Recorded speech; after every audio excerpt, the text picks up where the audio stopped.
Hello, everybody, and welcome back to Ultimate Admiral Dreadnoughts. My name is Spartan Elite 43, and tonight we are back in the Forge of Freedom to continue the Dragon's Gambit and our bid to take China. So, in the last episode, you guys may have forgotten, so we're going to do a little bit of a recap. But in the last episode, we did start our war with China. So we currently are engaged in a massive war with China where we are actively trying to take over the provinces. We've taken Taiwan, or yes, Taiwan already. Also Formosa. Well, Formosa is Taiwan, and then Pinggu down here, which is I forget the other modern name for it. There's the name, but I can't remember it.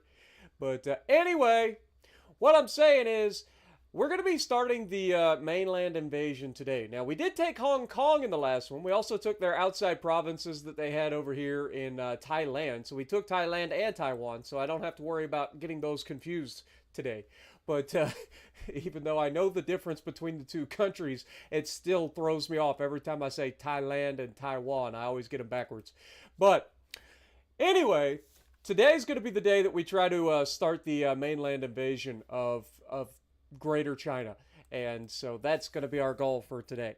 But Jordan, thank you for 48 months. Absolute OG. Much love. Dewan, peace. Keegan, Josh, Saul, Andrew, Jay, Waddle, Commander Tragic, Average GPO. Good to see you guys. Now, for the introduction, or the actual story-driven recap of what went on. So, Admiral Spartan Elite and the Dragon's Gambit. The diplomatic storm that followed the United States' rapid expansion has finally calmed. Over the course of 4 painstaking years, Admiral Spartan Elite played the role of a diplomat, easing tensions with France and Germany while maintaining the fragile peace. In February of 1895, the war with Spain officially ended, with the United States claiming the Caroline Islands as reparations. But Admiral Spartan is never idle. As peace was brokered, plans were quietly laid for the next chapter of American dominance. Provocations from China gave Spartan all the justification needed to prepare for a new war. In a brilliant display of foresight, 2 innovative battleship classes were designed. The Hedgehog class was an experimental marvel built in secrecy in the newly acquired Caroline Islands to strike from an unexpected vantage point. Meanwhile, the second class, a formidable new battleship design bristling with 11-inch Mark II guns and an array of secondary armaments, began construction in Alaska and Virginia. The trap was set, and by May of 1899, China fell right into it. An ultimatum from the Chinese government became the pretext for war. But Admiral Spartan was ready. Chinese fleet sailed across the globe, aiming for the U.S. East Coast, only to find Spartan's interception fleets lying in wait near the Strait of Gibraltar. With their naval strength divided, Spartan unleashed his forces in Asia. The swift and decisive invasions of the Pinggu and Formosa Islands shattered China's defenses in the region. Hong Kong and Thailand quickly followed, further tightening the noose around Chinese territories. Now, with the momentum of victory behind him, Admiral Spartan Elite makes a bold gamble. An invasion of southern China itself. The stakes couldn't be higher, but the rewards could shape the future of American supremacy in Asia. As we return, the fate of southern China hangs in the balance. Can Spartan pull off his most daring maneuver yet? The tides of history are shifting, and Spartan Elite is at the helm. I love these little narratives that we craft, man. It's so much fun. I enjoy that part of the UAD more than anything else. Y'all know I love this game. I have been playing it for like 6 years, and it does get frustrating at times. But the stories that I've been able to craft in the last couple of playthroughs using chat GPT and stuff to help me like come up with these little stories based on events that happened during the playthrough. It's so much fun for me to sit back and like do a recap on. I love it. Like that is one of my favorite things about this. But as we've said, the Chinese are trying to take Hong Kong back. They are not happy with the fact that we have taken Hong Kong. So they are trying to take Hong Kong back with a force of over 1.1 million versus 33,000. We're slightly outnumbered, is what I'm saying. Just a little bit. So our goal is to move our fleets that just finished capturing Thailand all the way back up here and try to take southern China. That is our goal. So what we're going to do next is we're going to go ahead and we're going to set the... Well, as soon as we can, we will set the naval invasion. I think I already set it for southern China. So we're moving up here to... I want to say it's Ximen. I could be wrong. And then Chinchu. But whatever these two are, I don't know how it's pronounced, but whatever these ports are, we're heading that direction with our fleets to launch an invasion of our own. A counter-invasion, if you will. They're trying to invade Hong Kong. We're going to take this opportunity while they've got their forces stretched thin trying to take this island. I mean, let's be real. Hong Kong is a goddamn island. How are they invading it by land? Like, what are they? They just got a bunch of ferries over here. Oh, wait, speaking of ferries, that ties into modern events. Anyway, but anyway, they're invading Hong Kong, and while they're busy doing that, we're going to come over here and try to navally invade them by land. Can we? The race is on. Can we take southern China before southern China takes Hong Kong and secure our foothold in China, in the mainland? That is the goal. So, with everything being said, let's get this party started, shall we? What up, Arrow Boy, Reed, Rogue, Martydom, Lobster, Dr. Van Gelder, Toy Fat Bear, good to see you, David Villanueva, Hot Dog, Jay, Joshua.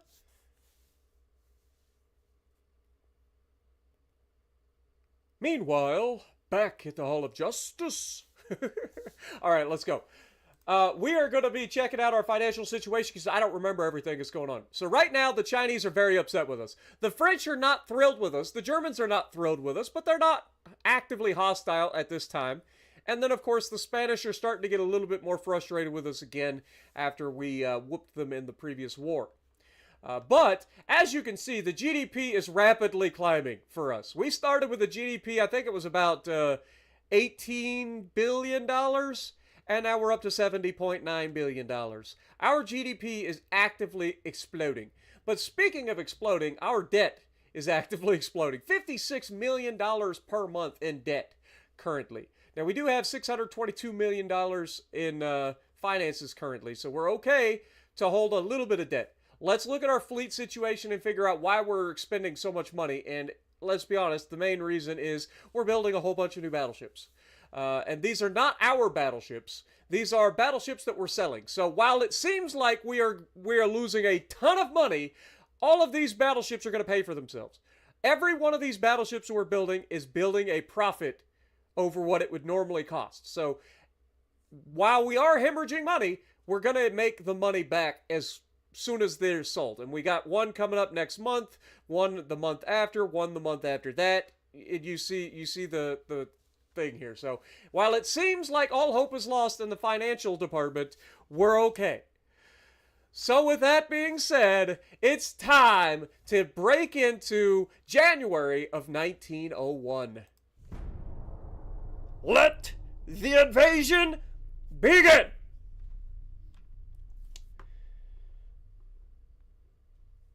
You changed your name from Lego. Okay. I won't remember that. I remember Lego, but I don't remember that people change their names. So you may have to remind me occasionally. But I'll try. Okay, the Japanese and the Spanish are now at war, which is nice. Now, I forgot to mention we're also in a alliance with the British, if I remember correctly. But our transports are actually getting beat up over here somehow. So we're going to have to deal with that. Let's go ahead and auto-resolve that. We're going to have to deal with that. But we also have a fleet in the Caribbean that's being attacked. These are our Rhino-class battleships, which should be more than capable of handling their own against a couple of cruisers and torpedo boats. So let's get into this first fight of the Caribbean against the Chinese. We should number our ships. I mean, we don't necessarily number them, but they all have auto-generated names. A couple of the names are given by you guys, but most of the ships are all of the ships are auto-generated. All right, so it looks like these guys are very well to do. Prowler is a little bit sore, but these are relatively modern. They're not the most modern in the world, but they should be more than capable of handling their own against a couple of cruisers. So, with that being said, enemy is spotted to the northwest, so we're already heading in the right direction. Let's just power through. We have 4 battleships: the Prowler, the Indiana, the Rhino, and the Nukem, to take on an entire flotilla of cruisers and destroyers. Well, torpedo boats. What up, SD? Elijah, good to see you guys. CSI, welcome. Hope everybody's having a great evening. Okay, we're getting closer. We're within the ×10 now, so they're very close. We have plenty of ammo that we should be able to deal with the cruisers and such. That shouldn't be a problem. Plenty of secondary ammo.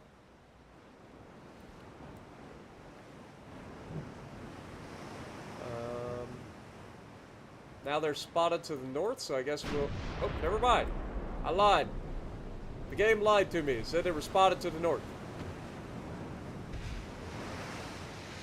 Now, I can't remember if these heavy cruisers have, like, bigger guns than they should. I think they do. Yeah, 10.6-inch guns. So we got to be careful about these heavy cruisers. Already hitting 11-inch gun on the heavy cruiser, though. Love to see that.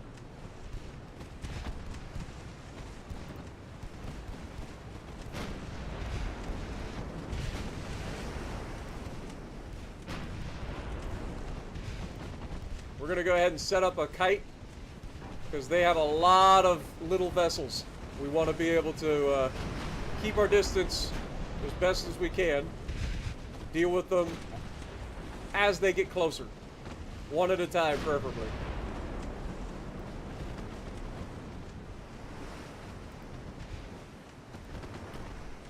The more that we can kind of keep our distance and focus individuals out of this crowd, the better we'll do. And then as we start to chew into these little turd waffles, then we'll be able to go from there.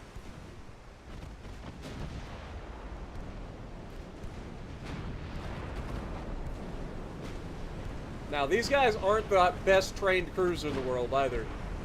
So, yeah, unfortunate as that may be, it's going to take them a little while to gain a little bit of traction here, get their accuracy under control. Once they do, though, once the accuracy gets on target, it's gonna be a shooting gallery for these guys. What we call a target-rich environment.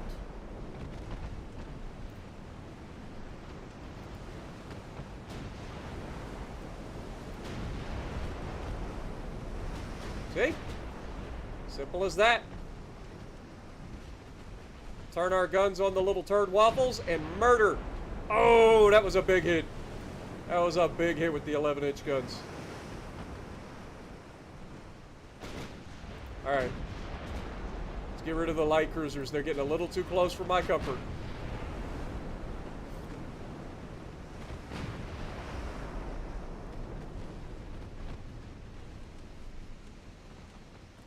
A little bit too close for my comfort.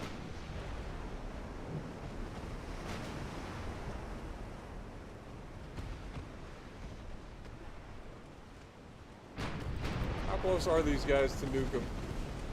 A little bit too close.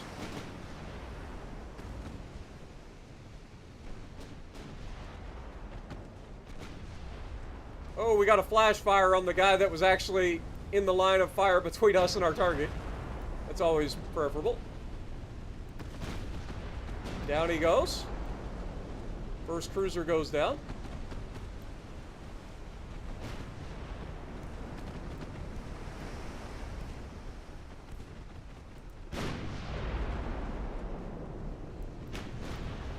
and start targeting the next cruiser in line here.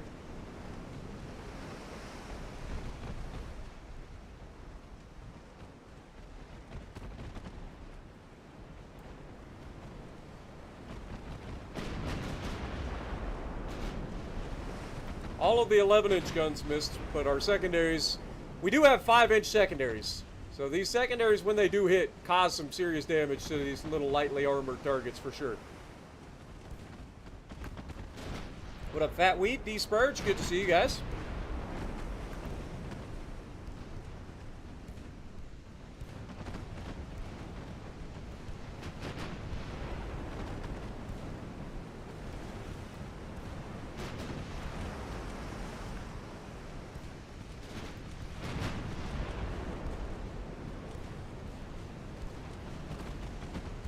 Another big hit on the light cruiser.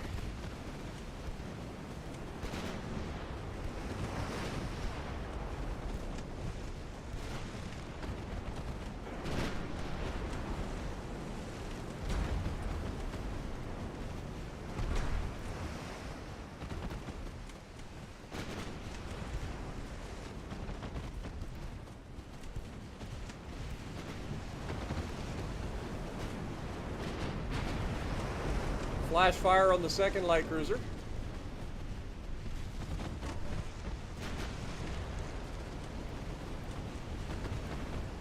We are going to have to change course again here in a second. Have to leave that guy for the time being. Start dealing with these guys. They're getting a little bit close.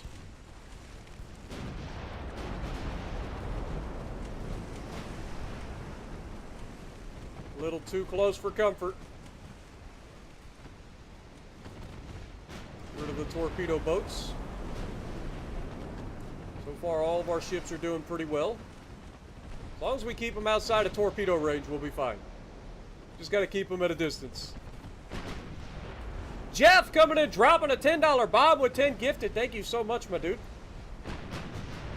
To remove the HUD, you got to press Shift, Control, Alt, and Z at the same time.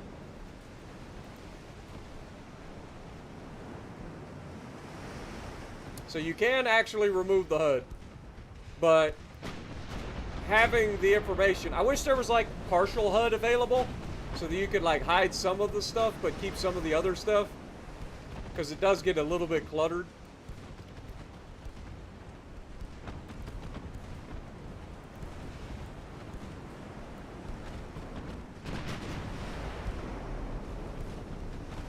We're going to start moving in here. There's a big hit on that light cruiser. Lots of fires. There you go. Extensive fires, baby. All right, let's turn this thing in. Get this conga line moving in a little bit tighter.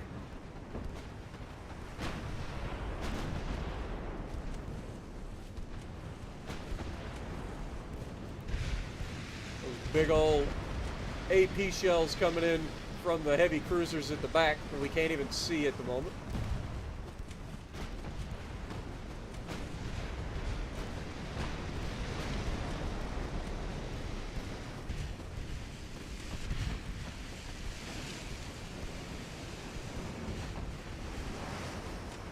We got a flood there. The secondaries do work, man, especially against these little turd waffles. Helps keep the riffraff at bay. You know, their whole purpose to begin with. I know World of Warships Legends has everybody believing secondaries are useless, but in reality, secondaries were designed for this purpose. Keep these little turd waffles from just charging in on your capital ships. That's their that's the whole purpose.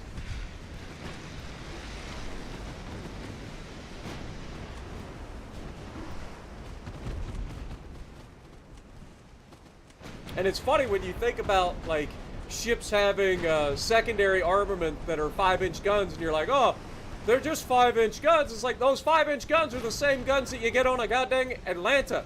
You know, those 5-inch guns are no joke on the Atlanta. They shouldn't be a joke on a battleship. But for whatever reason, they are. But as you can see, they are very effective at keeping riffraff at bay. As they should be.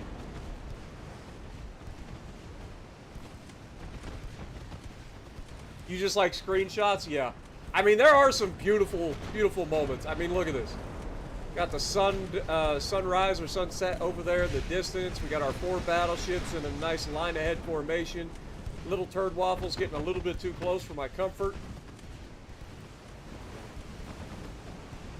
Secondary's doing what they do best, which is just murder. Down they go. All right, and that leaves just the heavy cruisers now. Now, we can't get sloppy here. These heavy cruisers, like I said, these guys have 10.5, what was it, 10.5-inch guns?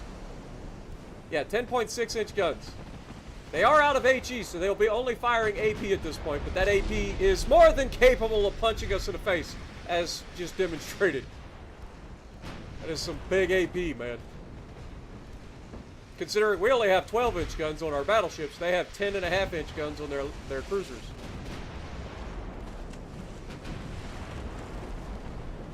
And there are 3 of them and 4 of us.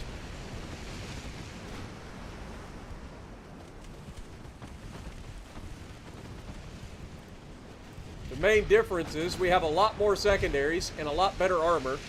So, in theory, if anybody's going to take the hits, it'll be us.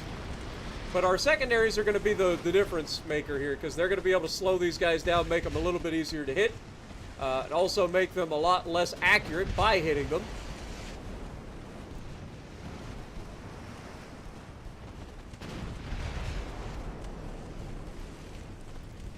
Alright, I think we're going to go ahead and turn back on the line here. I don't like making these kind of turns because it usually results in taking hits. But I want to match the direction of travel to make aiming a little bit more effective.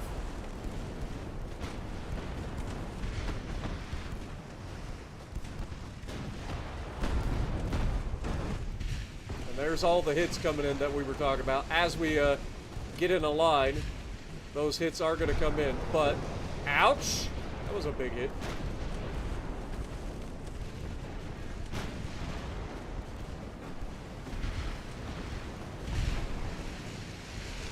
Alright, everybody target the front man.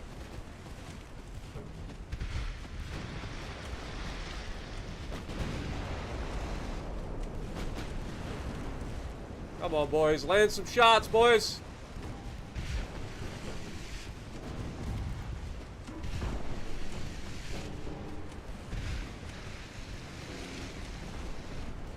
We're at what I would consider danger close at the moment. There's the hits.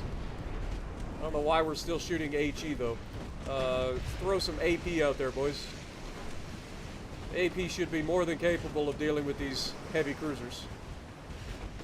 Especially considering, pretty sure it's semi-armor piercing.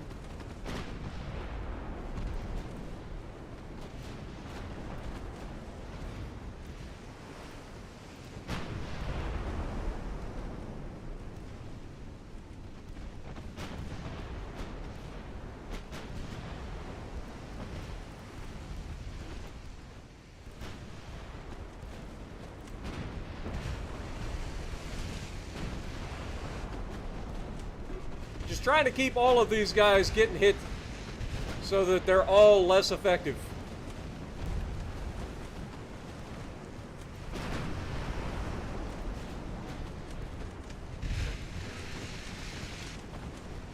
Damage instability is a thing, so you want to damage everybody if you can. That makes all of them less effective.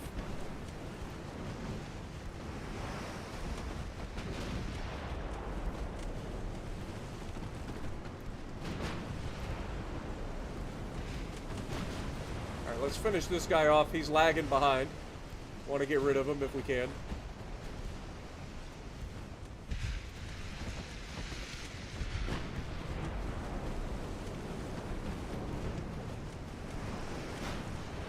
Down he goes. Beautiful. Alright, now as these guys start to move away, we should have the speed advantage on them. I'm going to go back to using auto so that we can use HE2 as well. We should have the speed advantage against these guys. We do have very fast battleships for the time frame. Or the time period. A good hit and a flood. That's definitely going to slow them down. They don't have the best damage control layout.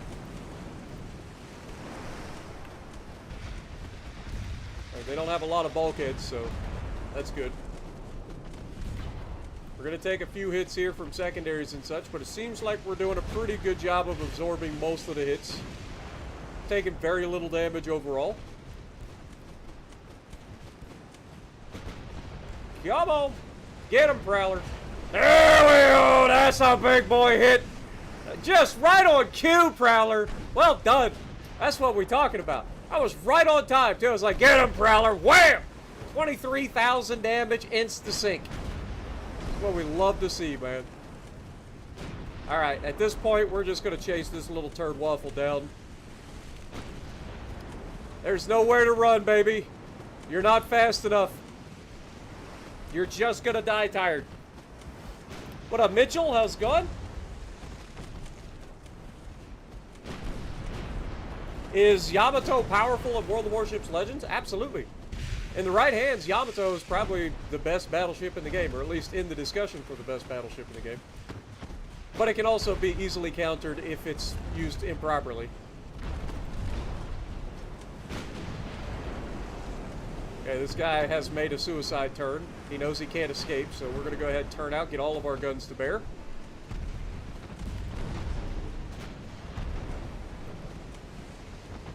And he should go down pretty quickly here. Yeah, he's done.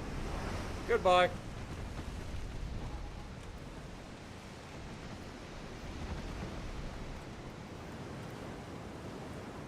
Might as well, now that he's dead, might as well swing by and say hello.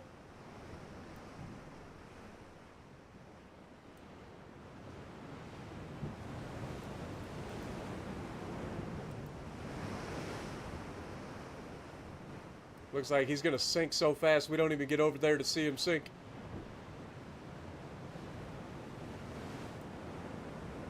Well done, boys. That's how you defend the Caribbean. They sailed all the way across the world, got through the initial blockade, and then got sunk in the Caribbean. You love to see it.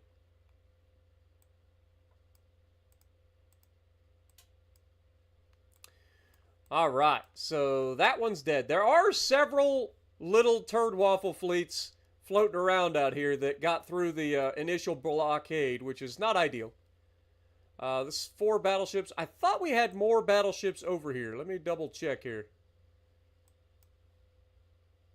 Okay, we don't have that. We just have this area. We have Casablanca. Is anybody at Casablanca? No? Nobody's there. So it's just this fleet, and then this fleet down here. This is actually a battleship fleet, so we'll have to have a toe-to-toe fight with a battleship soon, potentially. Anybody back home defending up here? Or are these guys my guys from... Yeah, this was my reserve fleet, my home fleet. So we brought our home fleet down to defend the Caribbean because we knew these guys were coming down here. We also have a lot of influence in the area that we have to protect. So, all right, with that going on, there's a military conflict here that has nothing to do with us. Let's see what else we got. We got the naval invasion here, which we are on our way to get to. Needs 67,000 tons, and we have 87,000 tons available. So we should get there next turn, I believe. Yeah, this will arrive next month. The invasion is going very poorly for us. As expected. I mean, they had 1.1 million people, or 1.3 million people taking on 30,000. But they have lost quite a few people in the attack. And hopefully we can get there and take that pretty quickly, and then we can launch an invasion of Hong Kong again, if necessary, to secure Hong Kong officially. And then from there, we need to start thinking about where else we can go. This was the big one initially. If we can take this, that is a huge foothold for us. And so that is goal number 1. All right, but I think we're good. Next turn. What up, Bretta? Thank you for re-upping for 37 months, my dude. Been around forever. Appreciate you guys. What up, Tracking? How's it going? Aiden, glad you enjoy it. This game is called Ultimate Admiral Dreadnoughts, my guy. It's available through Steam. It's a PC game only.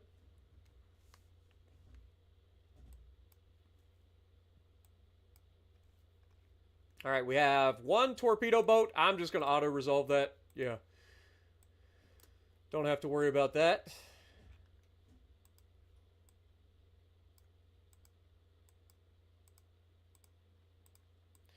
All right. Doesn't look like there's any naval fights going on today. That's good. Let's go ahead and split this fleet. I'm going to move two of these guys up here into... Let's see. Let's take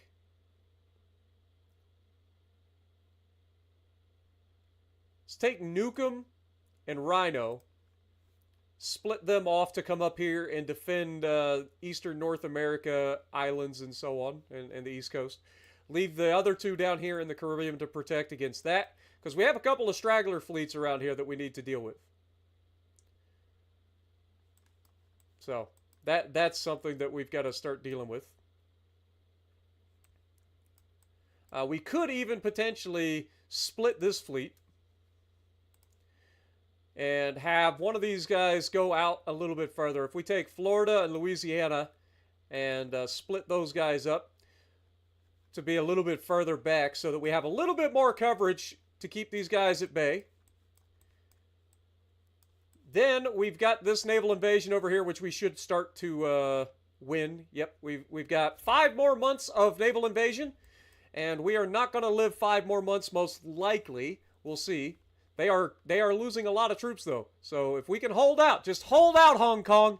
Please, just hold out. If you can hold, we will have southern China. You just have to hold a little longer. Just hold it for us, baby. Hold the line.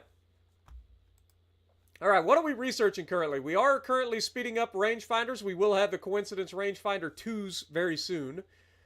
That'll help with up-close engagements if we choose to use it, which most of the engagements are up close right now, so that might actually be a good idea. As far as ship designs, the Rhino class was the last class that was being built, if I remember correctly. Yeah, the Rhino class, which is the ones we just saw, are our most modern battleships. The Rhinos and the Hedgehogs. And the Hedgehogs are the guys that are over here dealing with China itself.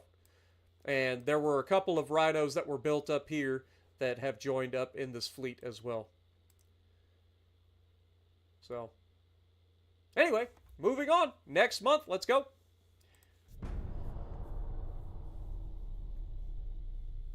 Can somebody explain to you what's going on in this campaign? It's all good, brother, man. So basically, we started as the United States of America. We are going to be a lot more aggressive than the United States would normally be. A couple of light cruisers and a couple of torpedo boats will take this fight.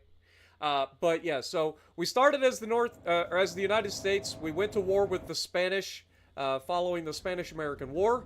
We ended up taking all of the Caribbean and a lot of Central America and Southern America, or South America, in various conflicts during that war.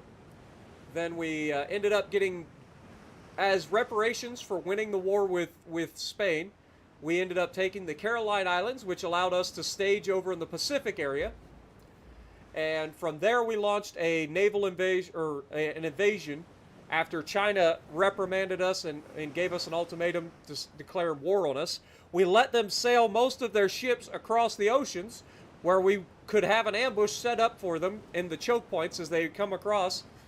We were able to deal with a lot of their fleet that way, but as soon as they moved all those ships out there, our guys came in from the south in the Southeast Asia area, came in from Oceania, wherever you want to call it, came in from the Caroline Islands and swooped in and started taking territory while their navy was busy elsewhere. And now they're reeling. Now we've been able to take Thailand, Taiwan, Hong Kong. We're trying to hold Hong Kong against their land invasion currently, and we're trying to take over southern China currently. That is our goal.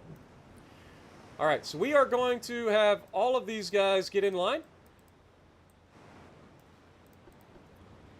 It'll be a tight formation. These guys have taken a little bit of damage, but again, they've been literally fighting in enemy waters, so it's to be expected.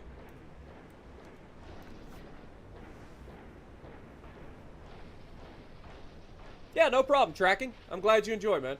This is just a different style of game. It's more of a strategy game than World of Warships. Just a different style altogether. But here we have the Hedgehog class. For those of you guys who haven't seen these, this is an experimental type battleship. And it's very Dreadnought-esque, but this is before the age of Dreadnoughts. So, yeah, it's bristling with guns. Doesn't have a lot of main guns, but has so many secondaries that dealing with these light cruisers and torpedo boats should not be an issue. As we've already scored our first big hit with a secondary. And these guys are veteran crews too, because they've had so many engagements in Southeast Asia. So these crews are way better than our crews were in the other ships that we just fought with. But the sheer volume of fire that these things are capable of putting out with secondaries is absurd.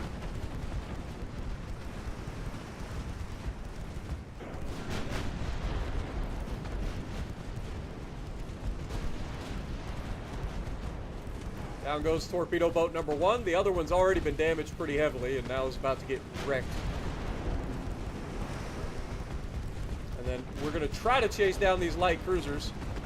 We're about the same speed as their light cruisers, so if their light cruisers turn and run, it could be a little bit difficult to close the distance, but if they're in secondary range, they're already dead. Yeah, they're not going to survive. We'll go ahead and make a turn towards them just to make it a little bit easier. Close the distance even further, get even more of our secondaries online.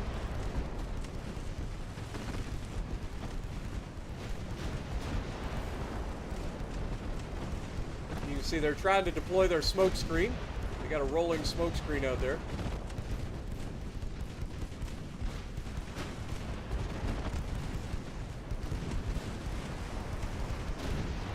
And then we can switch to the view of the light cruisers and just see the absolute hellscape that is our entire fleet of battleships raining all of the shells on these men. And as these guys cross, this is death for this guy. You cannot cross in front of your other ship in a situation with this many shells coming. It's guaranteed hits. I would assume that both of these guys are about to sink real soon. But these are like little coastal defense cruisers. They're not meant to be ocean cruisers. But yeah, as you can see, they're already dead in the water. Not gonna last too long.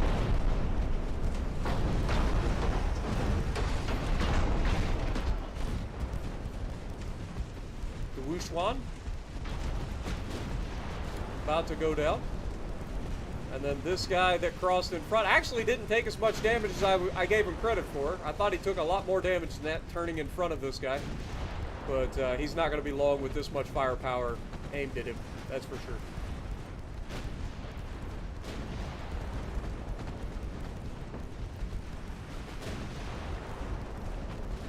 What up, D's Nuts? How's it going? Appreciate you dropping in. Kal-El as well. Good to see you. It's a little bit complex, but I've been playing it for 6 years, so I've kind of been introduced to each of the game mechanics slowly over time. So it's complex if you're just starting out, but it's really not that hard to pick up on. And just getting in and playing it, you'll figure it out pretty quickly. Now goes the Hagong. So pretty straightforward fight there.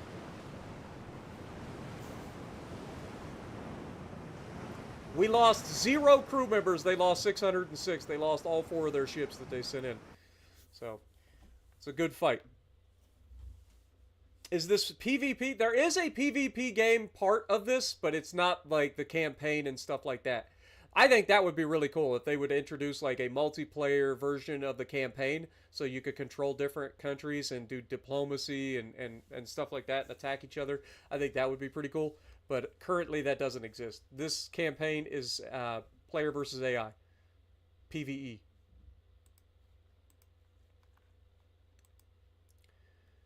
Canada just signed a special alliance with the Spanish. Canada. Oh, Canada, what are you thinking of? You border us to the north. Do I need to teach you a lesson? Stop it! Anyway, I don't really care about that, to be honest. If they want to sign an alliance with Spain, it's not going to... Oh, we're starting to push them back, boys! We have reinforcements have arrived to Hong Kong. They have cut their army size dramatically. And we are actually pushing them back out of Hong Kong. So the naval invasion is 100% working. Love this. And we will have this in 4 months. We will be taking southern China in 4 months if everything continues on course. Now, if they move fleets in here, they can affect this naval invasion. But they're running out of ships. If we look at their overall ship capacity, they currently have just 50 ships. And they're spread out all over the globe. 4 battleships, 11 heavy cruisers, 15 light cruisers, and 20 torpedoes makes up their entire fleet. They are building 68 new ships. But by the time that they get those built, it's going to be too late. Probably. But we'll just sink them as fast as they build them anyway. Because we've got them limited to their mainland. So any ships that they build have to be built in this area. So they're just going to come out and just immediately run face first into a full-scale invasion force. It's not going to go well for them. All right, research. 1 more month till we get our coincidence rangefinders. For turret mechanisms, what do we got coming up? Electrical turrets. I don't like electrical turrets, especially early on. Electrical turrets have a tendency to make your ships go kaboom early on because the types of propellant and stuff used equal death. So you got to be careful upgrading to electrical early. Later, fine, no problem. But early on, it's a recipe for disaster for getting your ships exploded. We got Harvey armor coming up in 3 months. That'll be a nice upgrade too. That'll give us a nice armor boost. We've got electric steering gears coming up in 5 months. What do we got coming up over here? Mark II 5-inch guns. That's huge. We use a lot of 4-inch and 5-inch guns currently, so having a Mark II version of our 5-inch guns is going to be big. That means it's going to be faster fire rates, more accurate, all the goods. All of it. All right, well, keep it going.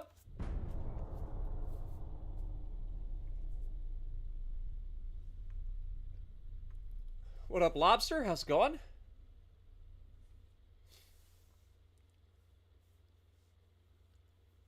Oh, we got some fights going on. We got a couple of meetings. One is going to be a strike, which I don't know if that's going to be us attacking their port or they're attacking one of our ports. Then the meeting is going to be a clash between our navies, which is not going to end in their place. Hey, look at us! The province Gulf Coast, United States. We discovered oil in the Gulf. Yeah, that's a big deal. That's a lot of money. That is a lot of money. All right. Let's keep it rolling. France and Japan have now officially gone to war. Their torpedo boat is going after our transports. It would be hilarious if our transports were armed and could sink that torpedo boat. That'd be hilarious. But not likely. Alright, 2 more light cruisers. I'm going to auto-resolve this just because these guys shouldn't have a chance here. We took a little bit of damage, but we did sink both of them, so that's fine. And there's the coincidence rangefinders too, so we will be able to upgrade our ships soon. But I don't like to upgrade in the middle of a war because it tends to equal bad things. Following nations have lost their homeland, but strongly seek an opportunity to re-emerge. Okay, so Colombia has been taken over by Brazil. Is that what happened? Yep. Colombia has been conquered by Brazil in an interesting turn. So Brazil is actively trying to take over South America. Interesting. They even got a navy and everything. Oh yeah, that's because I sold them ships. If I remember correctly, I sold Brazil ships. Aren't they an ally of ours? Pretty sure that they're an ally of ours. Brazil. Yep, Brazil is an ally. They bought ships from us and took over South America. I mean, it seems about right. It seems about right. All right. What is next? So I don't remember if. So we designed this in 1898, so I would assume that this was the last time that we got a thing, so that's fine. What about finances? How we doing? 32% of the way to our next shipyard upgrade, so that's good. We're still losing $48 million a month, but you can see our naval funds is still going up because of the selling of the ships that we're selling. Each time we sell these ships, we're making a profit off of selling them, so even though it's costing us per month, once we sell the ship, we make that and more back. So it's not that big of a deal. And as you can see, the number one buyer is Brazil. Brazil is actively buying a lot of battleships. So yeah, might have to keep Brazil on our radar for a potential problem in the future. could backfire. They could become a problem. Not really, but they could potentially pose an issue. All right, we still don't have anything to worry about there. Conquest, naval invasion. I mean, there's just war everywhere right now. There's war everywhere, and France is really pissed at us. Why is France so upset with us? Who are you allied with that you're pissed off at us? I don't get it. Like, we're only at war with China. Why is France so upset? Let me try to improve relations with France again. I don't know why they're so upset, but they are actively trying to go to war with us right now. Let's see. Who? Okay, Germany's there too. Spain is starting to get ticked off at us. But yeah, I don't understand why France is so upset with us. Is it because we have... No, because our fleets are out here, so that shouldn't be in... Like, we're not in the Bay of Biscay. I bet it's because our fleets are near these... But, I mean, our territory's right there. I don't think... Maybe it's this fleet in particular that's irritating them by being off the coast of the Sahara. But again... Like, we have bad guys out here, right? Like, also, what is this guy doing? You little turd. Let me move over here and scare him out of the Caribbean. Get over there. And then you, I'm going to move you out a little bit further. Just put you over here in front of all these guys. See if we can't initiate an engagement there.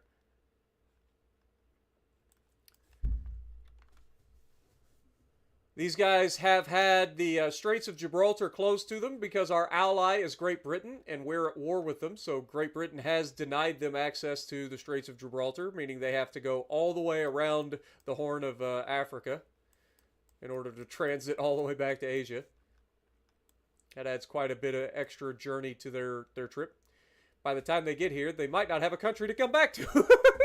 We're going to try anyway. And yeah, the British have reinforced us as well. Our allies have joined the war. Oh, that's lovely. You love to see that. Are you upset with anybody? Just the Japanese, really. I don't understand why France is so upset with us. I really don't. But we'll try to curb the get into the diplomacy with France for the time being. I'd really rather not go to war with them. What up, Oregon Trees? Good to see you, my dude. Hope you're having a good day. I think you were starting your trip today or tomorrow, right? So be safe on your trip. Hope everything goes well with you. What up, Power? Good to see you. Slatta? Good to see you as well.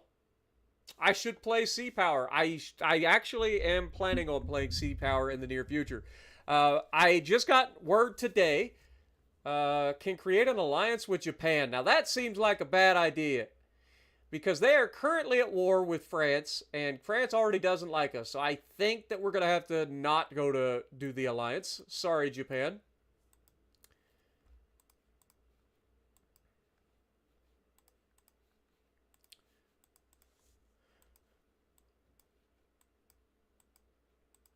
Efforts to improve relations with France have not worked out. That is unfortunate. Who else do we have? We have Spain actively upset with us.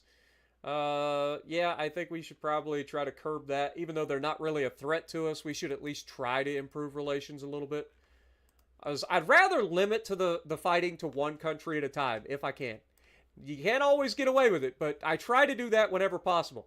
Because it does get micromanaging all the craziness when your transports start getting shot out from underneath you. And we've already taken some pretty heavy transport casualties in this war with China. Because our fleets are so spread out. And we're not able to protect all of our territory as easily as we should be. They're sniping our transports. But we got 2 more months until we finish the invasion of southern China, securing our foothold in southern China and Hong Kong. And then we can start working on eastern China as well. So that's going to be big for us. Let's go ahead and, for the time being, I mean, we have territory right here. France should not be upset about this. Also, we're well outside their territorial waters. So you wouldn't think that they'd be upset with us, but they clearly are. They clearly are.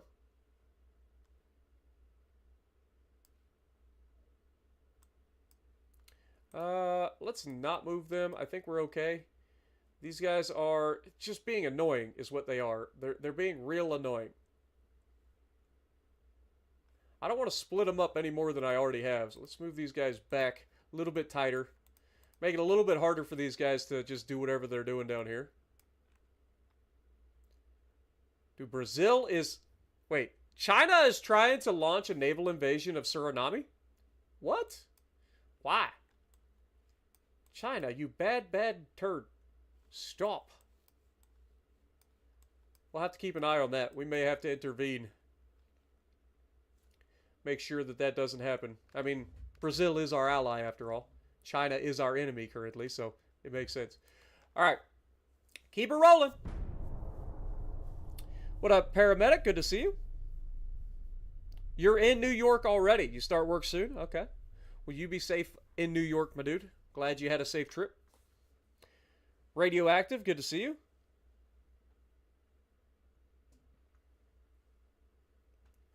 Jared as well, appreciate you dropping in. Fleets affect the bilateral relations. Okay, so let me see. So, the Eastern Mediterranean, we're irritating the Soviets. Okay, that's fair. So, we're losing in the North Atlantic. Who do we have in the North Atlantic? I guess that would be our fleet in the North. But is that considered the North Atlantic? I'll have to check. Southeast Asia, though, is another point of contention. But again, we have territory there. Also, these guys just floating around, sinking our freaking transports is annoying as crap. Okay, we just got our Harvey armor as well.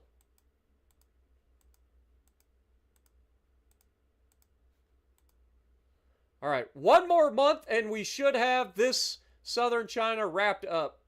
We have effectively held Hong Kong against the might of the entirety of southern Chinese military. And with the help of our British allies, we have only lost 25,000 men. They have lost double that in their attempt to reclaim it. So that is good news for us. We do have this fleet over here that's been a point of contention with these guys. But again, it was the whole purpose of this fleet was to catch them as they were coming through. So now that that's not an issue anymore, where could we send this fleet? They're not coming through here anymore. So maybe we send this fleet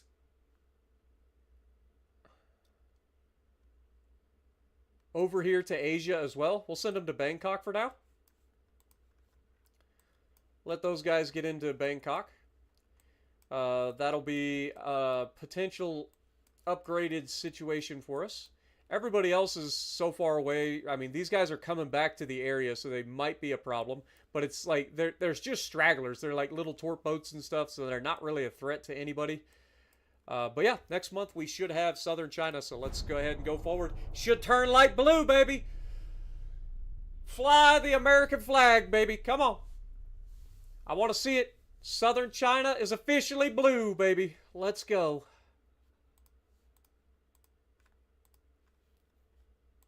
Dude, quit shooting our transports.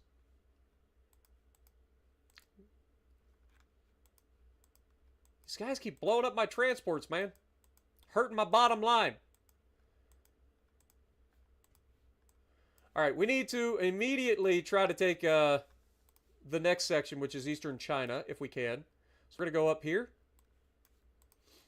We're going to start... oh, it's part of East Asia. We got to move up a little bit in order to get in range to start that invasion. That's fine. We've got our next fleet on the way as well. politics, we need to, since we can't do that, I need to try to, like, improve relations with France. Like, we need to get France to chill. I don't know what they're so upset about, but they need to chill. And then all these little turd waffles in the Caribbean need to chill as well. So you go there. Actually, since you're already here, you go over here. And then you go here. See if we can't be a little bit more guaranteed here. So these guys aren't able to reinforce these naval conquests, so that's good news for our ally. These battleships that were up here, like, there's no reason for me to go down and around, so I think we just put this fleet back in with this fleet. And since these guys are actually, let's just have everybody go back to Santa Cruz, and then you guys go to Casablanca. Put you guys in port, because you're not needed currently. Alright, so now that we have this, that's a huge boost to our economy as well. Let me look and see what our economy... Yeah, we're up to $73 billion currently. We have a home state population of 78.3 million people, and we have an outside the home territory population of 95.4 billion million people, sorry. So that's a lot of people. Financially, though, we're still hemorrhaging money, which is not ideal. But we could make it a lot worse. So I'd rather not make it that much worse for the time being. We still have a couple more battleships being built. They should be getting built in the next 8 months. So we should still have an income coming in there, so I'm not too worried. We're still pushing for this to get done. What's the next one here? This is still the Mark II 5-inch guns coming up. All right. Well, in that case, let's go forward. Hopefully the French will chill out. What up, Ghost Knight? Good to see you. Poe Bands. Can't stream snipe me here, can you?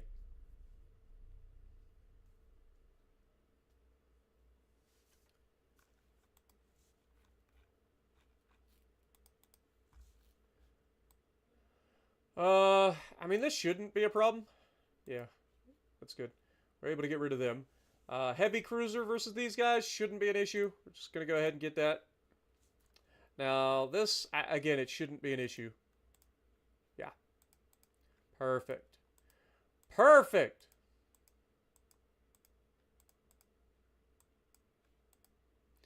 Alright, so we have officially cleared the Caribbean of all Chinese influence at the moment. No more Chinese vessels are around. So let's go ahead and send these guys back up to Norfolk. And then we'll send these guys back over here to Miami. We've done our job. We've protected our territorial waters.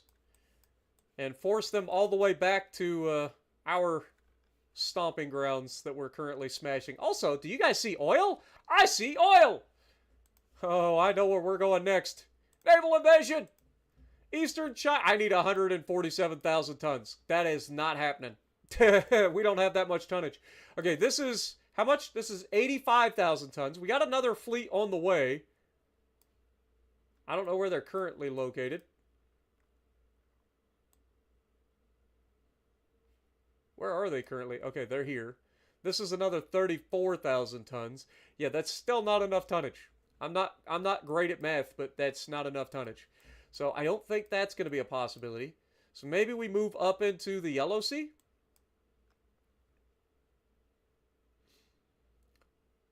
Okay, France is losing that naval invasion. That's good.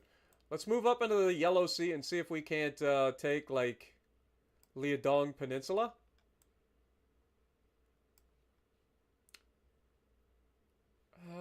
That's usually where I start. I usually start here and then work my way back, if I remember correctly. But I just don't think I have enough tonnage. You need a lot of tonnage. I guess I could... You know what? Cancel that. I could start the naval invasion I think they introduced as part of this where, like, if you fail a naval invasion, like, you've still done damage, so that consecutive naval invasions get a little bit easier. Let's try that. China, naval invasion. Let's just try it. Eastern China. We don't have the tonnage for it, but even if we do fail it, we're going to be doing damage to their ports, and that should, over time, weaken the area and make it easier to take. In theory, that's the goal. And then we will actually send these guys up here to assist if they can make it in time. So that'll be 5 months for them to get up here. But that'll give us 2 fleets in the area that we can actually potentially do naval invasions with. How's our politics looking? Again, France not happy with us, so we gotta try to get on the other side of that if we can. Still hemorrhaging money like crazy. Not ideal. 1 more month, another battleship will be done. That'll be a decent chunk of money. Then 4 months after that, so we should be okay. Should be fine.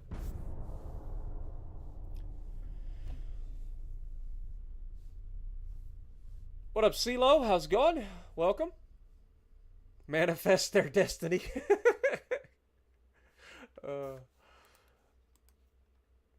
China would like a peace treaty. No, I'm sorry, China. You've lost the opportunity for peace. You will have peace once we are finished with you.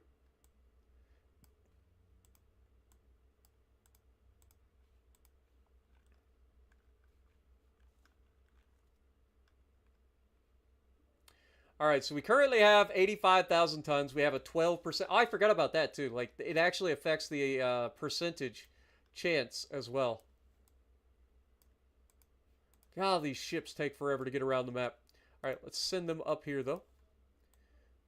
We'll take 4 more months to get up here, but we have 7 months total to try to. Well, I say that. I think it'll be like 4 months or something like that for or maybe 5 months before this ends. I don't know. We'll find out. But one way or the other, I doubt that we win this on the first try. But at least we can weaken it, and we'll have another fleet coming over to help. Yeah, there's no Chinese vessels around here to worry about. These guys are headed back. That should save us some money as well. But we are losing a lot of money right now. So, anyway, let's keep it going.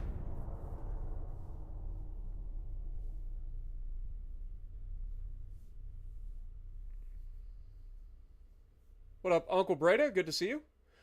Rip WoW's Legends streams. For the time being. For the time being. Sometimes you got to take a break, you know?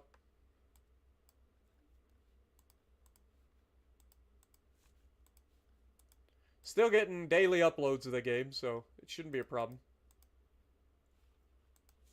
Alright, let's again try to improve relations. That seemed to have done well for us in the last month, so that's good. So if we can continue to try to improve relations with them, we should start to warm up a little bit. Or cool down, I should say. Other than that, Germany's not upset with us. They're not getting any more upset, I should say. And then it's just the Spanish. The Spanish are starting to be upset with us again, which is fine. I don't really have a problem with that, because I would like an opportunity to take the rest of their Asian territories. Push Spain all the way back to their home territories. They also have this over here in Africa. So we could potentially take that from them, shove them all the way. And this, I forgot about their territories over here too. Could really put a squeeze on them. All right, but other than that, there's not a whole lot going on. Just waiting for this to potentially be a thing. As 1901 is coming to an end. Wolfie, what up, my dude? Appreciate you dropping in. Sorry to hear about everything out there in California, my dude. I'm glad you're okay.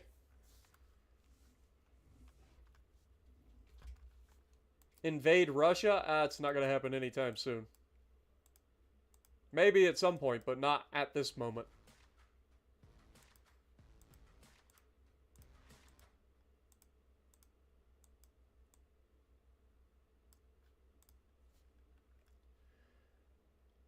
All right, our fleet should be getting a little bit closer. Man, they take so long to get up into the town.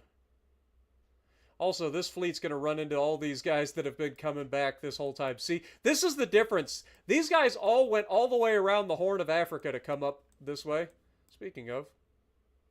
Okay, we actually have a couple of people headed to the Caribbean again. Anything big? Not really. Okay. Well, let's, just in case, let's go ahead and have the Nukem and Rhino come down here to defend the Caribbean.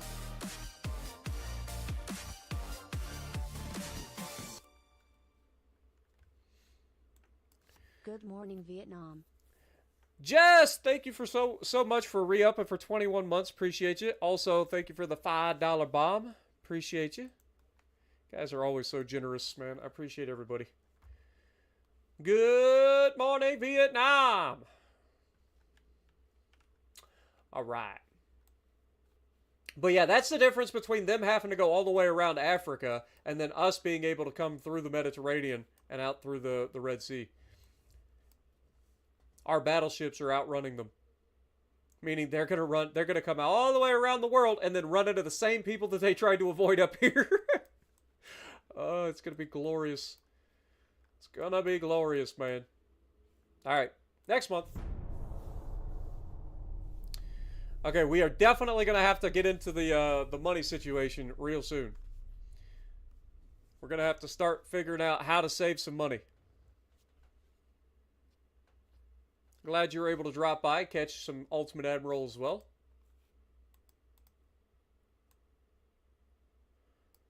These guys are shooting my transports in Southeast Asia, but we're starting to shoot their transports as well. Oh, that was a torpedo boat. Never mind.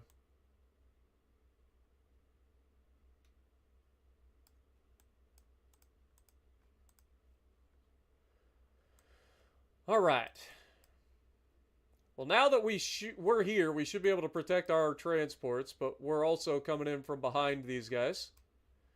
This invasion should be failing in the next couple of months. Unless, of course, we take it. There is a 13% chance that we end up taking this. Like, a 13% chance. Have a good game. I am going to eat dinner with my daughter. Oh, I appreciate that, Wolfie, and I hope you have a great dinner with your daughter. Have a great night, man. Thank you so much for the $5 bomb. All right, so they have a heavy cruiser here that's kind of irritating me. I would like him gone. So I think I'm going to kind of move in here and see if we can't force the engagement, because he's kind of in the circle. And I'm wondering if him being in the circle isn't actually affecting our naval invasion. They also have this guy up here as well, which is a little bit annoying. Part of me wants to go ahead and split this as well. Put like Hedgehog and Kearsarge on their own and send them up here to see if we can't smack that little light cruiser down. Because they're certainly not making it easier for us to capture this by being there. So if we can kind of smack them around a little bit and get rid of them, that'll make this naval invasion a little bit easier and maybe give us a chance to take it. Not a guarantee, but you never know. Can't hurt. Money, we are losing a lot. Fleet, how many? We have one more ship being built, so we are definitely going to need to get some sort of situation under control for that. Because we're about to be hemorrhaging money again. We are getting close to getting our next upgrade to our shipyard. Transport capacity is still taking hits, though. That's the big issue. But hopefully we've kind of pushed these guys back enough that we can get the transport capacity issue under control and start building transports faster than they're blowing them up. That would be ideal. We're currently at a... What was our transport capacity currently? 133. So we'll see if next month we end up higher than that or lower than that. Going into January of 1902. What up, Ray? How's it going? You always enjoy my streams. Keep them coming. Appreciate you. Double burger, double catch.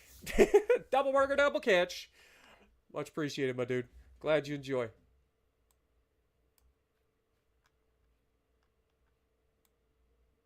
Still got a little bit of contention in the North Atlantic for some reason. Gonna have to look into that. Sink the Fuxin! Sink the Yang Jang! Tennessee versus whatever. We should win this, right? You know what? We probably ought to just go in and do this the old-fashioned way. What up, Shane? How's it going? Is there a game on console that is comparable to this one? I don't think so, to my knowledge. Generally, grand strategy style games like this are PC games because it's easier controlled. Ray Baker, I agree. I'll take a double burger, double catch too. Thank you, Jess, for another $5 bomb. Double burger, double catch! That actually went a lot better than expected. Like, I didn't rage. It was starting to get a little bit chaotic towards the end. But you guys seem to enjoy it. I enjoyed it. So look forward to a couple more streams of that potentially in the future. At least one more anyway. We'll see how it goes. But that went better than expected, I'll be honest.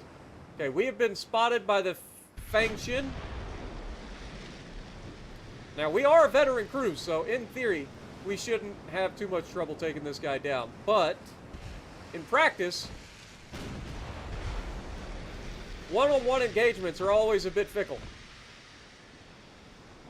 I like to take overwhelming firepower into the fight against people.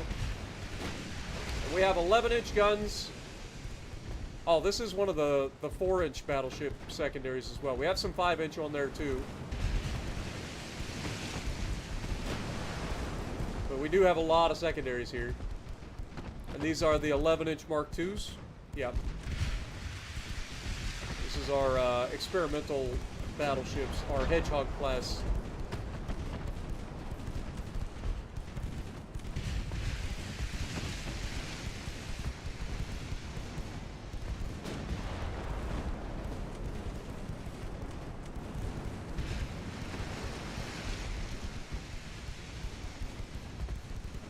Double burger, double catch.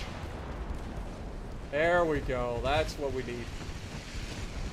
Punch him in the mouth, Tennessee. Show him what's what.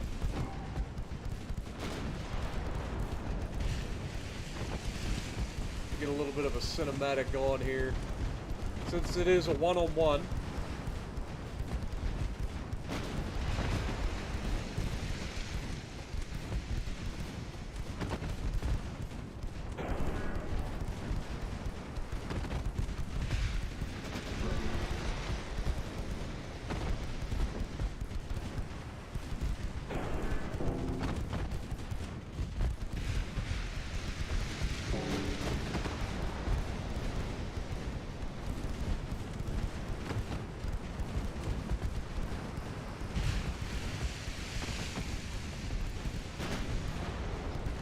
Ooh, a hit and a flood.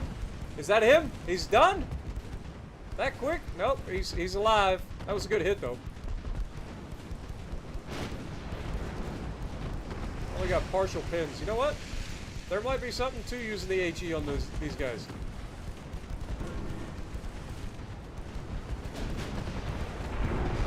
Oh, we just took a hit.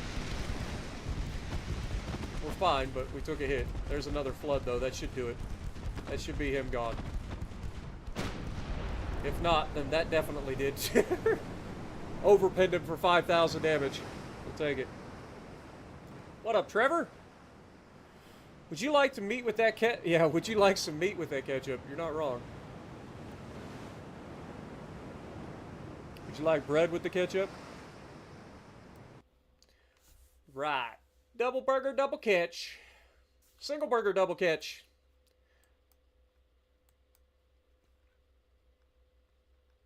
We're losing transports in Southeast Asia and the Caribbean and everything. It's ridiculous. Are you set to defend? Like, are you actually defending? No, you're in the wrong thing. Protect. Maybe that's what's going on. Protect, mother trucker. Protect.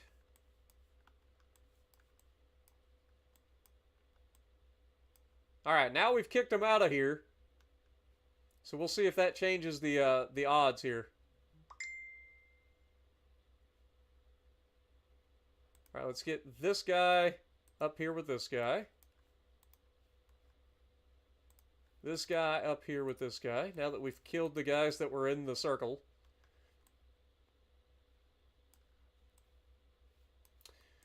They can't have that many people left in terms of ships, right? Like we've pretty much annihilated their entire navy. Yeah, they still have 50 according to this, and they're building 72 more somehow. They do have a couple of ships up here, a little light cruiser torpedo boat. Not scared of that. All right, let's go into February. The money is really becoming a problem. I'm gonna have to drop our research budget real soon, because we cannot continue to hemorrhage money at this pace.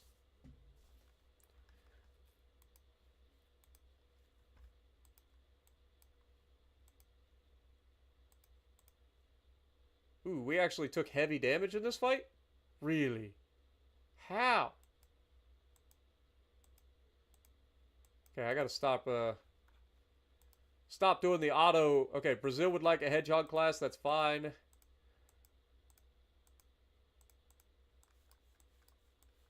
Oh my god, we succeeded! Oh, that's a big win. We had a 13% chance to win, but I think a big part of why we had such a bad chance was because they had those ships in here. Once we got rid of those ships and the other fleet arrived to help, I think that was the decider, right? That's huge. That is absolutely massive. All right, let's move these guys up. Move these guys up. That is massive. All right, how's the France situation? France is still very upset with us. Very upset. I don't think we can do a naval invasion of China currently, so we have to wait there. So let's, again, try to improve relations with France, just to try to get them to chill.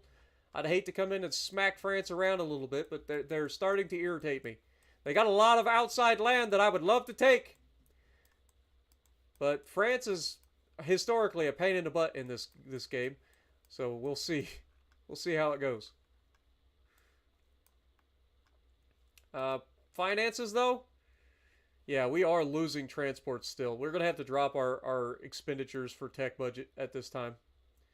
Gonna have to. Let's drop it down to like minus 12 million at the moment. It's going to hurt our research quite a bit, but get these guys up into the Yellow Sea. Once we do that, we'll be able to invade like Weihua and what is this? This is northeast China, so it's either going to be Tianjin or Haichao, however you want to say that. All right, well, next turn.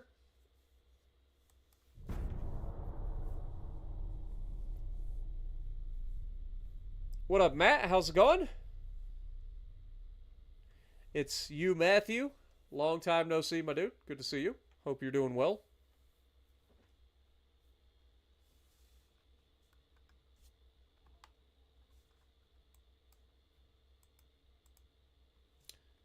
The Republic of China is accusing our country of war crimes.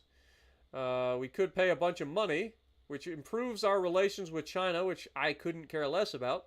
Or we could say victims are victims among civilians are inevitable during war. So it's a thing.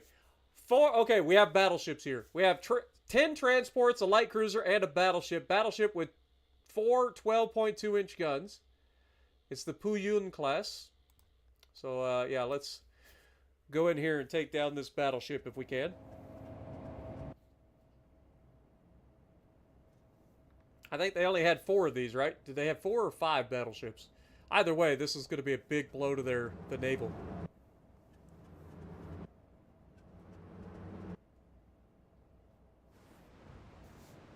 Oh, their battleship is a coastal defense ship. We're fine. We're fine. I wouldn't even call that a battleship. You call that a battleship? That's a glorified dinghy.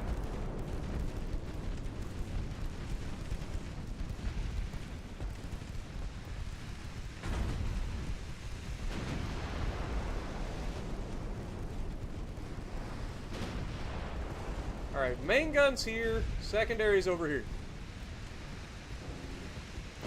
I want to get that battleship out of here as quickly as possible, and I want the secondaries to deal with the riffraff.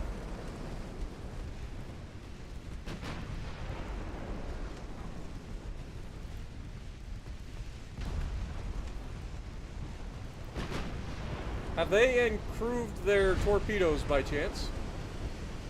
They do have 1.5 kilometer torpedo range now, so that is something I'm going to have to consider.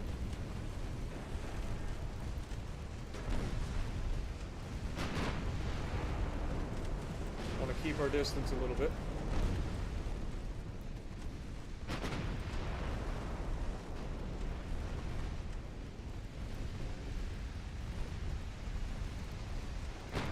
Shoot some AP out of the secondary, see if we can't send this little turd to the Shadow Realm quicker.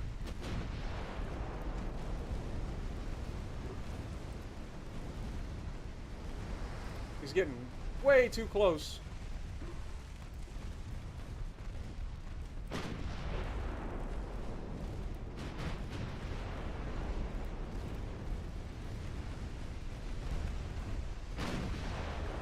Okay, battleship goes down. That's big. Now we can use our main guns to take on this light cruiser. Means he shouldn't last too long. He's already lost 70% of his crew. He should have already died by now, but apparently the whole 40% crew loss causing surrenders isn't a thing anymore.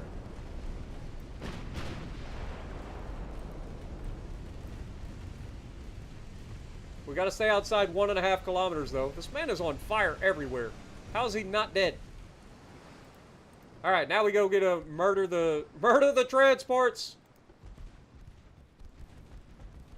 Turn this off. Turn the mains off. Stop wasting ammo.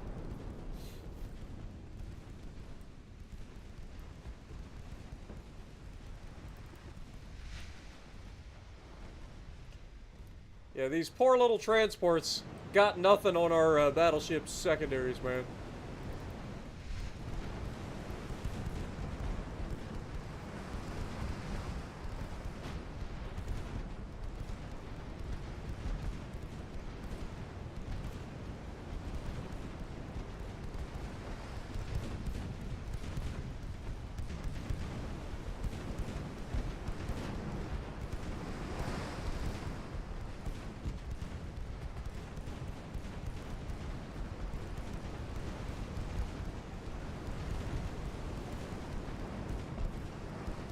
The Chinese haven't been able to arm their transports yet, it seems, because they're not shooting at us. Later on, you can actually discover text that allows you to have armed transports, as well as like cruiser transports and stuff like that that have torpedoes. Like, it can get kind of crazy at times, but that'll come down the.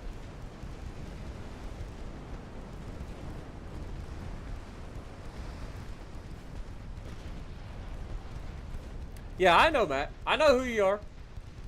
I know who you are, buddy.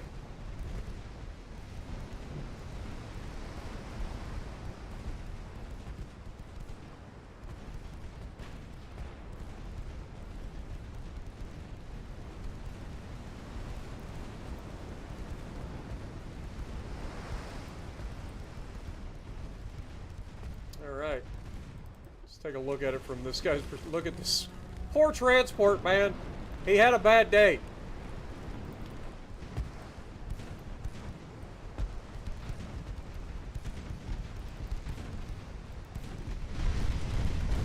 Yeah, these transports got no shot.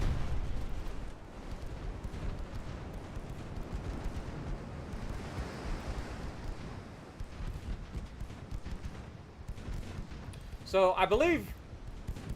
Oh, maybe we don't. I thought we had a gun mounted on top of these turrets, but apparently not.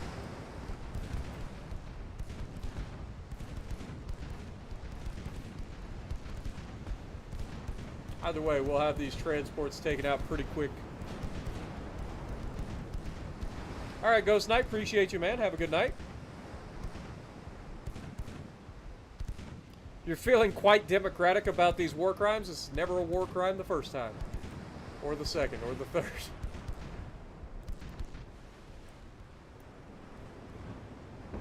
The transport Young Fu slips solemnly beneath the waves.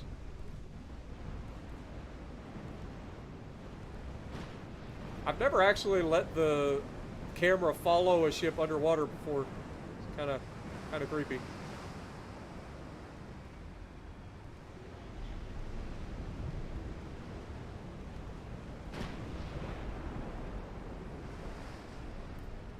Alright, we're done. Moving.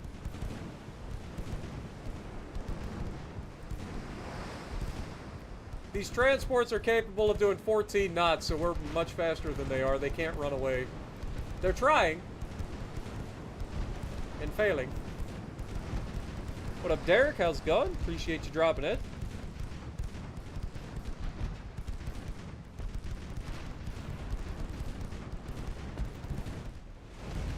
And the last remaining transport is going under. The entire Chinese Navy just took a massive hit. Lost one of their quote-unquote battleships. We did lose 26 crew members in this fight. They lost 1,442. So I'd call that relatively even. But 10 transports, 1 light cruiser, 1 battleship sunk. All in a day's work.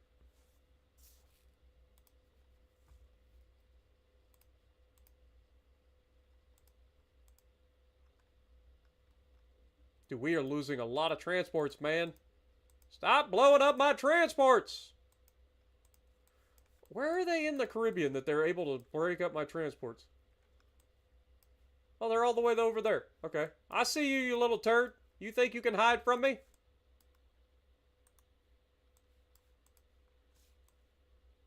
Don't make me bring out the guys from Norfolk to hunt you, too. In the North Atlantic... Yeah, so this is considered the North Atlantic, and this is part of the points of contention with France. Which, again, makes no sense considering we have territory here. But maybe if we take these guys to Casablanca as well? Or, Rabat?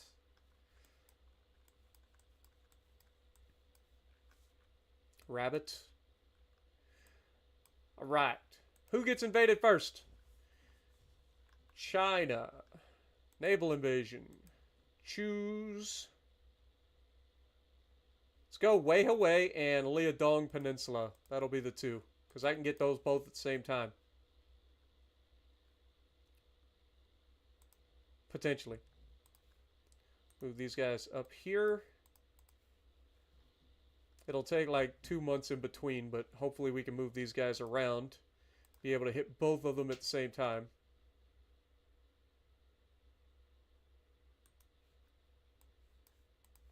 That's the plan anyway.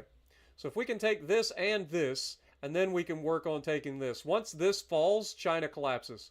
Because they'll have no more ports.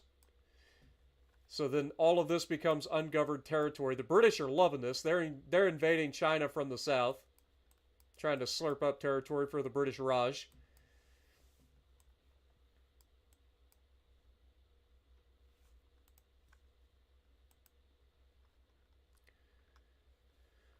Alright, other than that, we are still losing $18 million a month, but that's a lot more manageable than the $70 million that we were losing. Still got to get our transport situation under control, but slowly, I mean, there's another fleet right there that needs to kind of be dealt with. Because they're right up against our country now. I need another fleet, man. Need another fleet in the Pacific. Do I have anybody over here?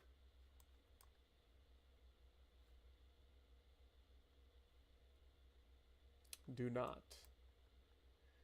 Anybody in any of these? I doubt it, but... Huh. We got Prowler, Long Beach, Indiana, Nautilus, and Montana all in port currently. 2 at Norfolk, 1 at San Juan, to a Casablanca.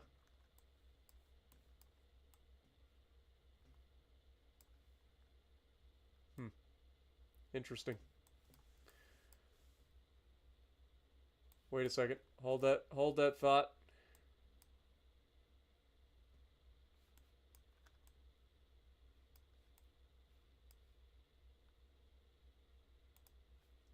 Move one of you down here to this.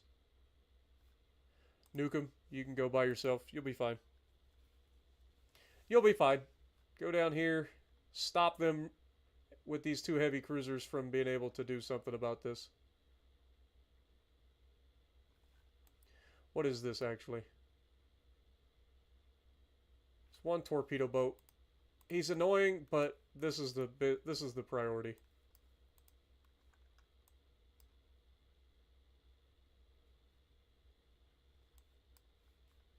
All right. Next, I think.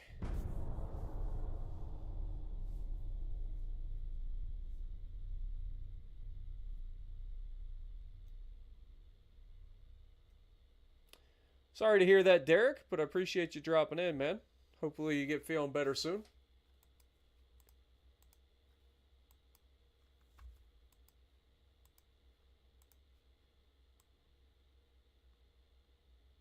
We've officially blockaded the Chinese as well. So there's that.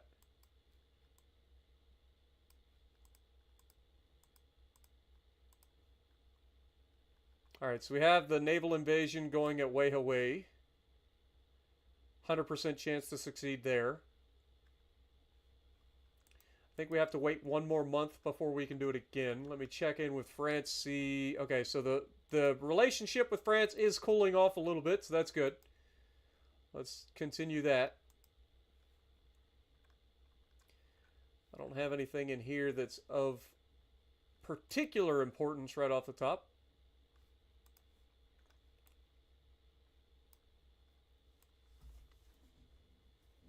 Yeah. The British are going ham over here. You would think that our government would want to take like Central China and so on and so forth, but they just never do. Like you would think that we would launch a land invasion from our territories into some of these. I mean, the British are doing it from their territories down here. You'd think that our guys would too, but our government never seems to do that.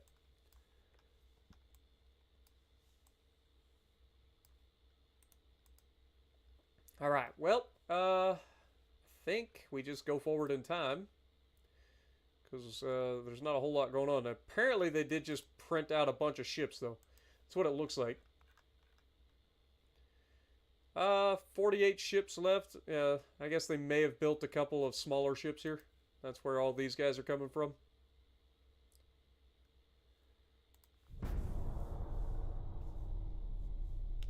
Yeah, I've heard of space engineers. What up, Delta? How's it going? Welcome to the stream. Also, thanks to everybody for dropping in. I hope you guys are enjoying. Don't forget, if you guys do enjoy, make sure you punch that like button for me. Helps the channel out a ton. Much appreciated.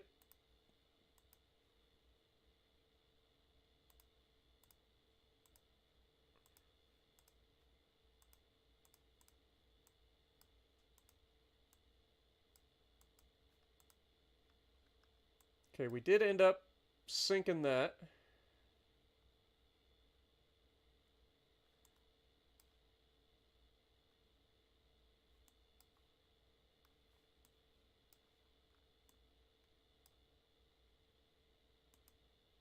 Nukem is down here all by his lonesome.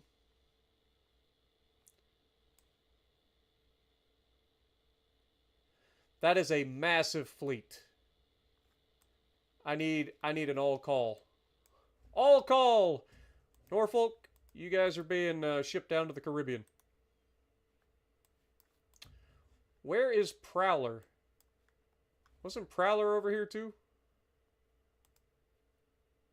Oh, Long Beach and Rhino. That's the other two. Okay, so these guys, yeah, just do me a favor. I'm gonna need everybody here as soon as possible. How long is that gonna take to repair? 7 months. That's probably too long. They'll be on top of us by then. All right, well, in the meantime, Long Beach, you're going to go over there as well. You'll form up with them. Let's move Nukem back over here as well. You'll form up with them. We've got a massive fleet inbound, potentially.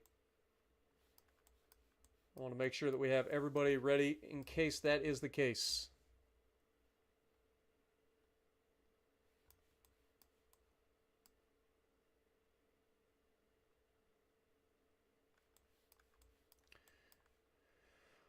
All right, how's this going?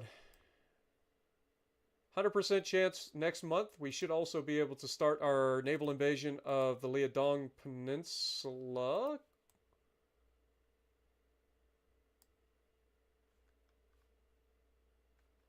Oh, we're already doing that. No, the British are freaking doing that. Darn you, Britain! Who do you think you are? You little scalpers. Oh, heck no. We got to start our naval invasion of Northeast China then.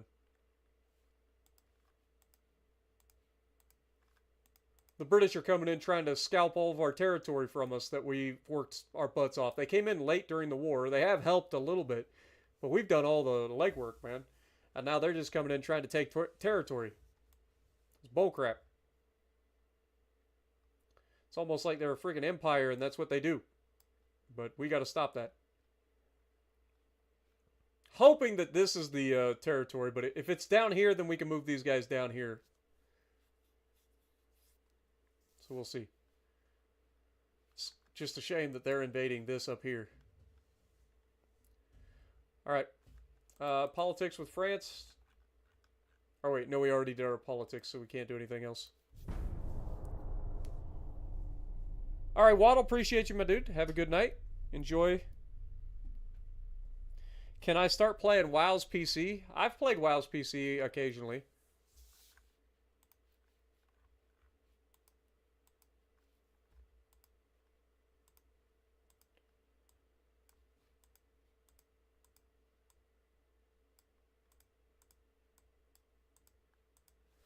Alright, we got way away, and the naval invasion is in the south. So we need to move down here.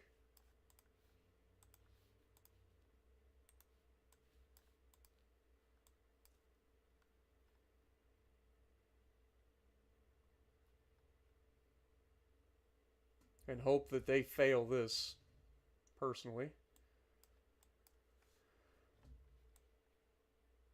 Either way, China's about to come to an end real soon. Improve relations with France further. We're starting to get that to cool off, so that's good news. Major fleet's still on its way. They seem to be heading over here to, like, the northern part of Brazil. Or Colombia, technically, but right now it belongs to Brazil, so... we can wait till these guys get formed up before sending them. We're still waiting for Rhino to get repaired.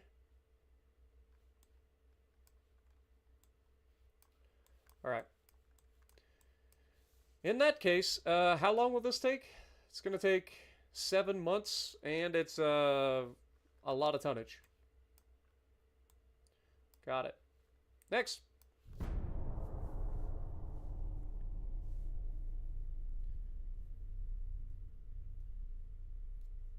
So it's a future stream? I don't know. I've streamed it before. I won't say I won't stream it again, but it's not on the top of my priorities. British Empire and Japan have gone to war now.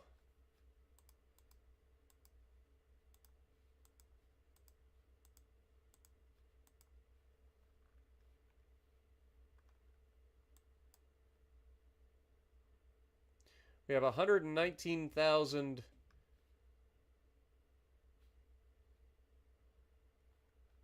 so we just don't quite have enough naval tonnage.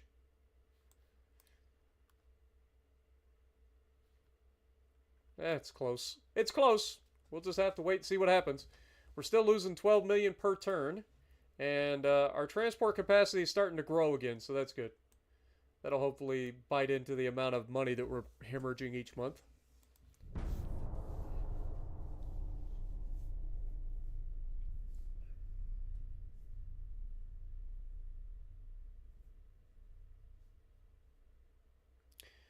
You're a high schooler now. Oh boy. Well, congrats.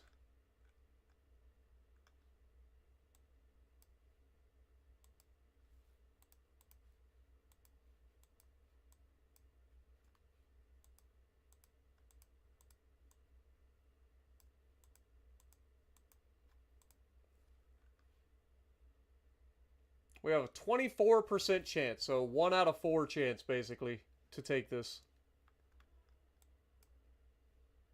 We shall see. They're at 29% chance up here. That is so annoying.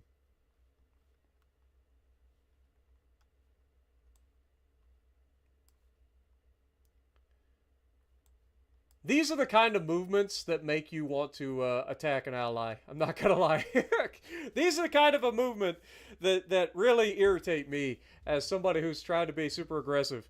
When your ally starts coming in and trying to like scalp your territory that you've worked your butt off for, that's the kind of thing that makes an alliance fall apart. They have 331 ships, including 24 battleships. And a lot of allies.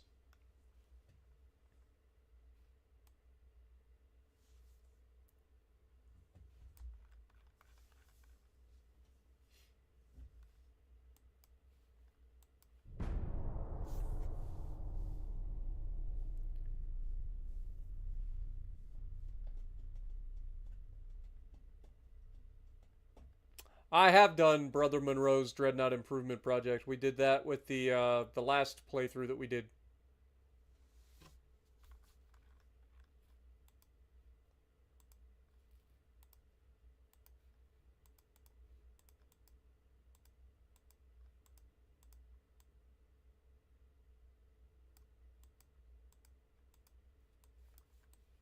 Alright, how close are these guys? Okay, they're here.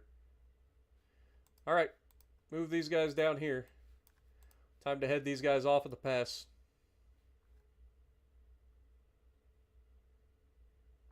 China wants to bring their fleet into my waters and attack an ally, potentially. That's not going to float for me, buddy. Sorry. It's not going to work.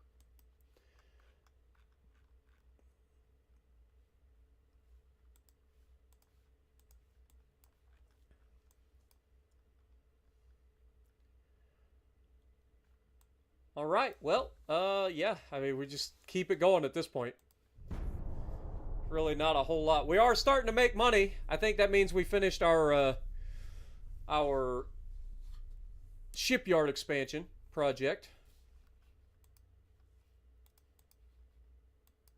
That torpedo boat lightly damaged 2 of my battleships. Are you kidding me?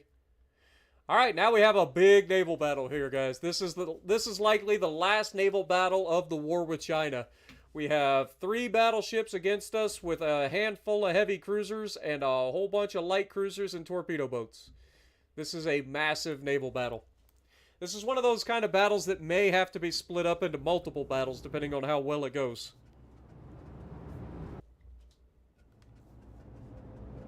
What up, Fenrir? Unknown, good to see you guys. This is not, in fact, Farm Sim 25. You are correct. But welcome to the stream, my dude.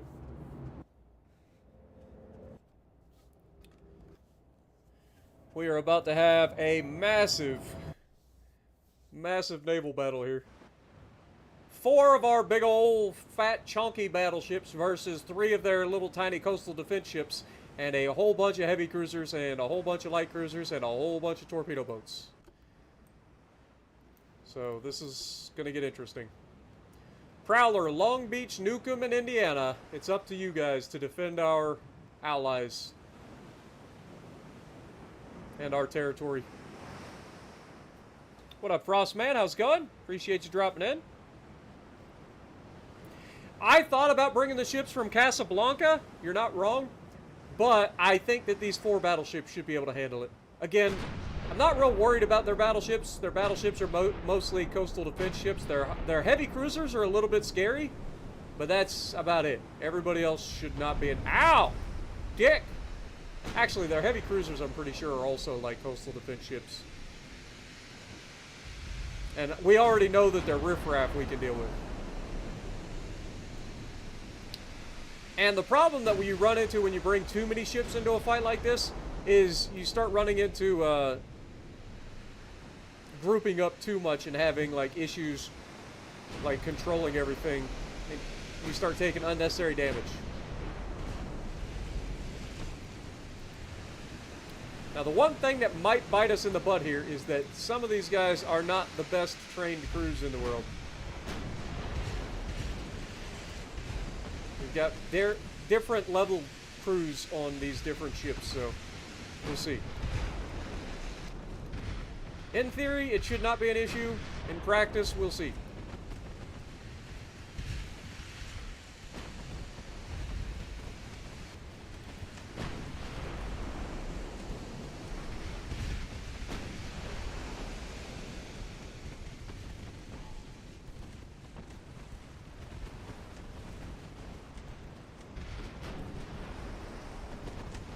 The sooner we can start knocking out some of these little turd waffles, the better.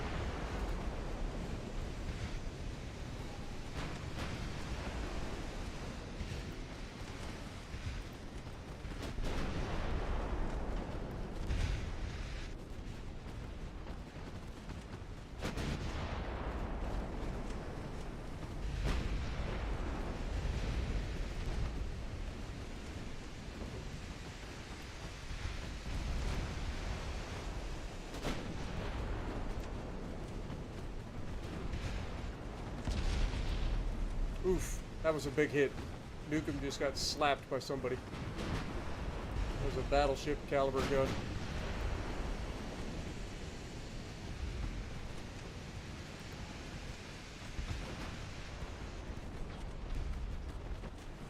Also, their fleet is so far away from a friendly port that they're low on fuel too, so they're going to be struggling in that regard.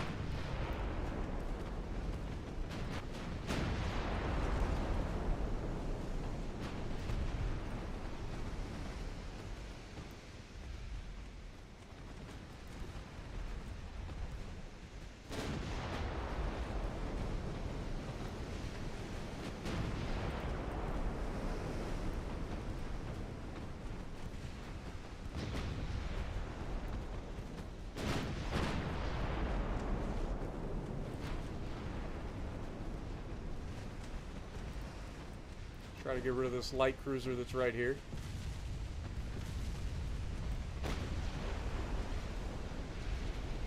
Okay, he just went up like a Roman candle.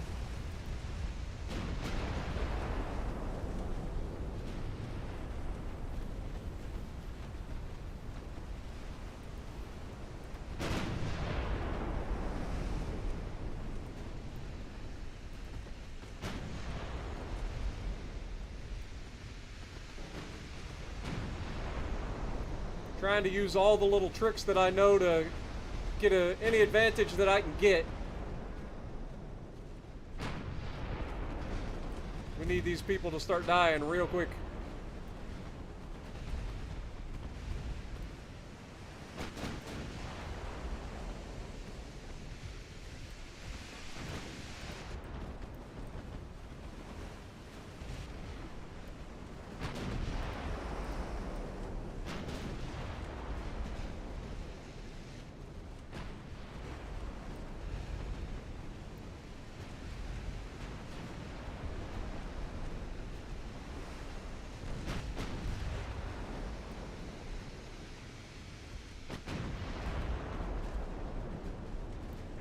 Alright, let's double back here.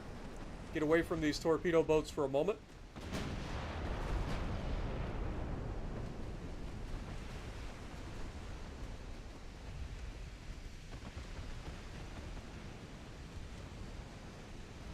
Again, I hate making this move because I know darn well that this is what ends up with lots of extra damage for no reason.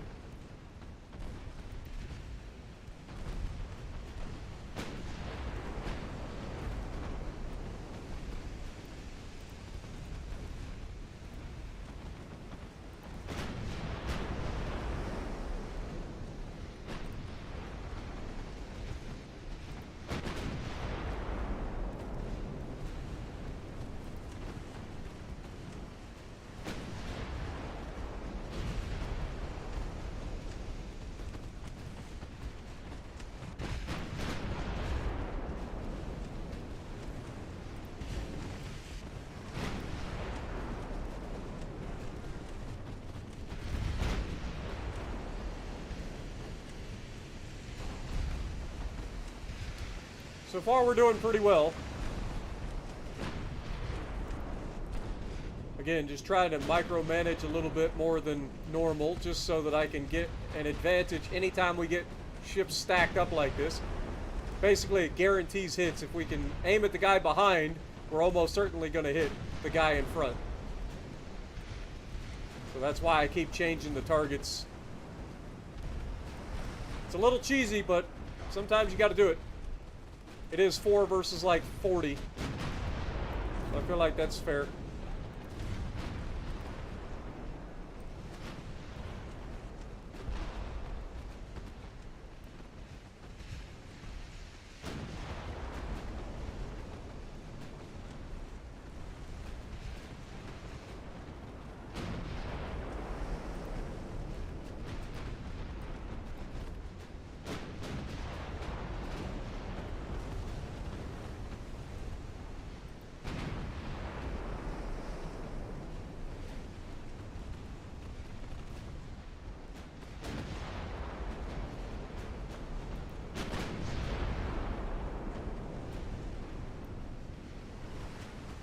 Okay, light cruiser's passing in between me and the guy, so you'll see he takes a whole bunch of damage here.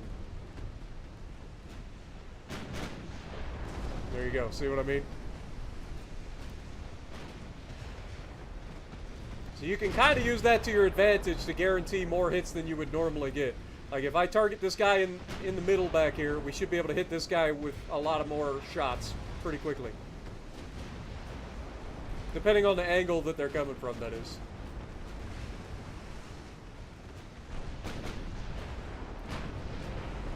But it doesn't seem like it's working out that way.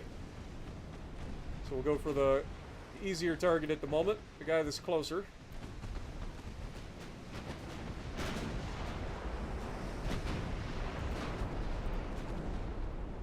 Okay, that was a big hit on the guy in the back.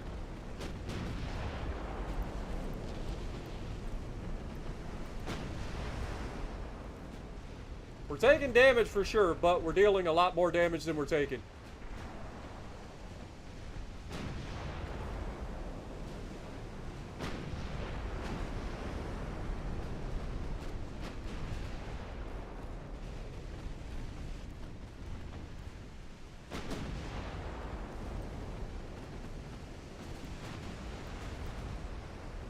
What in the world just happened?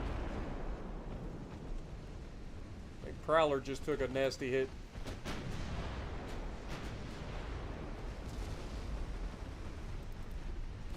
Prowler, I need you to detach.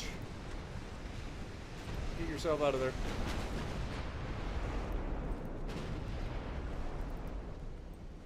We're probably going to lose Prowler here.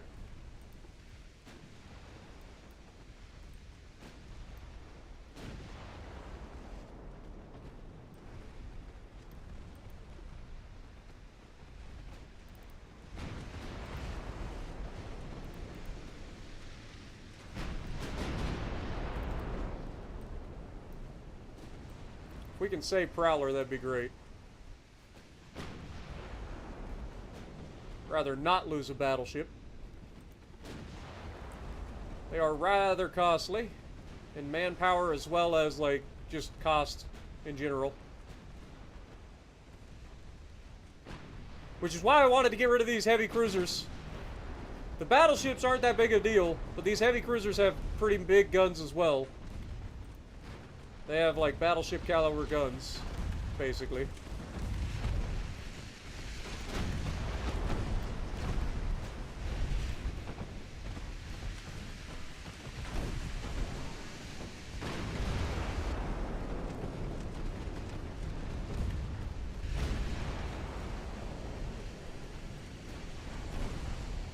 We're gonna forcibly put ourselves in between Prowler and the rest of them.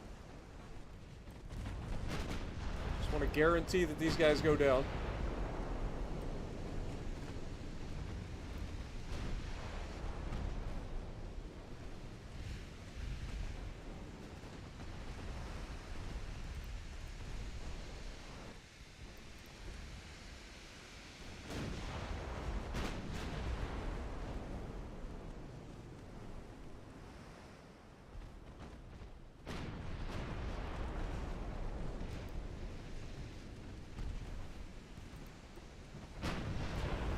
another heavy cruiser down. The other one's close behind. Down he goes. We got one light cruiser, one heavy cruiser left. And then a whole bunch of riffraff, and then it's just the battleships.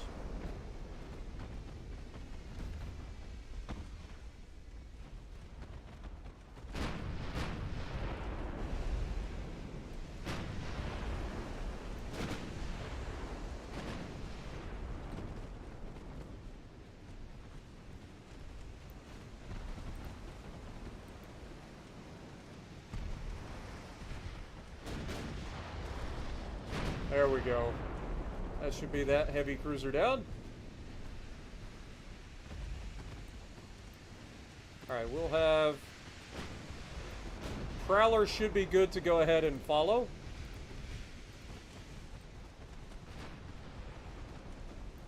Now that we've gotten rid of the initial threat, we still want them to be in the fight. But we don't want them to slow us down either.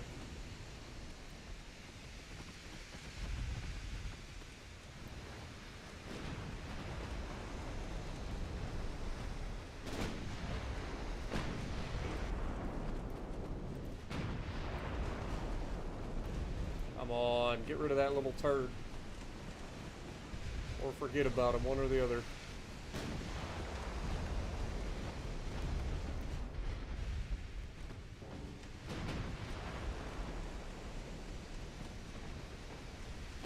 Okay, little turd goes down in the back.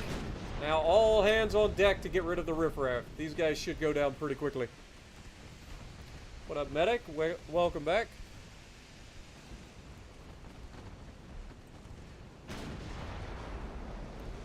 You're thinking I might need ships. Are you sure about that? I feel like my ships are doing just fine.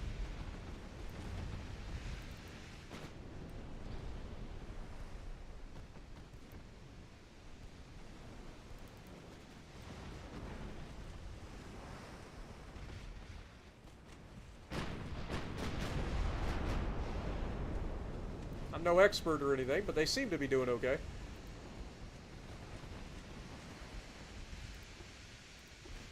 Turn the mains off for the time being.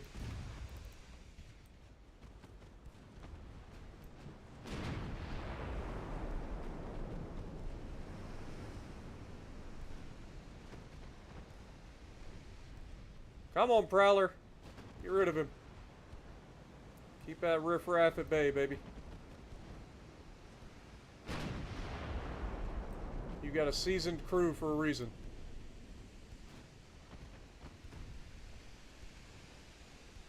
Okay, he has no more torpedoes left, so that's good.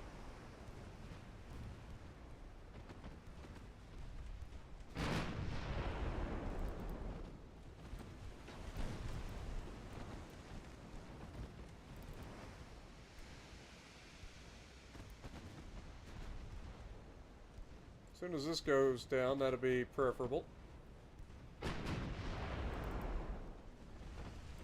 Start doubling back on ourselves here.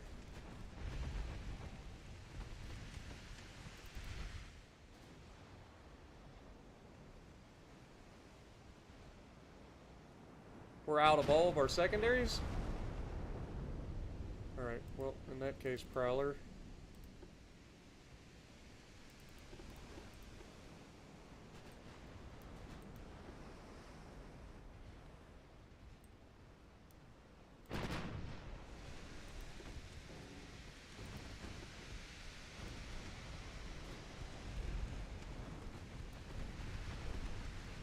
This torpedo boat shouldn't be a problem, but all these little turd blossoms are going to be if we don't get rid of them.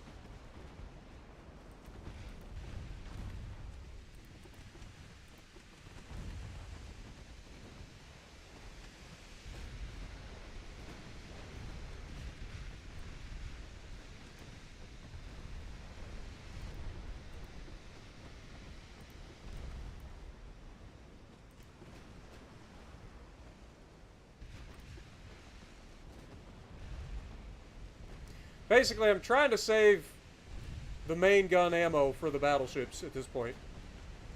Which is why I turned off the main guns.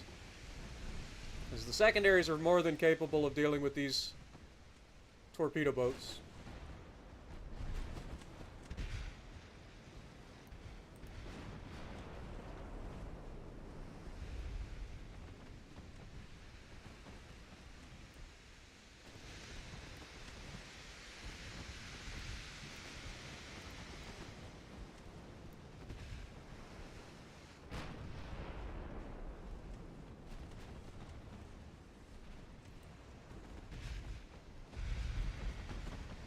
We are getting very low on ammo, though, for the secondaries. Other than the 5-inch guns. The 5-inch guns are fine.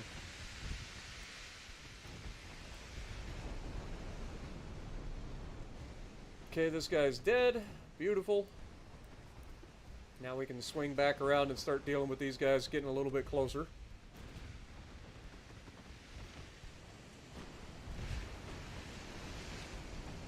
You see the battleships are starting to move in as well.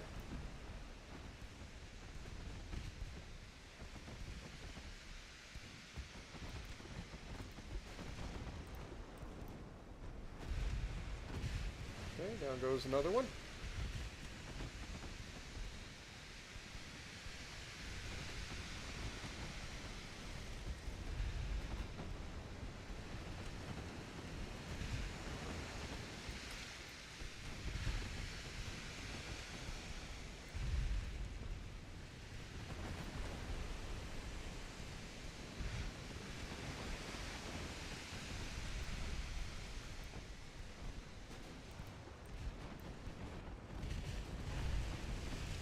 Alright, let's go ahead and turn our main guns on.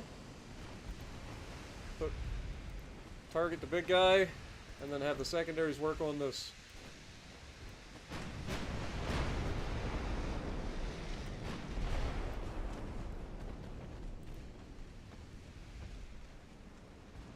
Guy's getting a little bit close.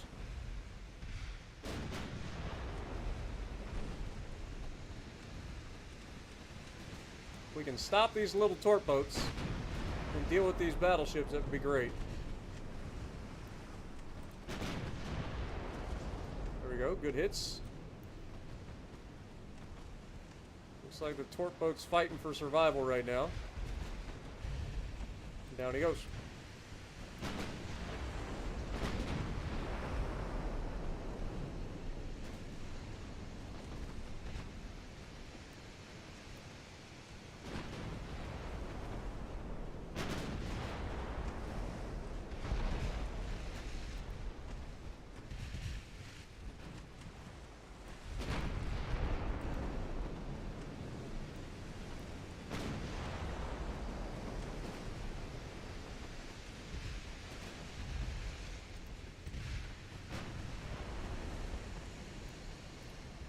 Okay.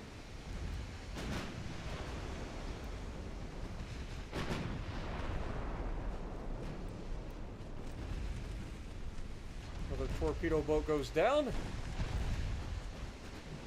Now we get the real fight going.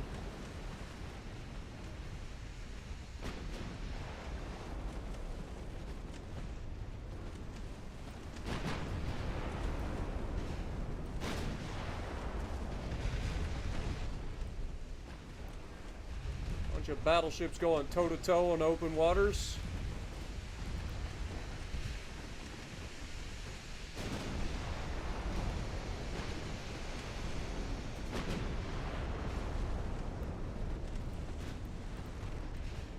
Three battleships versus three battleships, because Prowler's so far away.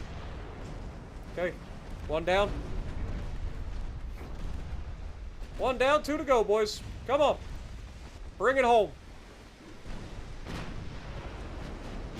Prowler's still providing long-range fire support.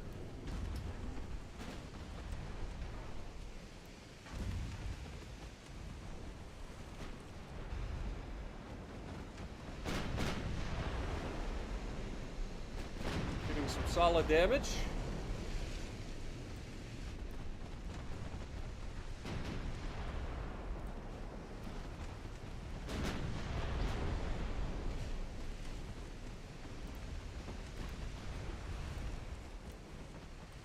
We did take some flooding on Nukem.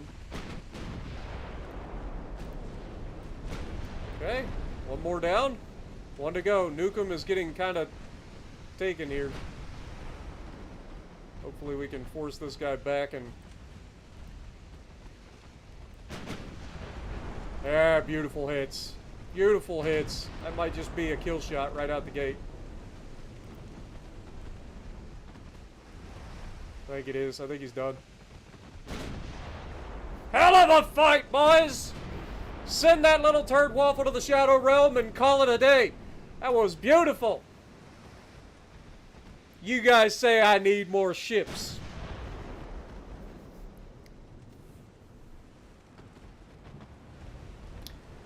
Quality over quantity, boys. You ever heard that phrase? Quality over quantity.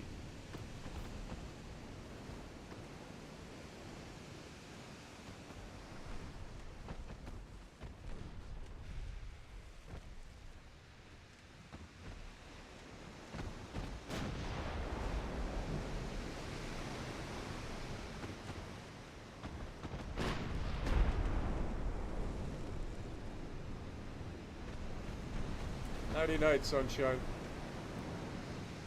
That was a massacre.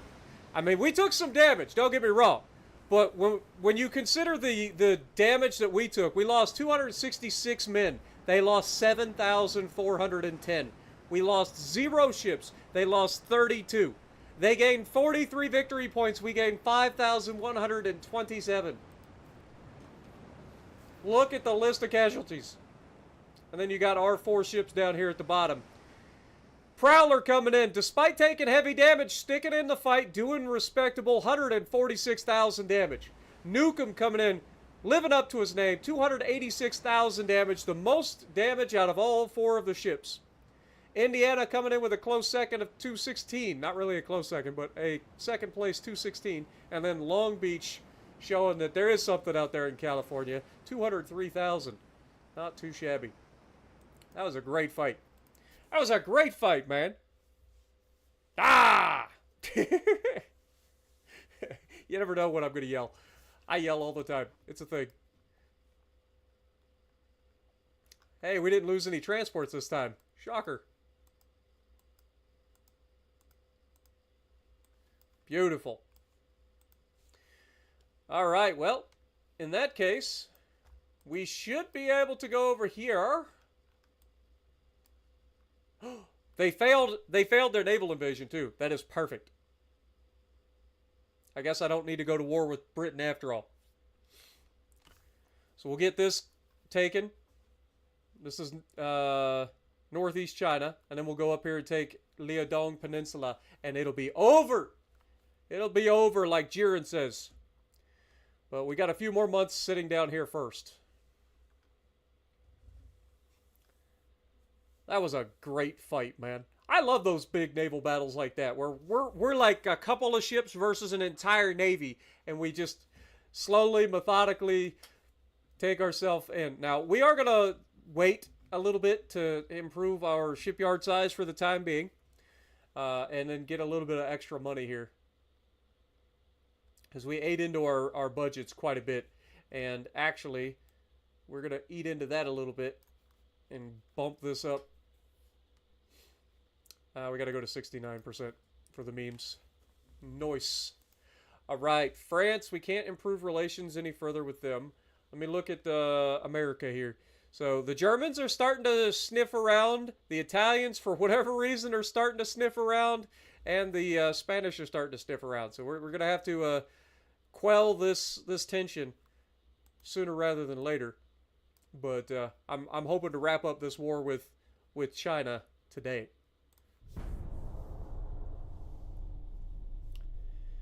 You've taught me well, Jess. Clearly, Jess, you've taught me well. What up, Stitch? How's it going?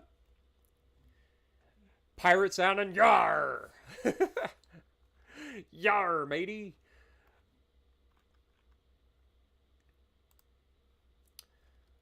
Soviet Union, no. Blow up their transports because we can.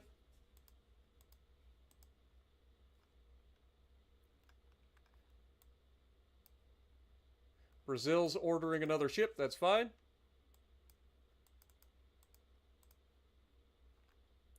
We did fail the invasion down here, unfortunately. Let's go ahead and try it again. Naval invasion of northeast China. We only need 94,000 tons now, so we should be able to pull that off.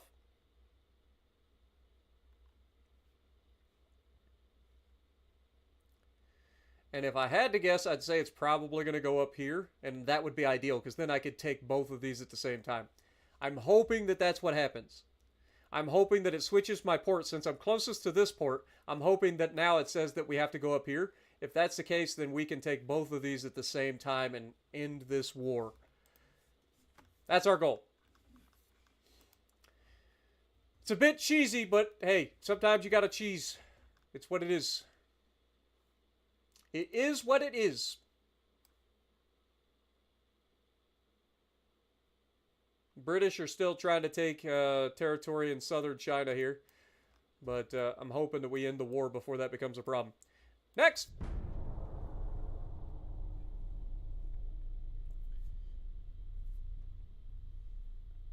Who has the most oil? Probably Russia, if I had to guess. Russia or the Middle East somewhere. United States has quite a bit, but we have to discover ours later. Like, back in these times, like, we just discovered the Gulf has oil, for God's sake, so it's going to take time.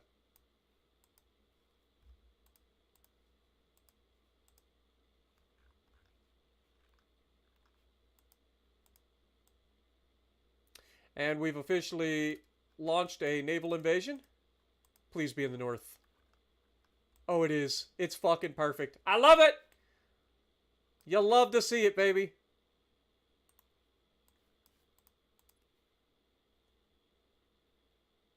God dang it, France! Fuck off!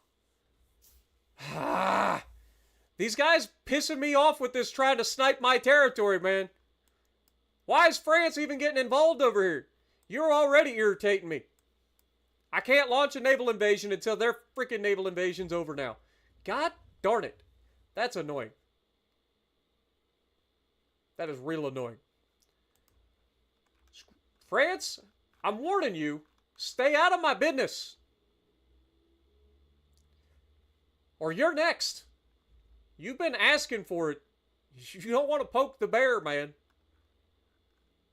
The last thing you want is for me to get pissed off at you. Look at what's happened so far to everybody else that's gotten pissed off, or that I've gotten pissed off at. The Spanish, they're not very happy with me. Right? Didn't go well for them. The Chinese thought that they had me. They never had me. I'm so far ahead of y'all, it ain't even funny. Even if it says that my technology is behind, you don't want that in your life, I promise. Also, we initiated a land invasion down here. 265,000 troops going into central China. That's actually big. We don't have the best army logistics because our transports were getting yeeted, but hopefully now that we've got the transport situation under control, we can start to build that up. Because I'm sure China's transport logistics, or army logistics, is worse than ours. Right? Where's China hiding? Yeah, their army logistics is at 1%. Can't get much lower than that. We are officially average technology now. So we're no longer behind in technology. I'm telling you, we're on the precipice of taking this series to the next level. Like, it's coming. Let's get into 1903, baby.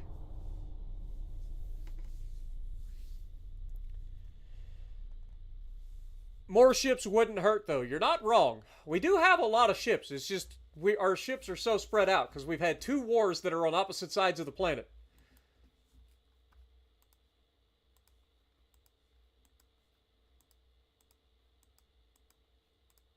But don't you worry. We'll be doing just okay.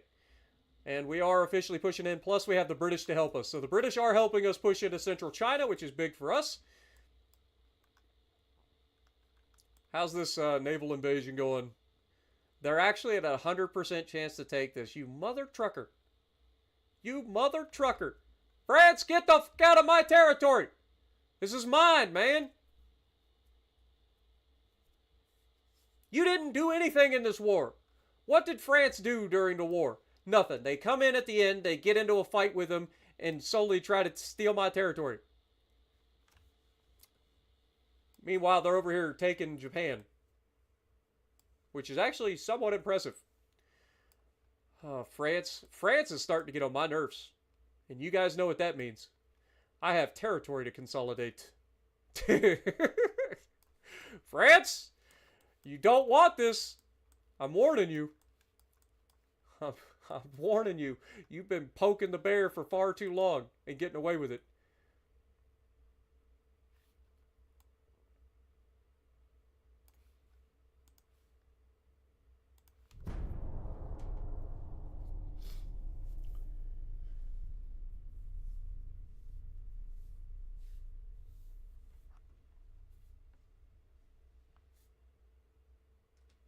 What up, Loops?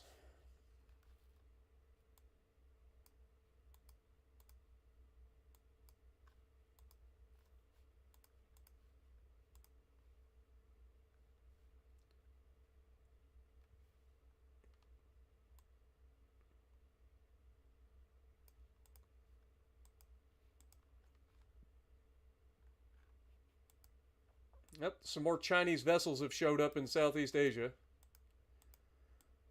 They won't be around that long.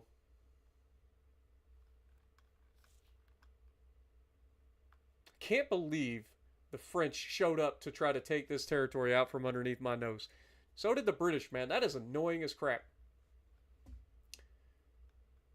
I should have started with that and said I want the Liaodong Peninsula because they're less likely to take northeast China. So annoying. Let's move this battleship, the Kearsarge, down here into East Asia to try to help protect our transports in the neighborhood.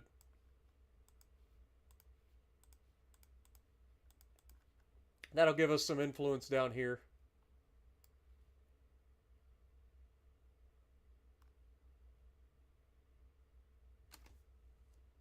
We have a 100% chance to take northeast China this time. And so we will have that in 5 months.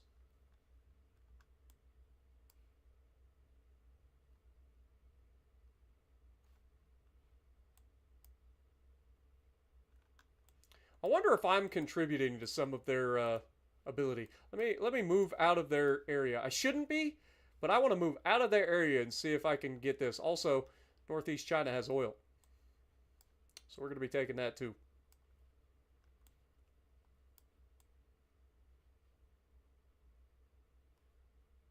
And Britain has moved fast to grab so much territory on Western China.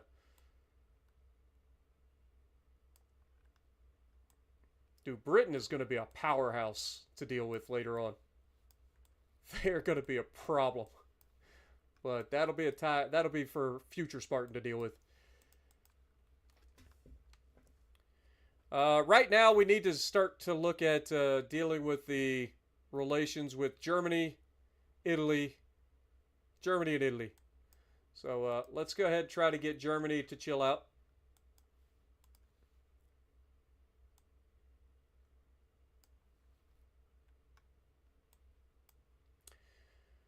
We're 35% of the way to have taken central China.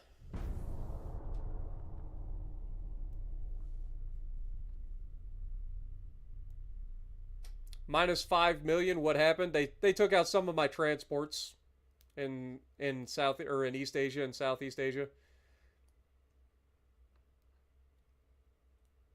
What up, Whiskey Creek? How's it going? Do I have a Discord? I mean, I've joined Oregon's Discord. I don't technically have my own Discord, no.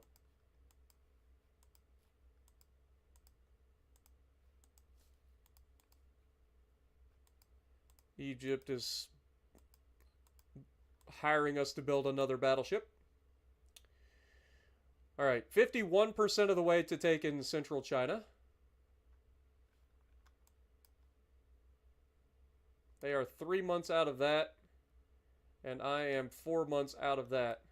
I hope we can finish this before we take both of these territories off of China and they capitulate. we're gonna be hemorrhaging ships down here in a minute. Or we're gonna, yeah, transports. How much do we need here? 101,000. I mean, we have just enough. Yeah, I can't pull anybody off of there at this time. I guess I can move Kearsarge down into Southeast Asia here and see if we can't punch a couple of these little torp boats in the face.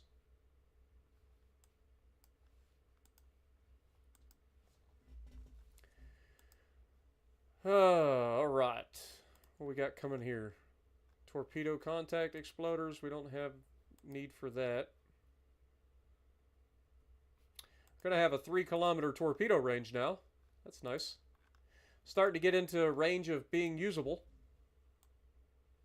I still don't like to get that close. Man, France is actually whooping Japan's ass.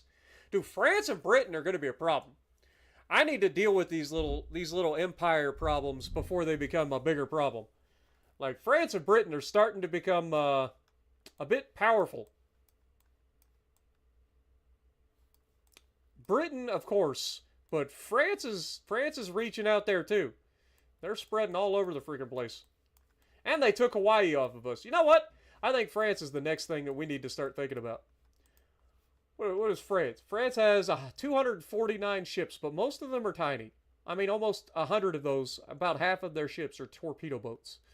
They do have 4 battleships, a bunch of heavy cruisers. Like, this is just me begging to obliterate these guys. I might have to do that. So I think France is the next one on our radar, especially if they take this territory here. Like, I was willing to, like, be courteous and cordial with you, but you're pissing me off, France. Like, legitimately pissing me off. Alright, we're only at 51% now, which is not ideal. Oh, we didn't go forward, I don't think. Look at Germany taking Russia. I haven't looked that far yet. What up, Annoyed Saturn? How's it going? What up, Dustin? Good to see you. Have a good one, Aiden. Appreciate you dropping in, man. What up, Coach, as well, man? We got everybody in here tonight. Appreciate everybody stopping by.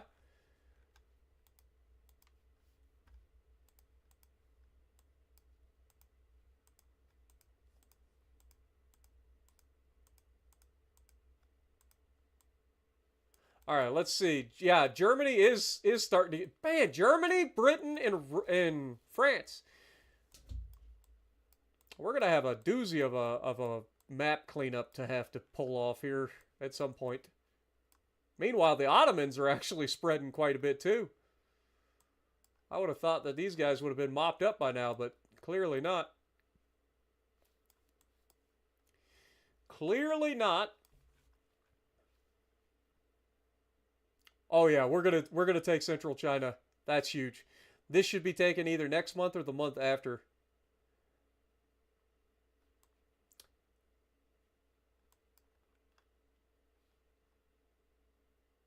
And we've got 3 months left here.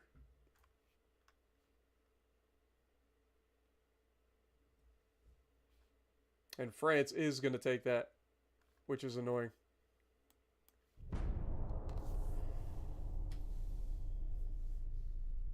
Yeah, I'm glad you guys are enjoying them so far. Glad to be back. Like I said, it wasn't that I didn't want to play any more Ultimate Admiral Dreadnoughts. I actually enjoy the game, even if it's frustrating when you first start out with all the goofiness. Even with all the frustration, like, it is a lot of fun. I do enjoy it. Oh, hello, Battleship Wrong, Puyun class. Honestly, it's 1 battleship and 8 transports versus how many battleships? I feel like we just auto-resolve this. Yeah. There's no reason for us to fight that battle.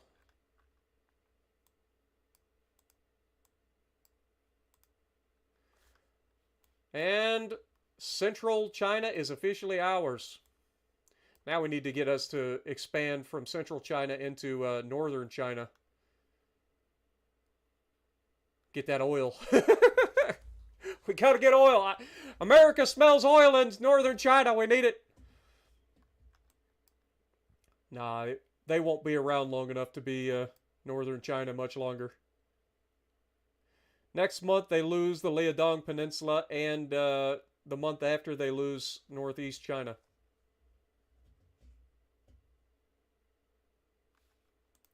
Politics. France, Germany, and Italy. I mean, I don't know why Italy's upset. They need to chill or they're going to get their butts whooped.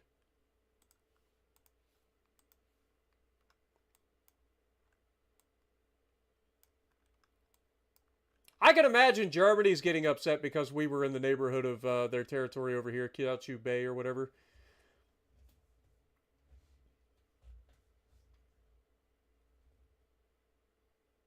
Alright, let's keep it going though. France is about to take Liaodong Peninsula, which is annoying. Have a good night, Saturn. Appreciate you dropping in, man. Have I ever played Civilization? Yes. Old school Civilization, though. It was Civ 3 and Civ 4, I believe.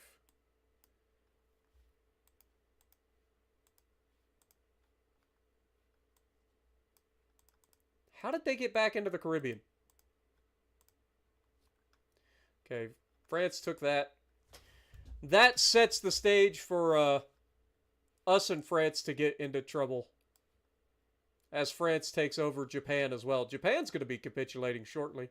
I mean, they got a little bit of territory down here in Southeast Asia. But they're losing their homeland. France has always showed up in these playthroughs and been a problem. And now they've... God dang it. I mean, it shouldn't be an issue. And it's not going to matter because it's next... I guess we got 2 months. Let's get this guy up there. Get up there.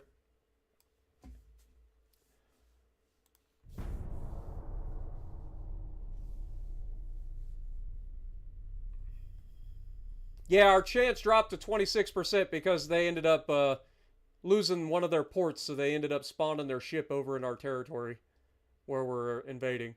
So we needed a little bit more tonnage, so that's why I got to move the Kearsarge back up there. But should be able to do that relatively quickly. And then we'll finish taking this.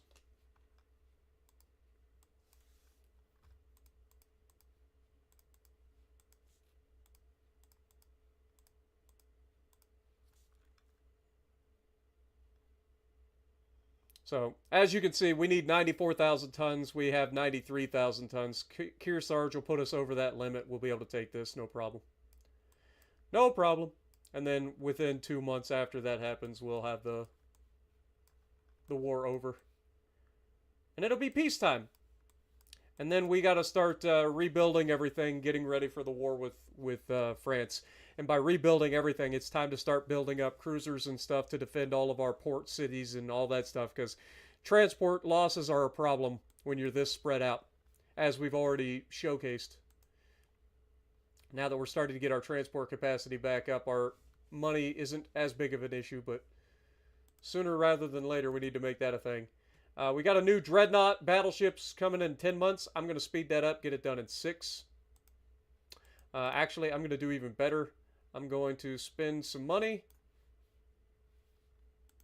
Get that done. That only gets me to 5 months.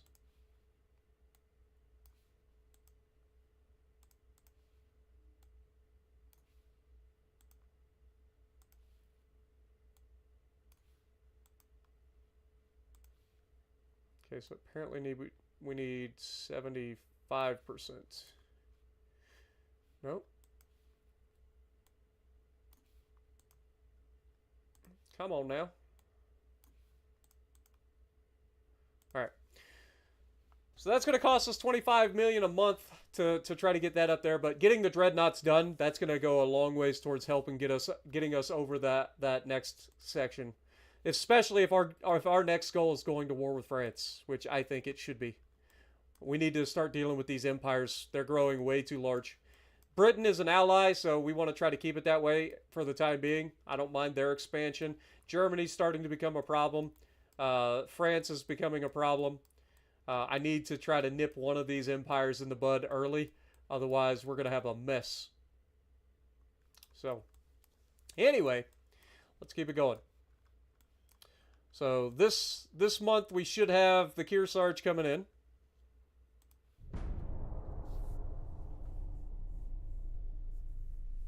Yeah, I'll probably have stereoscopic rangefinders too, which is going to go a long ways.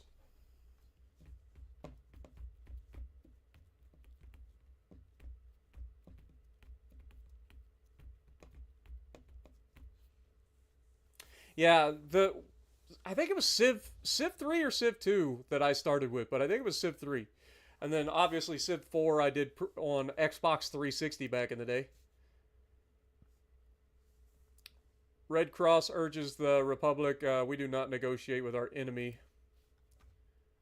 2 battleships. I mean, we'll have to take this fight. I'm not gonna chance losing a ship to their auto resolving.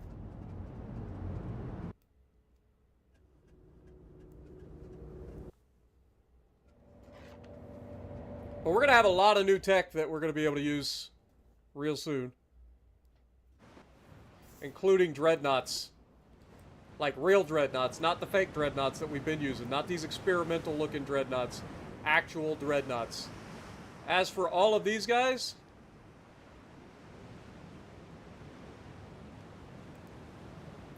we're going to have everybody line up. You know what? Actually, we're just going to put them all in a line. We're going to set this to this. We're going to go into an abreast formation. We're going show of force.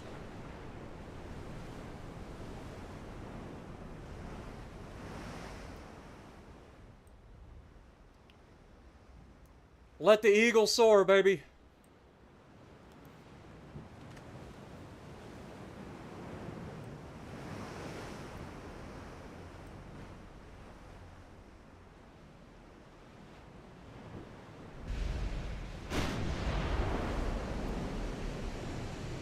Can't even see him down there.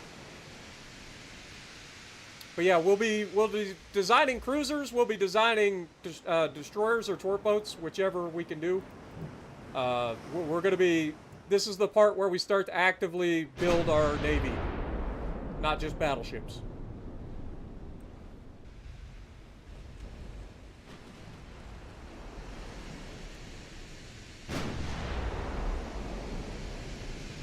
Oh, that was a big 11-inch hit.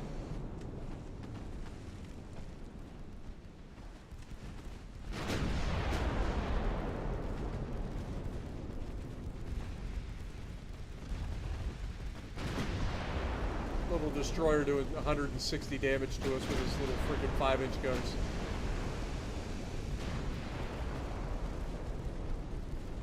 I just realized that's an actual destroyer, not a torp boat. Well, it was an actual destroyer and not a torp boat, I should say. Alright. Let's start rotating this around.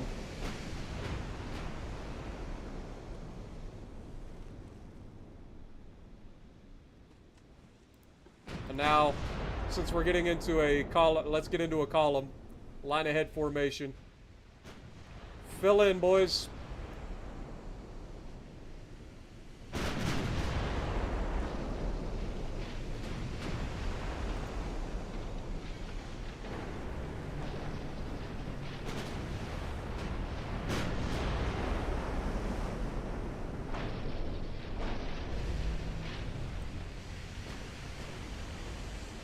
It's gonna take them a minute to get sorted, but once they do, it'll be a nice line ahead formation. I just wanted to come in as a nice little, like, flying V formation to really showcase to the Chinese how screwed they really are.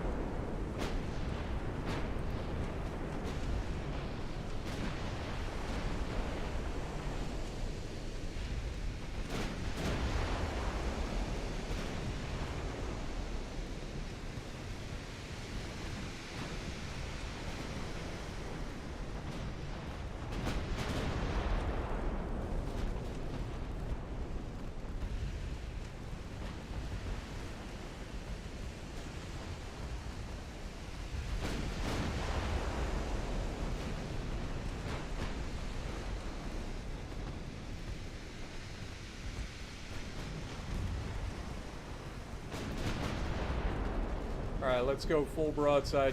Get all the guns to bear. We got a lot of battleships here. I want to see a lot of guns.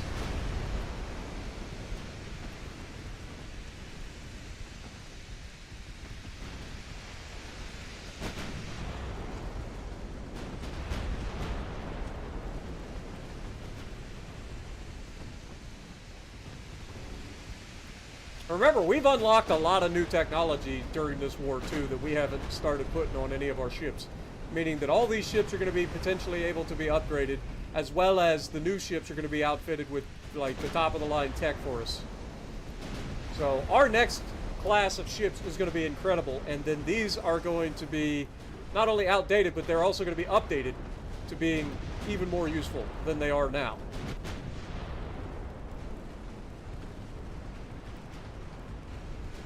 Now we've officially got our engagement line going. Time to send these boys to the bottom.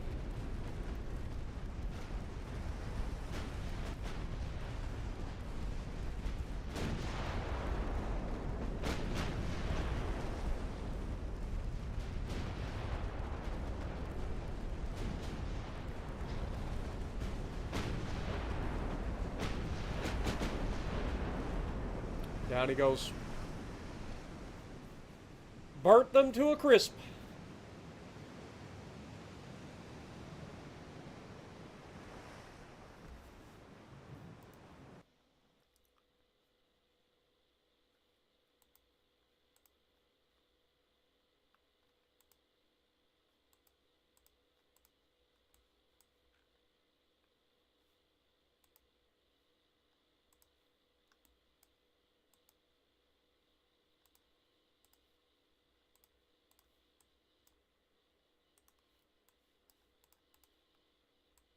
All right. Actually, we've located the little turd blossom. He's down here. Punch him in the face.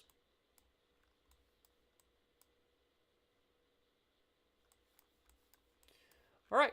And how goes this? This will be done in next month. And the war should be officially over. China should capitulate. What up, American May? Good to see you, my dude. Welcome to the stream. More elite meat win? I'm not sure. I'm not sure, brother. But we will definitely be doing another stream of elite meat before long.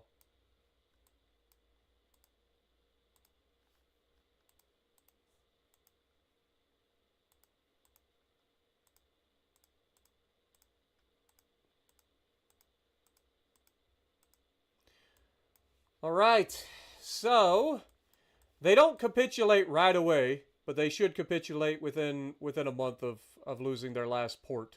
They have no more ports left, to my knowledge.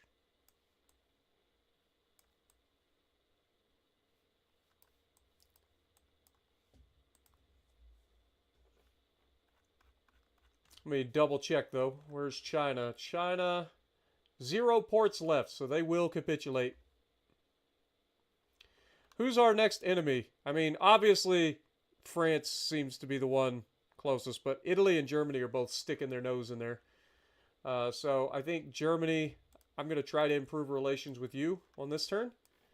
But everybody else should be able to simply get in here. You guys are going to move into port. And then China should be over in October of 1903. I saw that. What up, Todd? How's it going? What do we do here? Well, Ultimate Admiral Dreadnoughts is a grand strategy style game where you get to design and build your own fleets and take them into battle and engage in diplomacy and try to win, take over the world with whatever country you decide to use. We're using the United States of America, and we've currently got into October of 1903. We are unlocking dreadnoughts real soon. the war is officially over, and because of that, our wartime budget goes away as well. So we are going to have to balance our books again.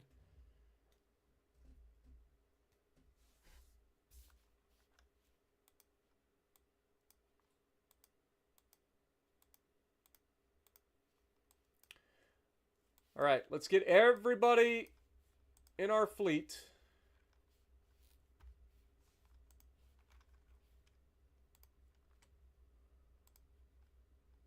In limited.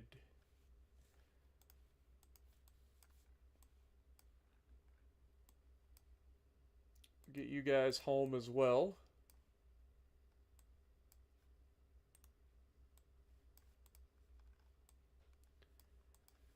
They the only ones? Yeah. Everybody else is already home. Perfect. All right. How are we going to balance the budget, though? If we look, we are currently building 3 new battleships, which is costing us quite a bit of money. 2 for Brazil and 1 for Egypt. Looks like 5, 7, and 12 months of building. We are going to be able to build up our transports in the in the peacetime, so that's good. But for now, we will have to try to drop this to stop us from hemorrhaging money. In the meantime,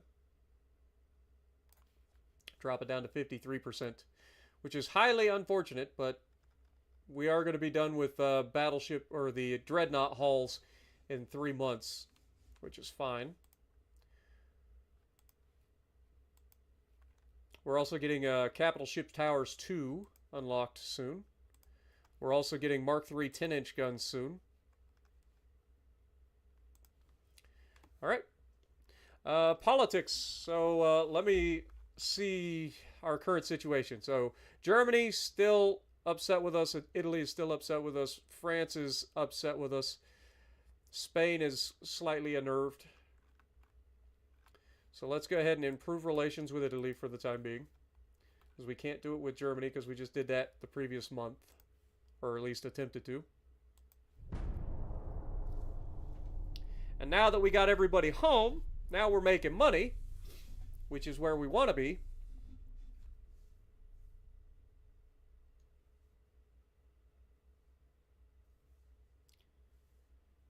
Yeah, France is always going to be angry with us for whatever reason. But they've poked the bear too many times. I think we go to war with France and start taking their territory. They own a lot of territory. I didn't want to go to war with them this early, but they have poked around too many times.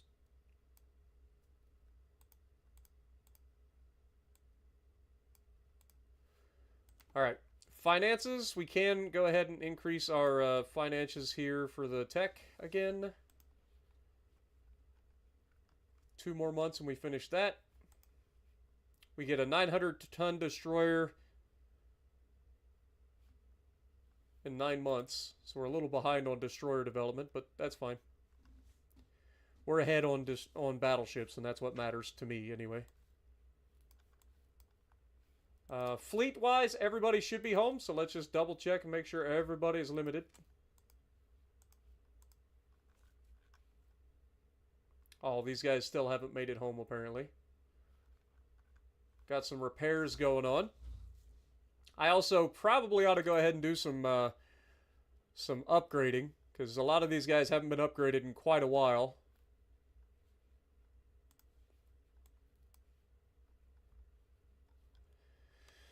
So, I think we'll hold for the time being, and then we'll figure out what we're going to do from there. Politics, Germany, improve relations, please.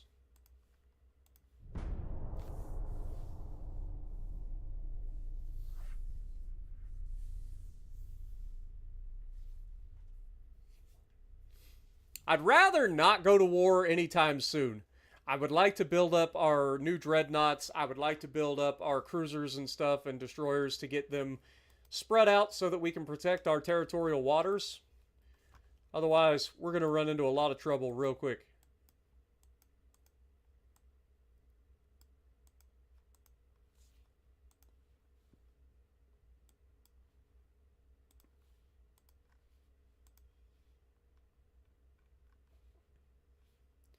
Alright, how much does it cost to go to the next level? 34 million a month. Good lord, man. Alright, well that's fine. I do need to get it moving. So just drop that down a little bit. Next month we get this. That'll be our dreadnoughts, and that'll be officially in January of 1904. So we've unlocked the ability to do dreadnoughts a little bit early. New class of vessel called the Sugar Mama.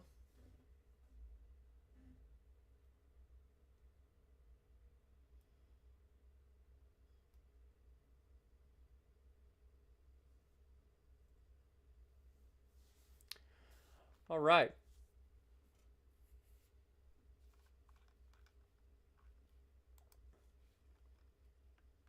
Journalists question the combat ability of our fleet. Yeah, did you just see what we did to China? Do you really need to ask about the combat capabilities of our fleet? The fleet is capable at any time to perform tasks assigned to it.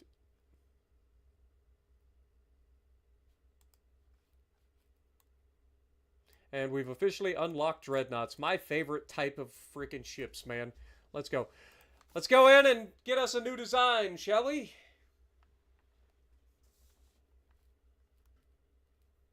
This is the experimental dreadnought. Looks rather familiar to me. Should look familiar to you guys as well. And then this is the actual, like, initial dreadnought, which, I'll be honest, I'm not a big fan of this. I think we go with the experimental dreadnought.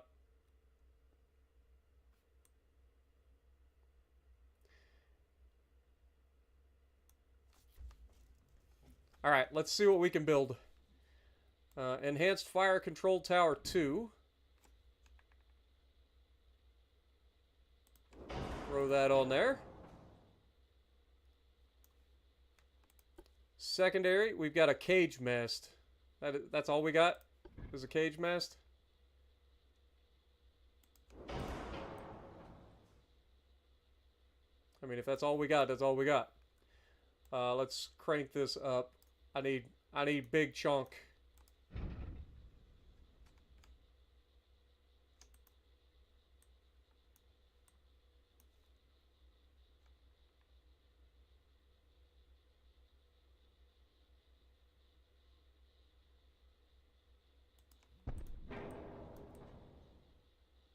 I'm not gonna lie, I hate that these boats are like unmovable. Forcing me to push this even further back than I normally would. 22 knots seems to be pretty straightforward there. I don't mind that. Induced boilers. Multiple expansion steam engines. I think we go with that. Obviously, we're going with Harvey armor, anti-torp, double hull bottom, reinforced bulkheads, anti-flooding, citadel armor, and we'll use coincidence rangefinders for now.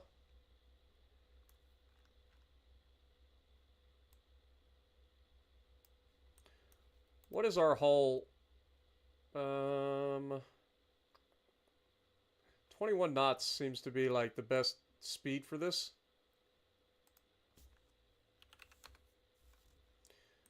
It gets us there, but we're still very heavy. Still very heavy. We haven't even put guns on this thing yet. Alright, well, let's see what kind of barbettes we can do here.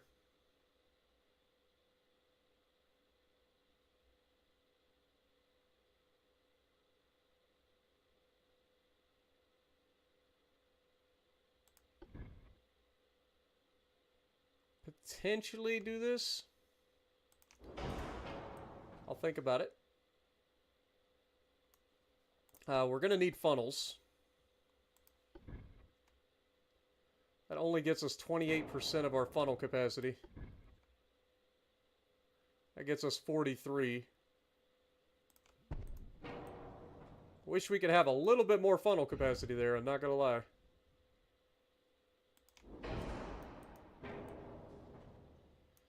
That's fine. As far as guns, I mean, we do have the 13-inch guns.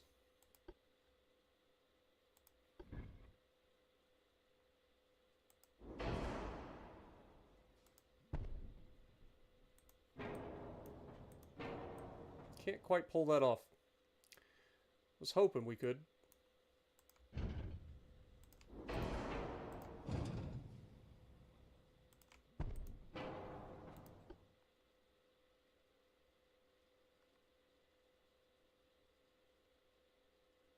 Okay, we go very tall superimposed barbette.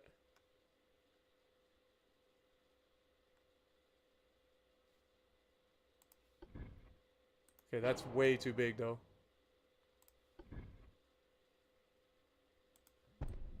Is that enough though? I don't think it's enough.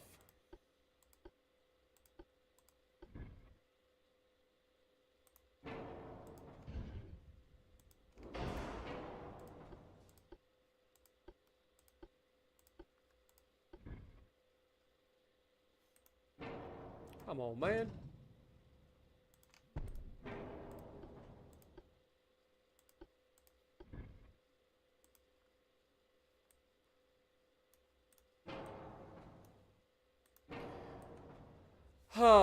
That's just not, it's not wanting me to have fun. But now it allows me to move that forward for whatever reason. Which is fine, because now I can move this forward. And start looking at funnels again.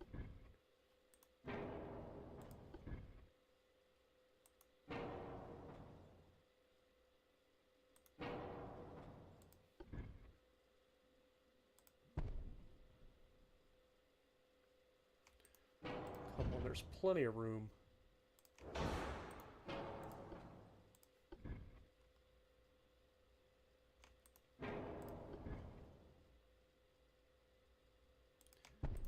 That gets me 65%. That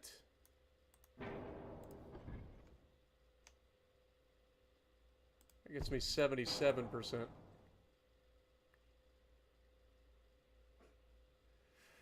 think that's about as good as we're going to get that. I don't think I can get a second one of these, can we?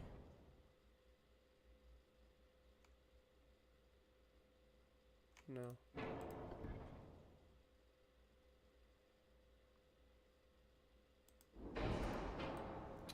Alright, well, I think that's going to be about as good as we're going to get on the engine efficiency for this particular vessel.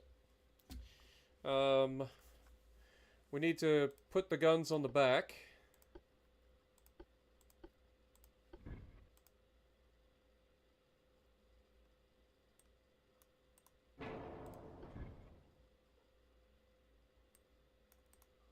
Are these side guns? Did I click the wrong thing? There we go. I was like, why are these wanting to offset? There we go.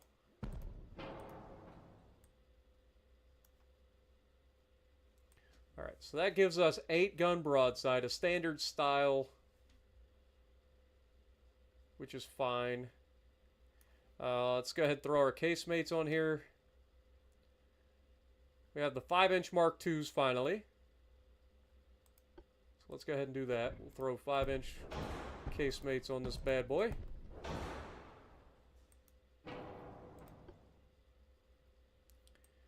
And as far as secondary turrets, we do have these 5-inch guns that I would like to throw in the little spots there.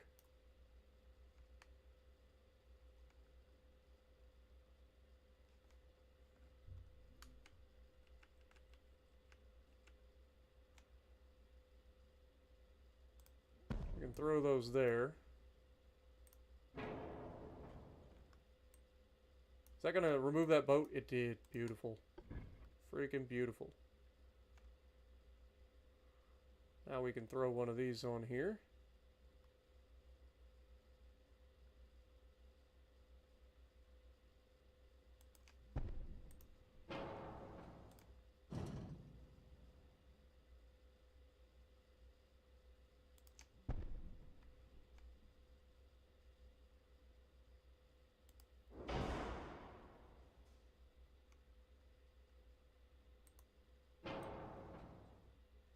I hate that they have these freaking unmovable boats, man. Drives me crazy.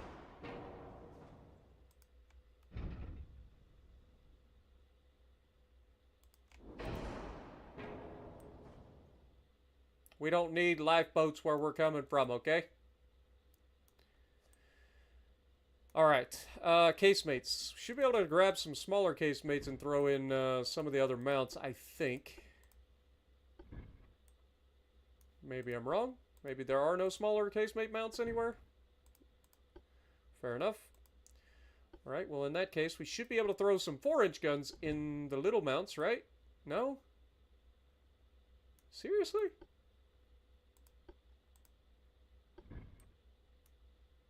I mean, we can mount 3-inch guns on top of our turrets there. Can't quite do that because they interact with the barrels.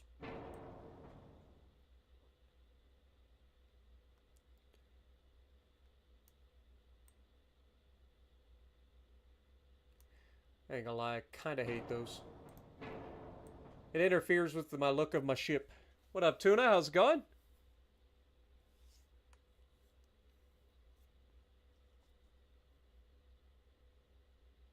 Jacob, good to see you as well. Alright. Well, what fits in there? Is it a triple, or is it a single barrel fits in there? No? Is it a 2-inch gun that fits in those? It's a 2-inch gun. Okay, well, we'll throw some 2-inch guns in those. I am of the mindset, if you guys know anything about me, I am of the mindset that if there's a mount for it, you fill the mount, at minimum.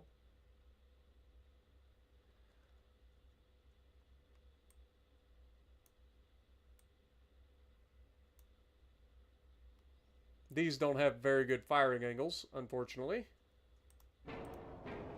So what if we...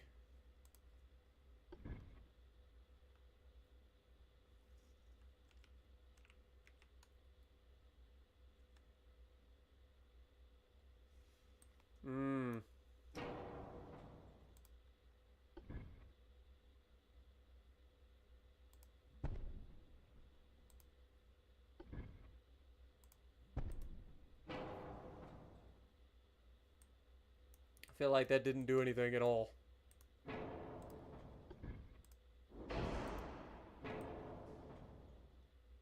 I think we just deal with that. This one's not going to have a very good firing angle because it can't rotate properly because of that, but it's still there and it still fills the mount. It's 2-inch gun, it's not that big a deal anyway, so screw it. It's not my fault that they designed the hull this way. Like, that's too wide for the area given.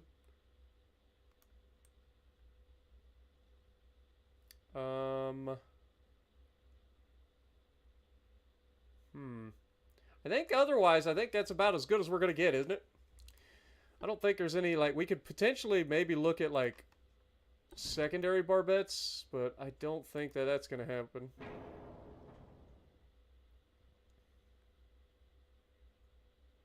Because they want these to be, like, center-lined. You can't put them off to the side. Some hulls will have, like, little spots out here that you could potentially put, like, a secondary tower.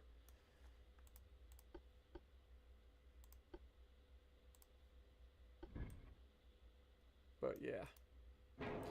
I think that's going to do for that. I wish we had a tripod mast for the back instead of a cage and a tripod. But overall, I don't hate it. I don't hate the look. Alright, let's look at what we can do with the rest of this real quick. We're going to have to figure out the whole... Let's go standard ratio. I liked...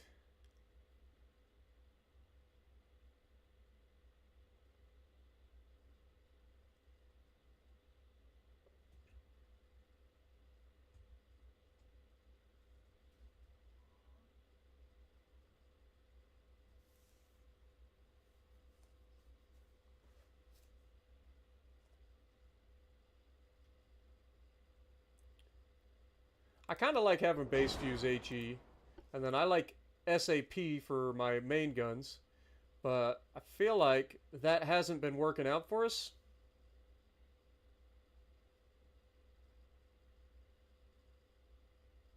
As much as I would like.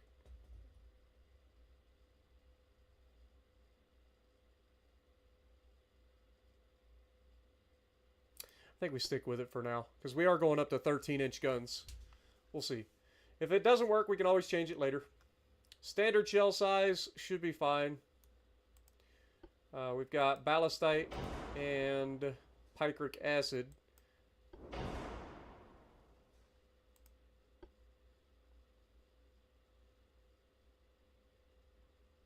Let's go advanced hydraulic turrets with enhanced reloading. So we're 30,000 tons, or not 30,000. We're 5,000 tons overweight, essentially. So we got to try to scrap 5,000 tons somehow.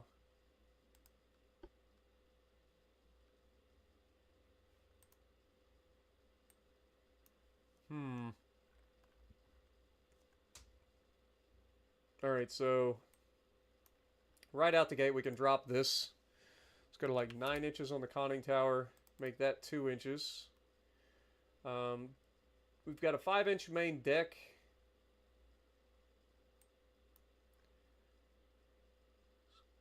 Go down to a 1-inch inner deck.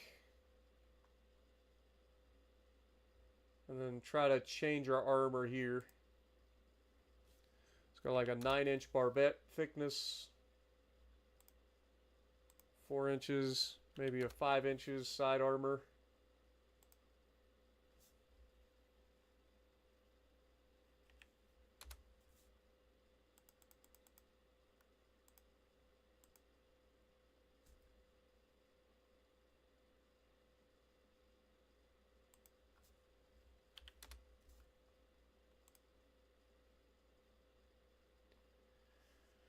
Okay, now how do we go from here?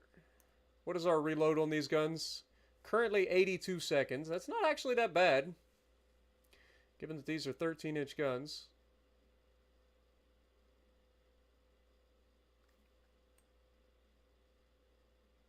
We just got to deal with the fact that we are currently 4,000 pounds or 4,000 tons overweight. Where are we going to save 4,000 tons? I mean, we could just drop the main deck armor down. Get it a little bit closer in line with the rest.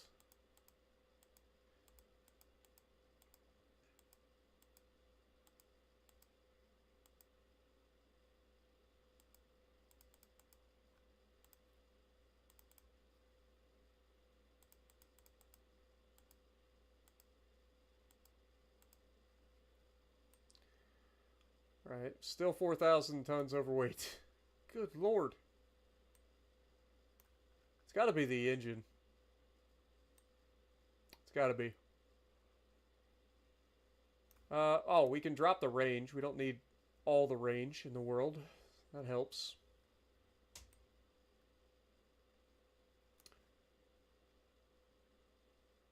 Could increase the draft.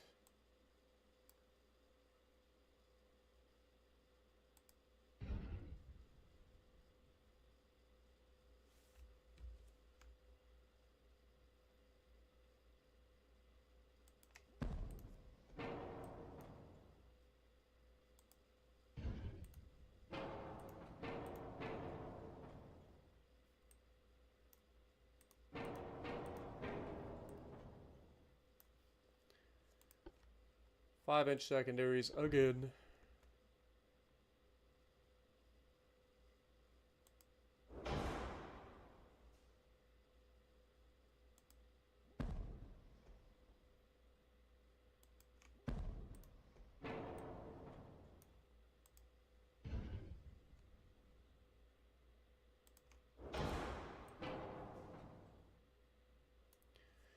Now that we fixed that mess, we're still overweight. Okay, what if we shrink the width of the ship?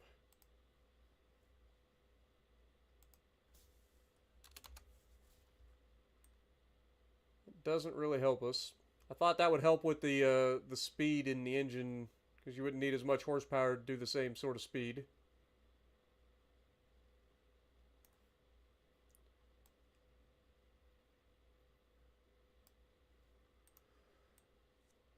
I mean, technically it does, but now we're 1,800 pound or 1,800 tons overweight.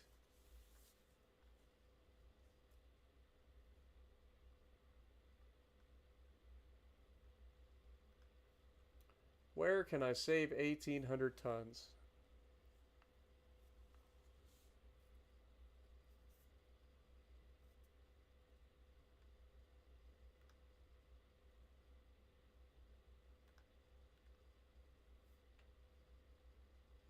Guess I could drop the belt armor a little bit. Got a little bit of an aft weight offset.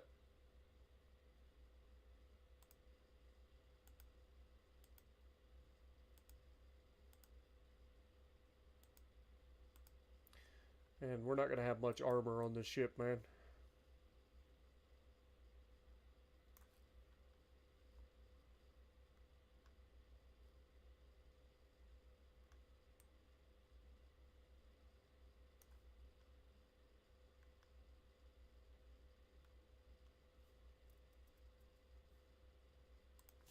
Let's take the top thickness down.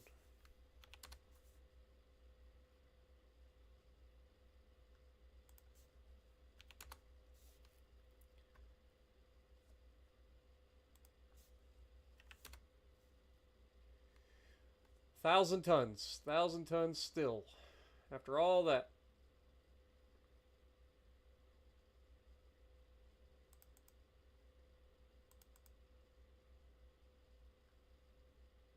Just not shedding any freaking weight, man.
I want this to work.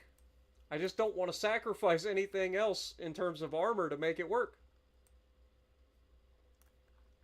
Do we just go super low? Like... Oh, that's still not there, though.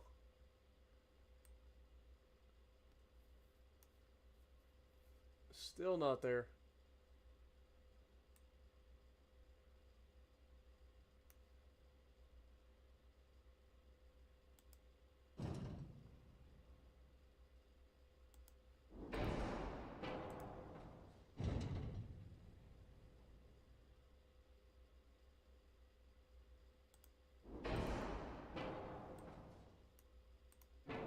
We get rid of that. That gets us where we need to be. Those 2-inch guns aren't really going to do anything anyway. 13 inches is too big, 12 inches... 13 inches is too big, 12 inches is just right. Bad, Jess. Bad, Jess. But thank you for the $5 bomb. I think that this will work. You're not wrong. I mean, going with the 13-inch guns, we're looking at 867 tons versus 748. It's not that big of a difference in terms of their overall, like, weight. And the reload's not that big a difference either. They're both Mark IIs. The cost is much higher for the 13-inch guns. But she is a chonker for sure. If we go to 0 on the draft...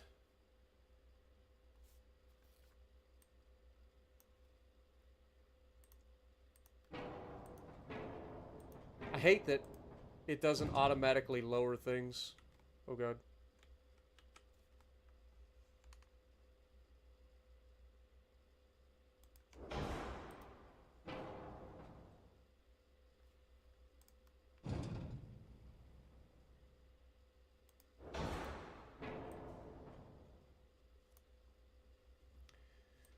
These are going to cost 133.2 millions a piece. 133.2 million a piece for these battleships. But I think that's about as good as they're going to get. I think that's about as good as they're going to get. We're not going to be able to fill in the gap in the inside of that tub, unfortunately. I wish I could put a 3-inch gun in there, but apparently not. I think this is about as good as it's going to get. Drop the speed. I don't want to drop below 21 knots. I want to keep the speed up there. Speed is key in a lot of situations in this game. Being able to dictate the engagements is huge. What do we call this thing?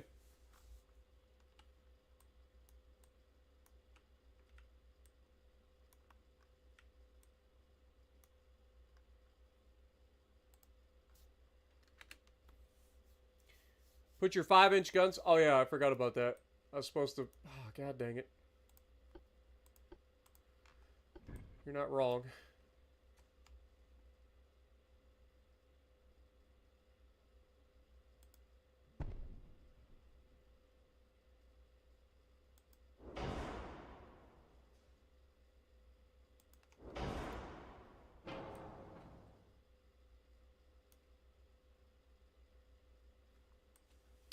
Alright, well there's our 5-inch guns back.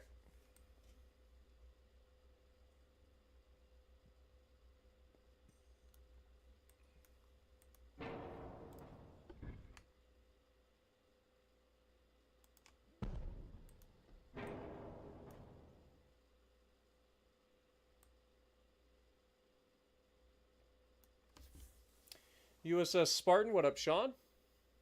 USS Chicago. Put 4-inch secondaries? Nah. The 5-inch guns are going to be fine. I think the 4 inches are going to be hitting the end of their limitations at this point. Glass class, because no armor. I mean, fair. McJugger Nuggets. What up, Rogue? Belthorian, good to see you. USS Potato, USS Sabotage. Think about it this way. What would this class of ships be called? Instead of trying to come up with an individual name, what would the class of ship be called? Because the first ship dictates the class name.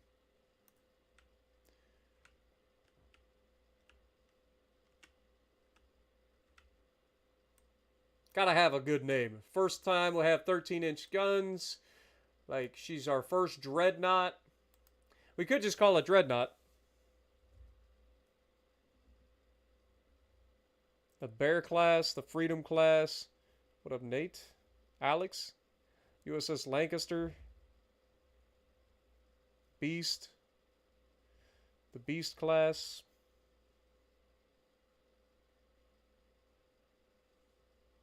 Paper Cannon. What up, I'm not. The Turd Burglar class. Alright. We're just going to call this the Dreadnought class. It is the original. I know it's not the like most original name in the world, but if we call this the Dreadnought, then we can you know, come up with some better names in the future. She's a good-looking ship, though, I think. Go ahead and save that design. And then we're going to come up with a new design. Because we got to start building cruisers as well. So I want to look at heavy cruisers, light cruisers, and destroyers, potentially. So we've got the Armored Cruiser 3 hull. So this is the problem with heavy cruisers early on. Like, you just don't get any good hulls, man. They suck.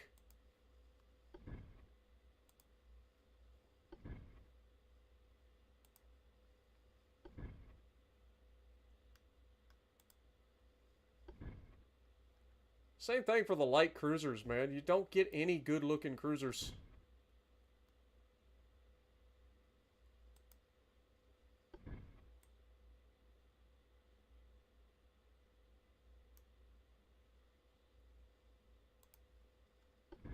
Alright, well, at minimum, we got to design a destroyer. So, just go ahead and max this out.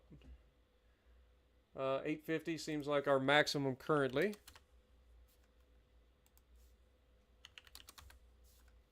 Wait, aren't we close to getting a 900-ton destroyer in the near future? It'll be fine. 850 will work. Currently set up for 35.8 knots. What is the max speed? 33 knots. So let's go with... let's go 36 if we can. We'll see. Oh, even at that, this weight's not going to work.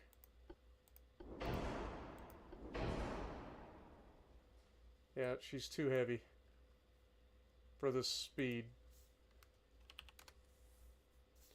Go with 33 knots. That gets us down to where they're supposed to be.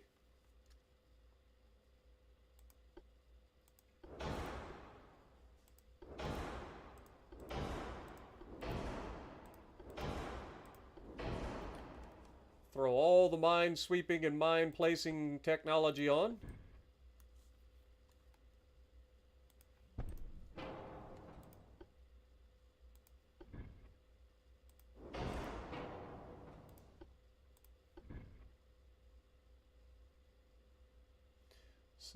%. And we're going to have two of them, potentially.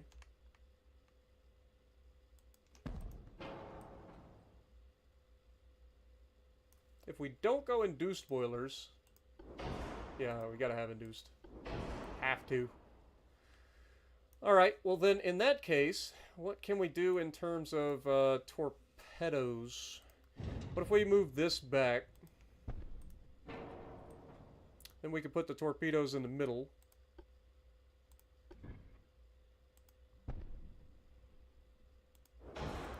Have 4 torpedoes.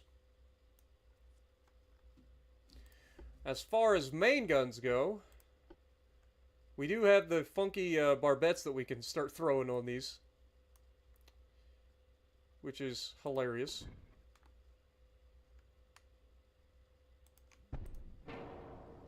But I like something like that, and then we'll just do a... do we go with the 5-inch or the 4-inch gun?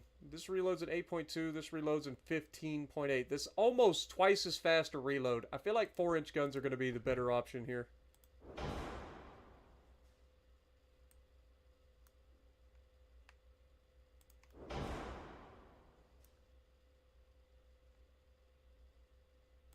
I thought we could put that up there, but apparently not. Put a 3-inch gun up there, though. We are overweight, though.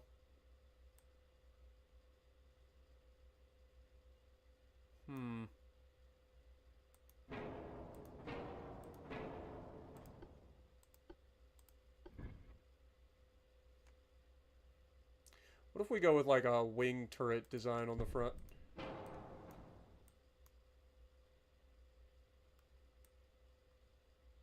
I don't hate that. I don't hate it. We are overweight, though, so we're going to have to figure something out here.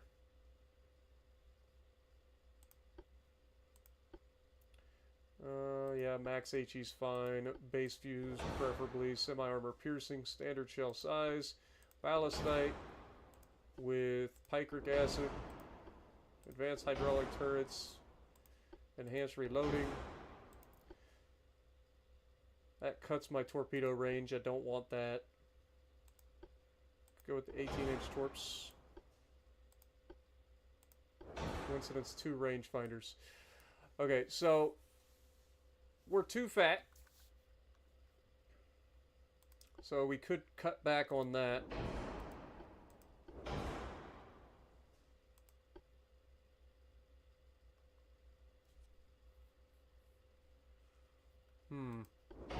That doesn't really save us anything.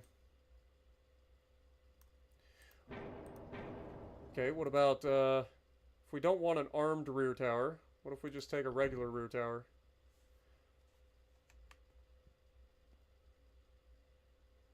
And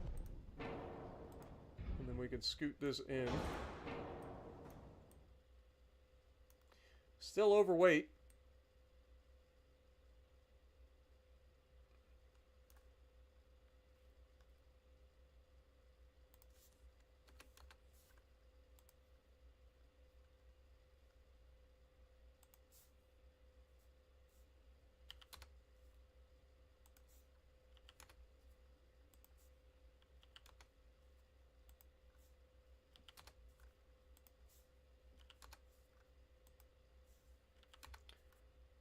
Maxing out the armor doesn't really do anything here, other than make us a little bit heavier. We can drop the range, though. That'll save us a little bit of weight. If we go with cramped quarters, that'll save us some weight.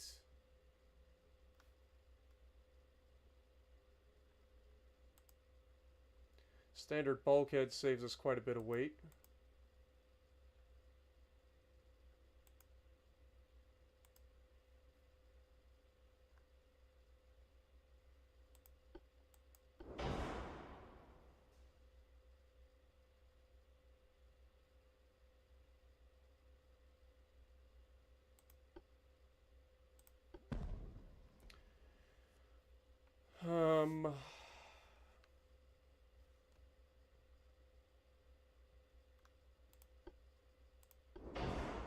Reduce loadout.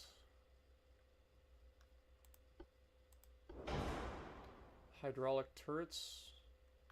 Still overweight. I need to find a little bit more weight. We go 32. 32 gets us closer. 31 should take us there. Looks like 31 knots is going to be the answer. And with that, we should be able to bring... Nope, I lied. I think that's about as good as we're going to get.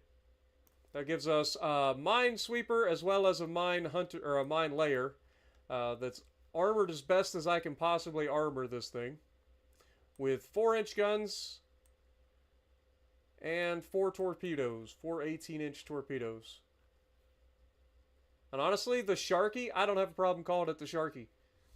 How about the Shark? We'll just call it the Shark class. Save that design.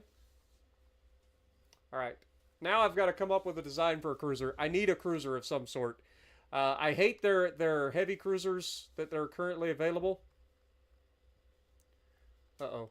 Did I break? I was going to say, uh-oh, did I break it? I'm not going to lie. I hate their heavy cruiser hulls early on so much. They're so ugly. I think the light cruisers would probably be a little bit better, even though light cruisers have a tendency to go pop.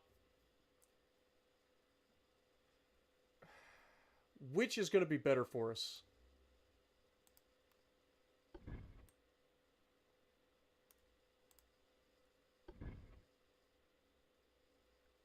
Let's try something like this. This is capable of 23 knots. So we'll set it for 23 knots. Set the range down. Main tower will be a front tower 4.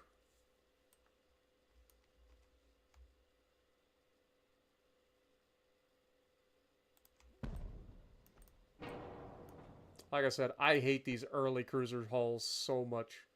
I think they're so friggin' ugly. They're so ugly, I hate them so much. Alright, let's go with induced boilers.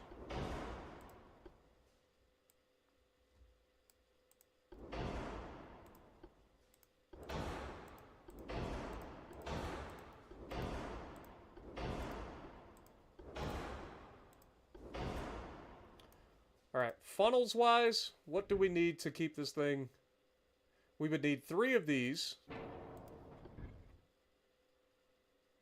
Or 2 of these. I don't hate the idea of having 2 of these.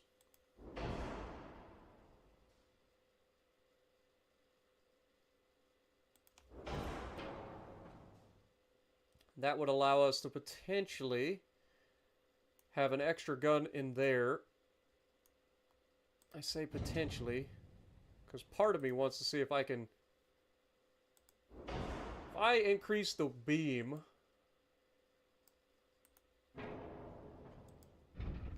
Can this fit down in here? Like, I would have to bring this all the way back here. And I don't love that.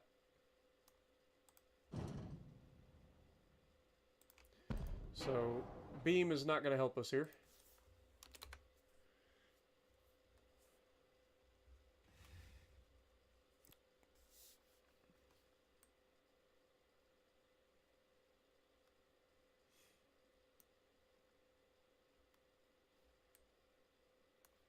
We do have barbettes. Oh, we can't use barbettes on these. I forgot. I forgot. We can't put any barbettes on these old school cruisers. Main guns. We got the 5-inch Mark IIs. Or the 4-inch. Again, I think the 4-inch guns might be the way to go early on. Just because we want to be able to carry a lot of these guns.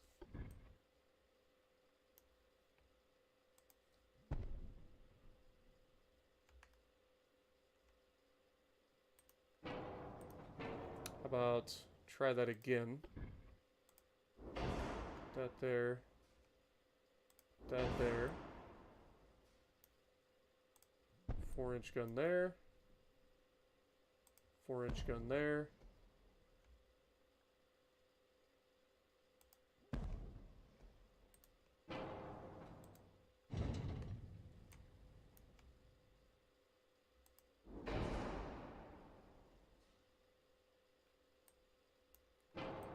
I hate when the game gets all clustered.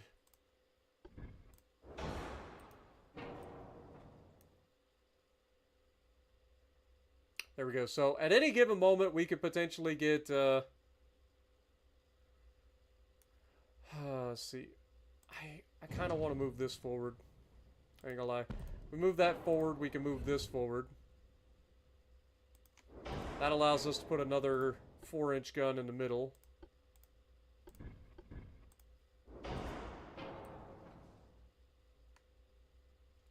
So that gives us a potential broadside of 1, 2, 3, 4, 5, 6. 6-gun broadside with 4-inch guns that are going to be reloading really quickly. I don't hate that. Okay, well, let's see what we can do. Base fuse HE, preferably maximum HE with semi-armor piercing. Seems fine. Ballastite and picric acid.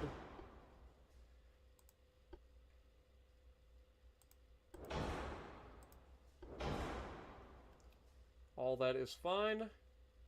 And then can I just max out the armor? I don't think it's going to matter. Because again, at the end of the day, it is a cruiser. It's not like it's got armor. But I would rather max out the armor if we can.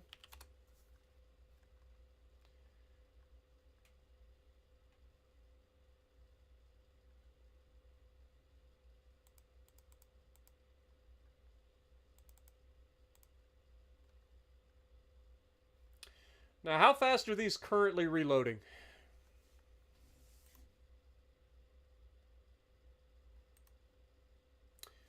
Currently reloading in 8.6 seconds with this. Okay. Overall, this might be one of my better builds for the old school light cruisers. I hate these designs, but is what it is. 8.6 seconds. Is there any way that I can make this fire faster? I could go with a lighter shell, but I feel like that would be counterintuitive. What is the accuracy on these? I mean, it's going to be accurate, let's be honest. The range is 9 kilometers. If we crank up the length of the barrel, which we should be able to do on this, we can go to 7-inch longer, or 7% longer barrel. which gives us a 42 caliber gun. It now takes 10 seconds to reload, but can reach out to 11 and yeah, almost 12 kilometers with HE. And it's going to be more accurate. Is that worth? 2 seconds slower, but it's going to be more accurate, and it can reach further. I feel like that's going to be better, because keeping these things at distance is probably going to be beneficial, if we can.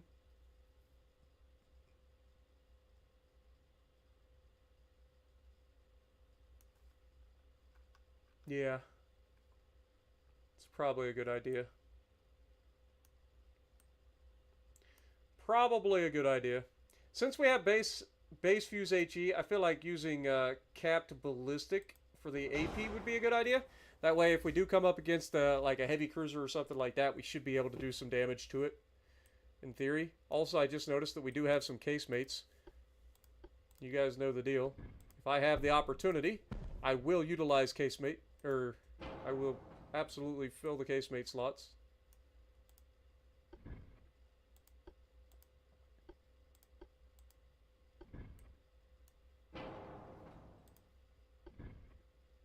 Can't quite put a 3-inch there. I think that's probably going to be about as good as we're going to get with that. We could probably add a little bit of speed, though. If we take this slider up, nope. 23 is going to be the max. Fair enough. All right, well, in that case, can I go higher range? I can. I absolutely can. Oh, beautiful. All right, well, we can max out the range on this then.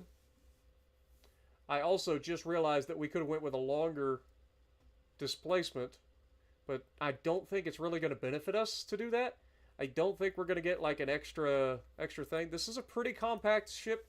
It's going to be relatively quick to build, I would imagine. Let me check. How quick is it going to build? 10 months. So yeah, under a year to build one of these. So that's good. All right. I saw Jess say the Raven class. I actually like that for these. Call these the Raven class. The Three-Eyed Raven. You know, a little Game of Thrones reference. The Three-Eyed Raven. I like it.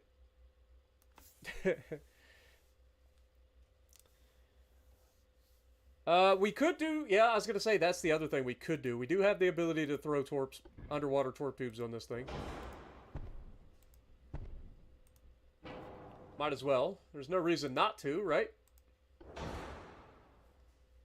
Wow. We are 1 ton under the limit. That's great. It's perfect, some would say. So these torps are capable of going out to... what is our torp range? 3 kilometers. So we have 3 kilometers of torp range. We have a side torpedo tube underwater. We have a stern and an bow launcher. All right, I think that's about as good as this thing's going to get, too. As far as light cruisers go, I feel like this thing's going to be pretty nasty. But it's also probably going to explode if it gets hit by anything. That's just a guess. All right, so that is a light cruiser, a destroyer class, and a new dreadnought class that we have designed.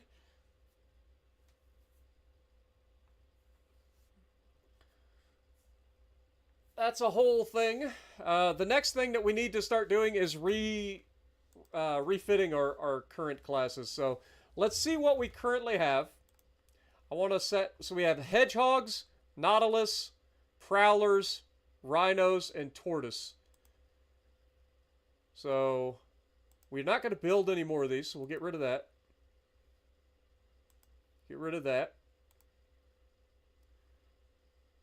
That's the Nautilus, the Prowler, the Tortoise, the Hedgehog, and the Rhino. So we need to come up with refit designs for each one of these.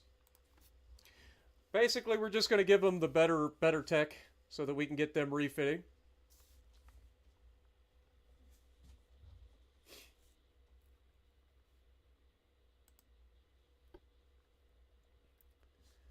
And right off the bat, we run into an issue with the Mark III 9-inch guns.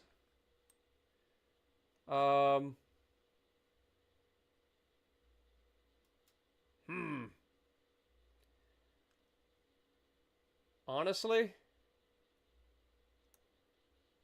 Like, if we just get rid of these...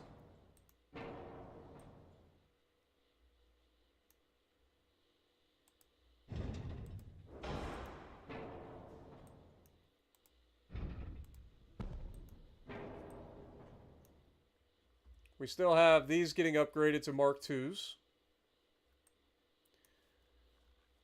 We do have the new Coincidence 2 rangefinders. We got ballastite and picric acid. We do have anti-flooding now. We got better barbets. Swap it to a double hull bottom. Increase the engines to a multiple expansion steam engine. Now we have better fuel efficiency. I'm going to leave it as a triple stacker. I don't want to get rid of that aesthetic. I do like that for this. In terms of towers, we currently have a medium cage mast 3, which looks like the best tower that we're going to get for this particular hull. Secondary is probably the same. We've got small cage mast 3.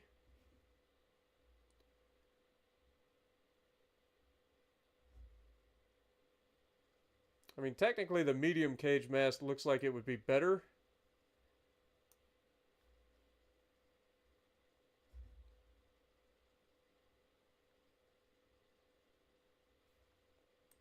If it fits. Okay.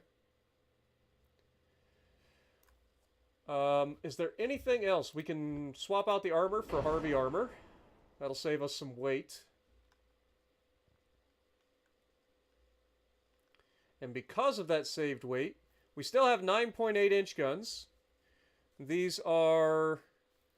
we should be able to increase the length of it now. So if we go to like 7% longer barrel length, that gives us a 48 caliber gun, which allows it to be a little bit slower firing.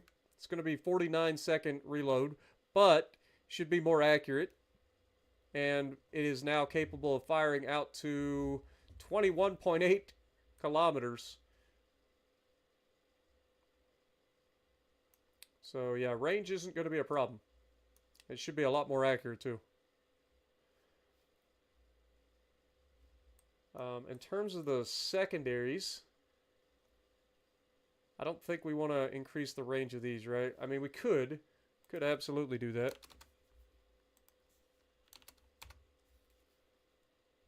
That allows them to fire out to almost 11 kilometers now with the 4-inch guns.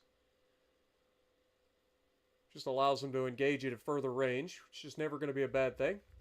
And we should be able to slap some armor on this thing. This is what was taking the place of what we had as heavy cruisers. I forgot about this. This was essentially our heavy cruiser. It's a battleship technically, but it was essentially our heavy cruiser. Base fuse with semi-armor piercing. That's probably fine. Actually, let's just go with standard armor piercing for these. I feel like that would be fine. Everything else should be good. We have the range is already up there. Could increase the range further.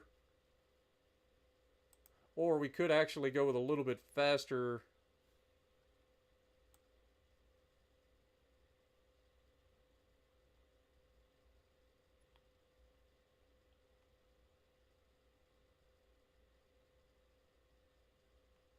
I like the idea of going faster.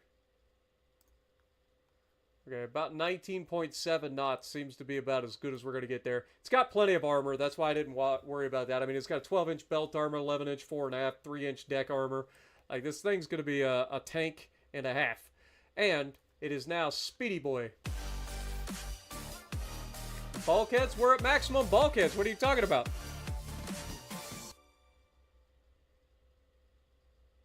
Bulkheads, you silly. What are you yelling at with bulkheads? What are we doing? Like, the bulkheads, they're at maximum. Or are you saying, like, reinforced bulkheads? Did we not do that? Okay, yeah. That's fine. Reinforced bulkheads, that's fine. Drop the range back down a little bit. Then add, can we get it to 20 knots? No. We can get like 19.9. Basically 20 knots. There you go. Everything else should be as good as that's going to get. So we're good there. We do lose a little bit of firepower. We're not going to have 6 guns over the bow, but these are going to be more accurate, more effective, and safer. So that'll be a new refit design.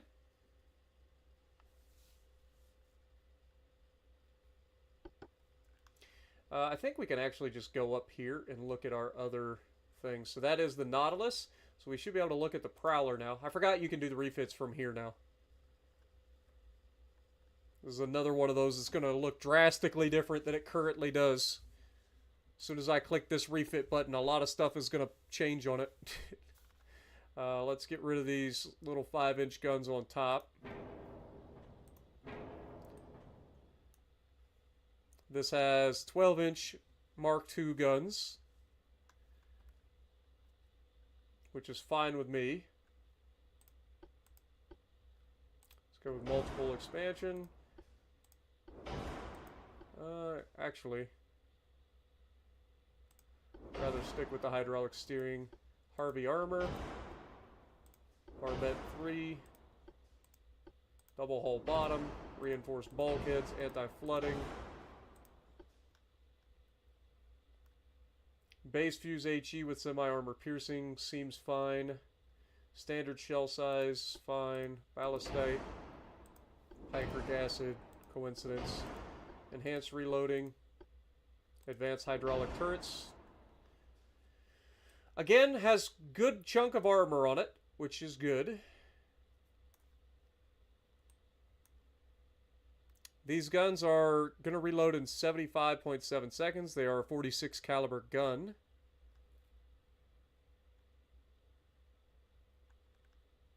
What happens if we give this a 7% buff to the barrel length? Does that take us up to 50? Yes, it does. 50 caliber guns, baby. You guys know I love my 50 caliber guns. These can now shoot out to 23 kilometers potentially.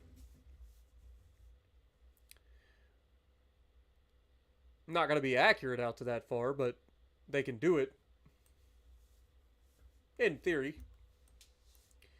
Alright, what do we have back here? This is a small cage mast 3. Which again, we should be able to swap out for the medium cage mast.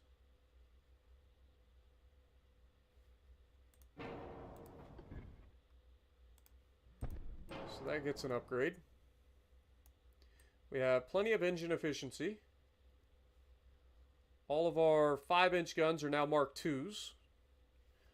We could go ahead and make those longer so that they can fire out further. So now these are going to be reloading in 15 seconds, but they can reach out to 12.6 kilometers, which is always nice.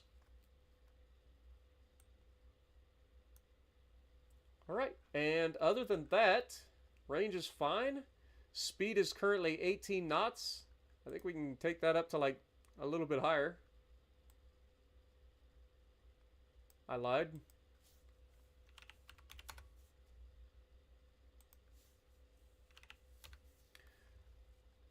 I lied. I guess we can just give us a little bit of superstructure armor.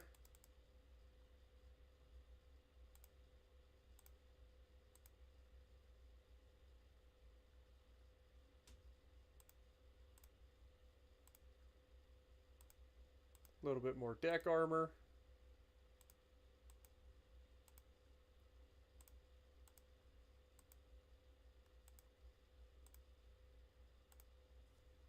And I think that's going to do it. So that'll be a refit for the Prowler class.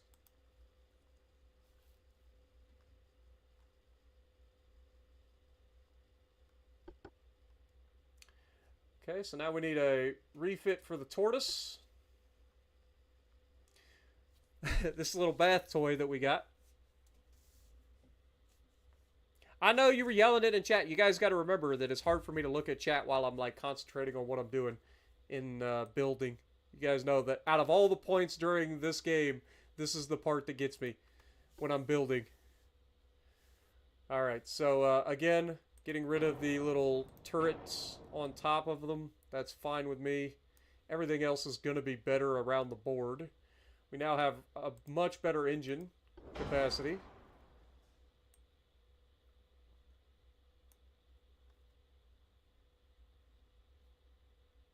These are 4-inch guns.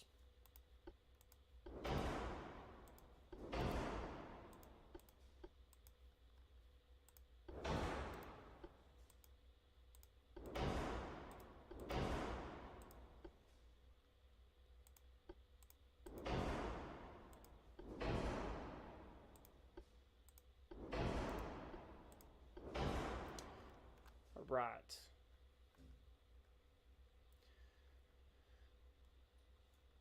Again, it's capable of 18 knots. I would like to get that a little bit better if we can. We've got a little bit of wiggle room in terms of that, but we also would like to get a little bit more armor on this thing.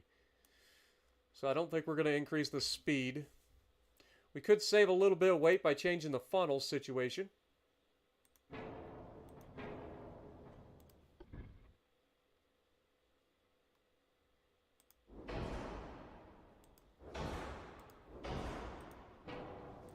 Turn it into a triple stacker.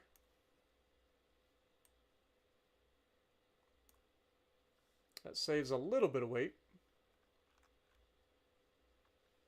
Could drop the range as well if we want, to get a little bit more armor, so let's do that. Let's drop that range down. And then in terms of armor, we've got 12-inch guns on this thing. So I would like to have a 12-inch belt. And then I would like to have 10 inches of fore and aft belt armor.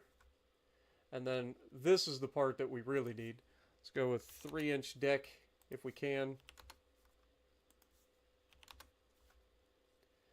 Okay, we can get a 3-inch deck there, but now we're overweight.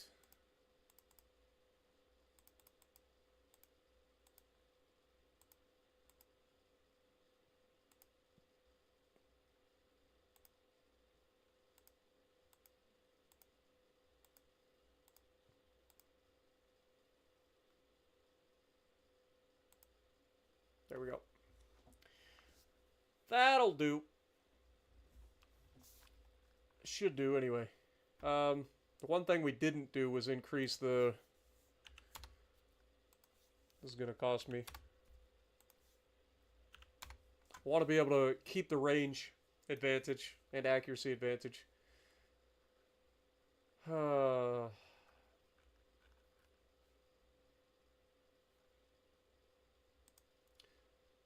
Drop that.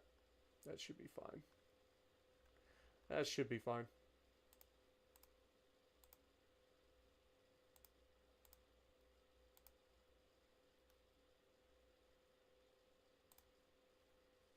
Alright.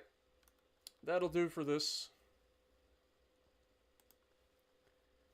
So now we need to do the Hedgehog and the Rhino class refits.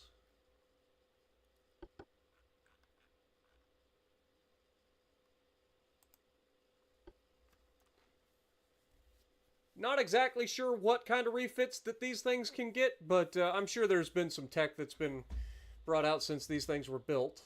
They're much newer class, so there's going to be less for them, but still, can't hurt. Swap the engines. Got barbed 3 now. Double hull bottom. Harvey armor. Reinforced bulkheads. There's actually quite a bit of stuff that changed. This was also one of the designs we goofed up, so we'll go standard ratio there. Base fuse HE. These are 12-inch guns.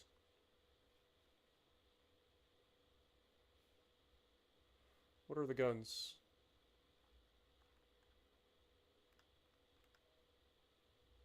.11-inch, 48 calibers. Okay.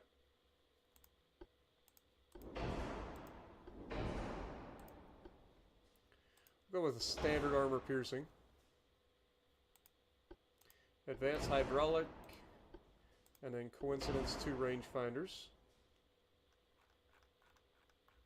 We can drop the range down a little bit.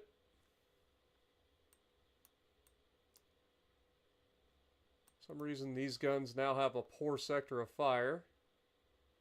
So we want to try to adjust their positioning. It was a 5-inch dual gun.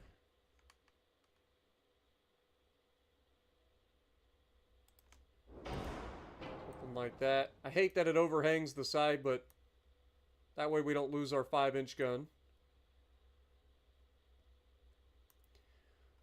Okay. Engine efficiency, we're at 121%.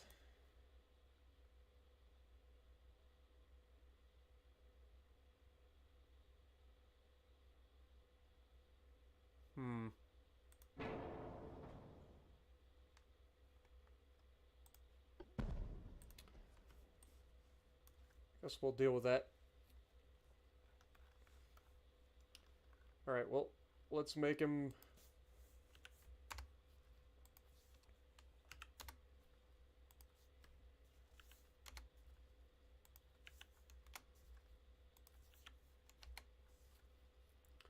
longer range on all of our guns.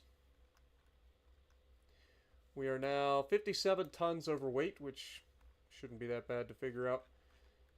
So we're currently only capable of 17 knots with this ship, which is not ideal. We could drop the range.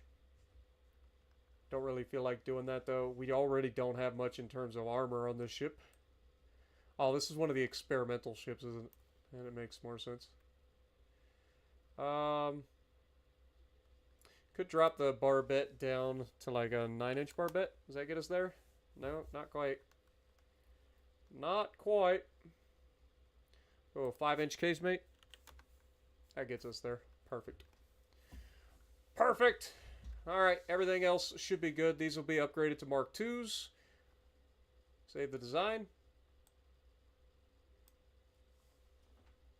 What up, Dragon? How's it going?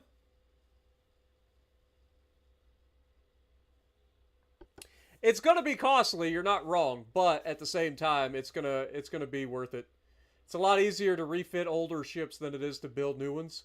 So getting our older ships built and ready to go is always gonna be a benefit, at least until they become ineffective, right? Like, I feel like these guys haven't even hit their peak effectiveness yet. So, save that, and then of course we have the Rhino. Absolute chonker of a battleship. Click the refit button. Now, the one thing I would love to do on the Rhino would be to potentially move this gun back and put a, what do you call it there? But we don't have the capacity for that, so that'd be silly. Just a thought that I have.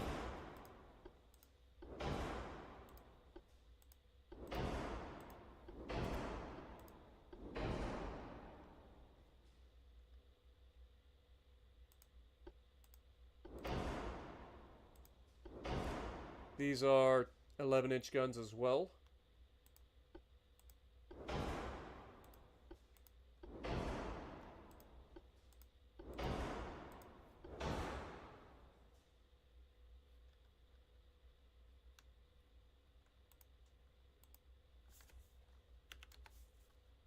Go ahead and get the extended barrel lengths. All right. That should be about as good as we're going to get out of this. We're only going to be able to get a little bit, maybe. I mean, this is a 20-knot battleship, so we don't need anything there. Anything, we would need a little bit of fore and aft belt armor.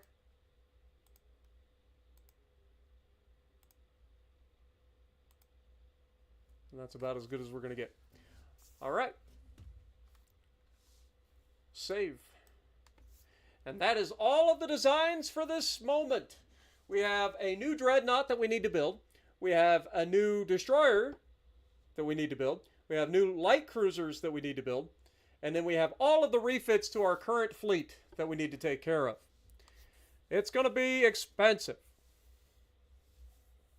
I know we could have dropped the range, but we don't need to. This is one of our faster battleships, so the fact that this thing is a bit faster and can go further is a big deal. It means each month that it can go further per thing. But yeah, we have all of these new ones, so we can get rid of this. We can get rid of this.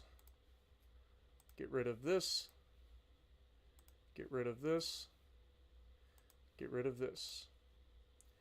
These are our brand new ships that we need to build, and these are all the refits. So let's go ahead and start refitting all of them.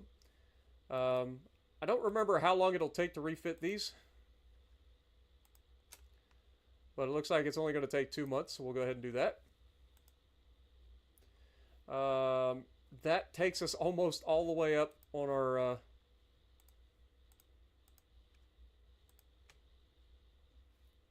shipbuilding capacity. That takes us over. Mainly because we have a couple of ships still being repaired, but those will finish repairing next month, so that's fine. It should be fine. We should be underneath the shipbuilding capacity as soon as we get the repairs completed. Financially, though, it's going to be hard for us because we are going to be losing a lot of money over the next couple of months, so let's just go ahead and try to drop our tech budget in the meantime. We'll still be increasing our transport, so this will still be going up a little bit. Let's look at the politics situation. Again, we are going to need to reel it in with France, Germany, and Italy as soon as possible. So let's try to improve with Germany again. And yeah, let's just go forward. So the ships that we had building should be done building by now, or repairing should be done repairing. That bumps up our monthly balance quite a bit. We'll keep it that way for now because it is going to cost us quite a bit to refit.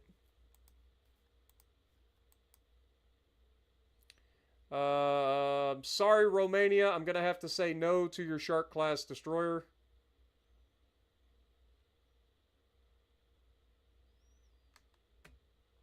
Actually, I'll let you have it. All right, fleet-wise. Yeah, we are underneath our shipbuilding capacity, which is perfect. 1 more month and these guys will be finished with their refit. And so will these guys.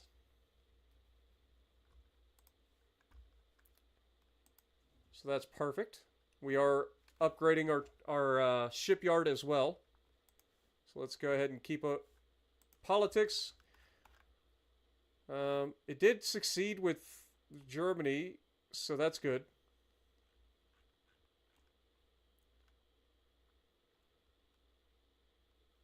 Let's keep trying with the Italians here.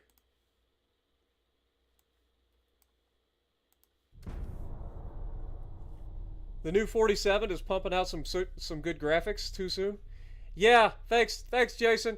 Don't worry, I got mine coming real soon. Real soon, Jason. So mean. Y'all are so mean to me. Is the Zell still floating? I don't think we've lost it. Well, we've lost a couple of ships, but I don't think we lost any today. So yeah, it should still be floating. Not a fan of CVs, but for some reason I would really like to see the Aquila and Shinano added to WoW's Legends.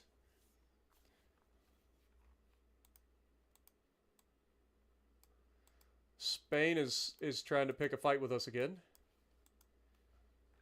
I would like to go back in and finish off Spain. I think that would be a good thing. All right.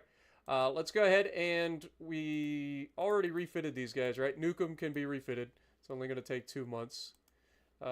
Hedgehog, we already refitted all these guys. Tortoise, let's get you guys refitted. Still got plenty of capacity, so... Prowlers.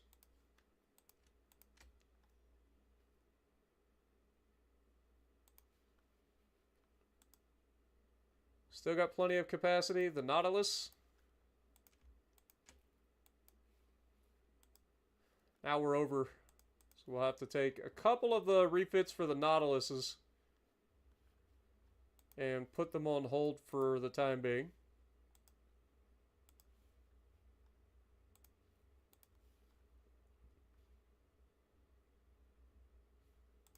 should put us well within our margins. Politics-wise, we go back to try to like smooth things out, improve relations with Germany if we can. And next. What up, Jonah? How's it going?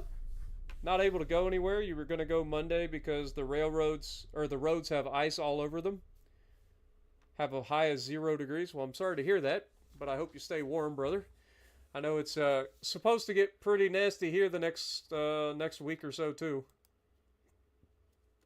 It's been cold, but it's supposed to get even colder. Egypt would like a Shark-class destroyer. That's fine. All right, politics. Try to improve with the Italians again.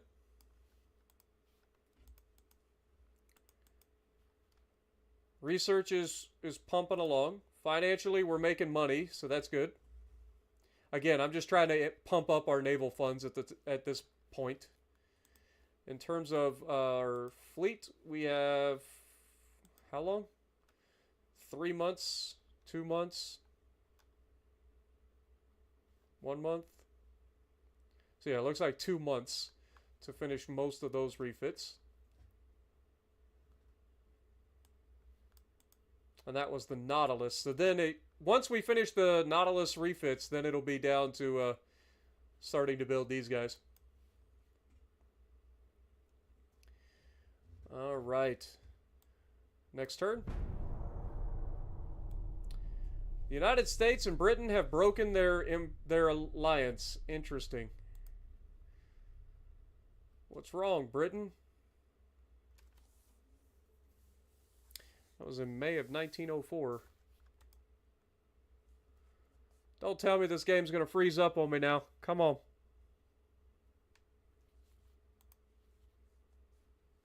Freaking me out, game. All right, Jess. Well, I appreciate you. You have a good night. We're not going to be streaming much longer. I'm just trying to get through this this like refitting period so that we end on a good note here. I want to make sure that we don't end up like coming into the next episode and have to do all this stuff. We got a lot done this stream.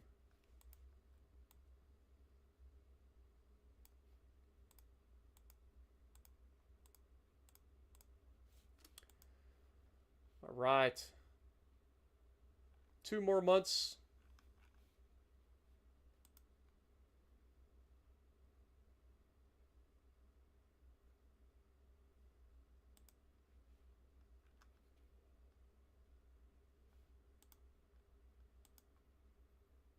All right, we should be able to unsuspend these now.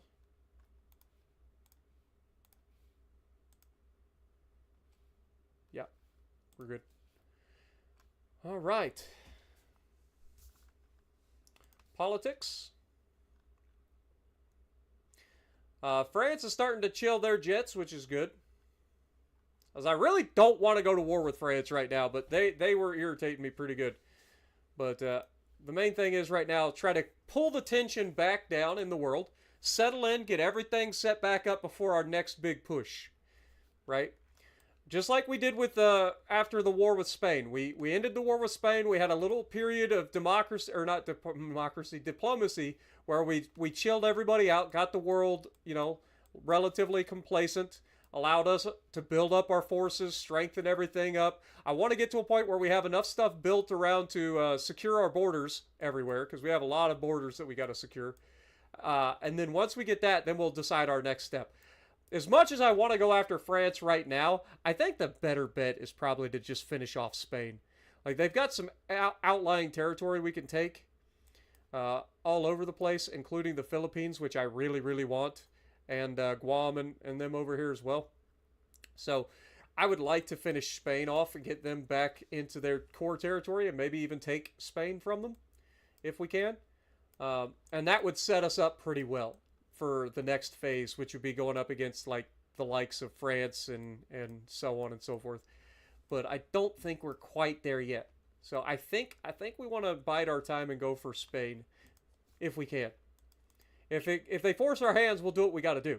but I'd rather take our time here. 2 months left there, 3 months there. That's fine. That's fine. Next.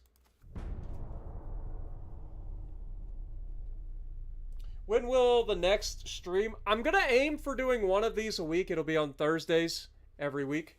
So Ultimate Admiral Dreadnoughts will be every Thursday, or at least that's my goal. The start time may vary depending on whether I get my workout in early like I did today or get my workout in later. So it may not start until like 8 o'clock or 9 o'clock. But yeah, it should be Thursdays for Ultimate Admiral Dreadnought. There's our stereoscopic 2 rangefinders. Raven class light cruiser. Yeah, we can do that.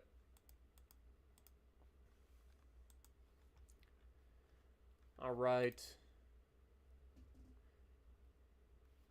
And at this point, we're going to go ahead and start building up some of our new ships. So I think as far as new ships go, building...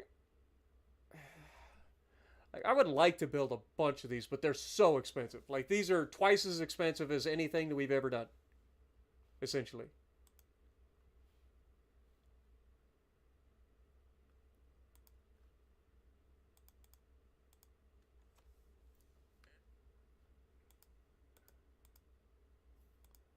And they are 65,320 tons apiece. Meaning with our current shipbuilding capacity, we could build 2 of them at a time.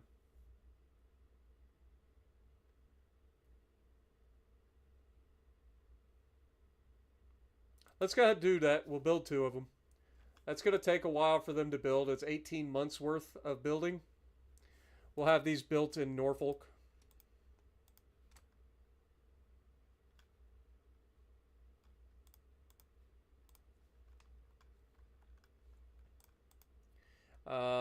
But we want to leave ourselves a little bit of room here to build some of the other stuff as well. So I want to build some of these light cruisers as well. Since we have 2 of those, I would like to build 4 of these for each of those. So that would be 8 if we can.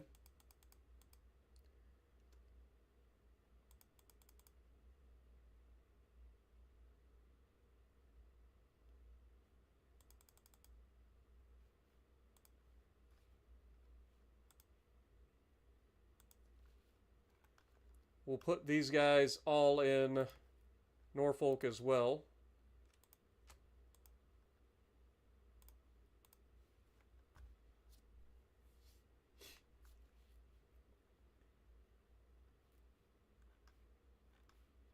And then in terms of the destroyers, I would like to build a ton of these.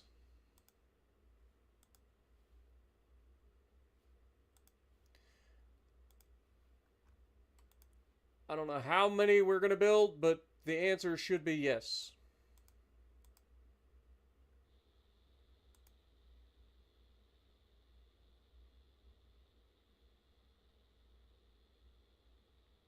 Let's go for 15.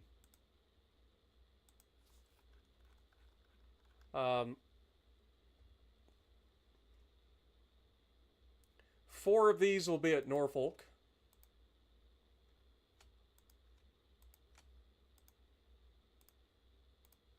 As escorts to the current fleet. The rest of these are going to be split up in pairs. We're going to have 2 at Casablanca.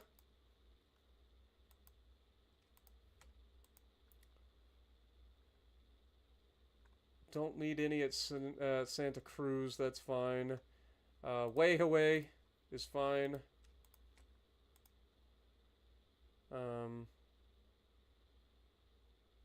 Keelung is fine. Hong Kong. Thailand. And then the last one should be the Canary Islands.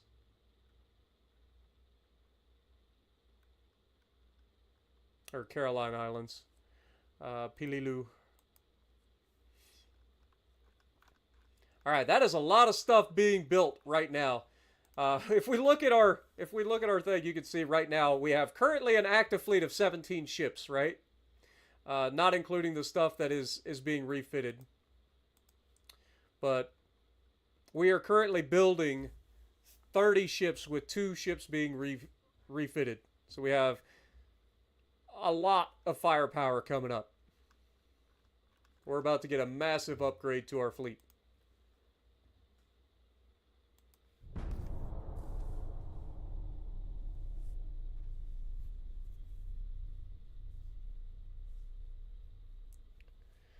Currently making 85 million a month, and it's 1910, and you have everything maxed out. Yep, I believe it. I'm also, I believe, I think I'm on legendary difficulty. I usually am.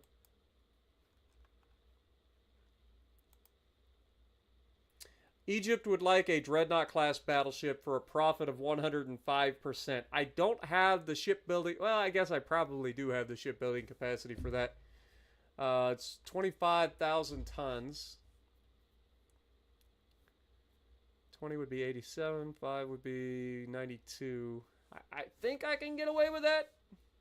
I don't want to get into being tied up for 18 months building battleships for other countries.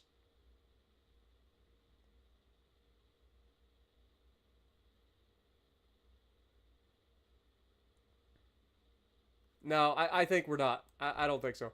You're going to have to hold on, Egypt. We're going to be modernizing and building or rebuilding our navy, so you're going to have to chill. Our allies are going to have to understand that we've got our own fish to fry here. In terms of this, I still want to try to improve relations with Germany.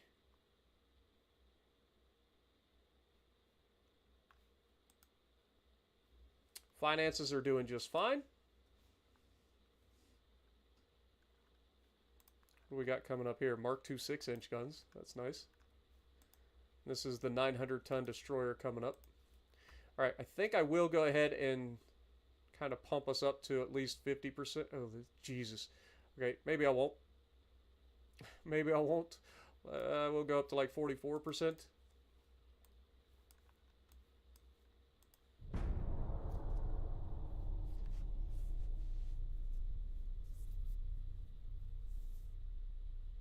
But I figure we'll finish out August or we'll finish out 1904, and we'll call it a stream.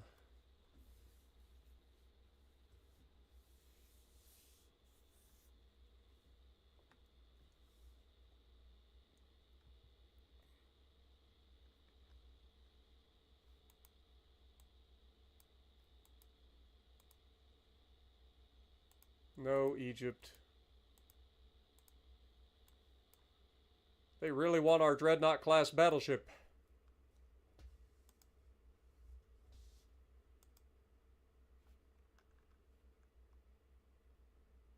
Okay, we can actually take that off too. Forgot about that. Get rid of that. We don't need to speed that up any further. That'll allow some of the other stuff to catch up again. In terms of fleet, we are building a boatload of ships.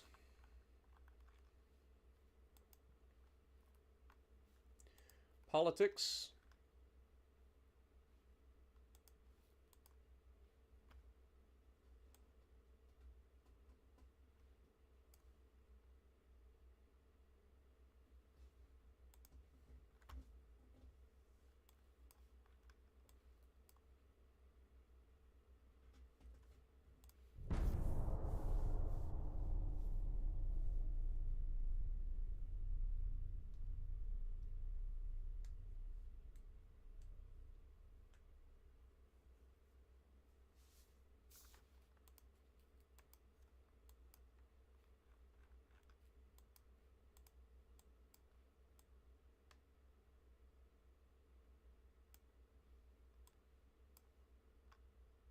Man, Japan has been reduced to just their northern islands and a couple of their small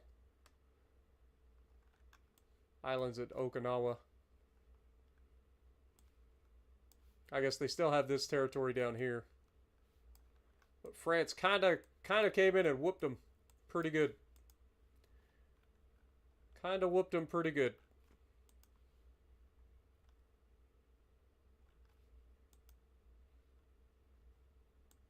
All right, let's slowly start cranking this back up.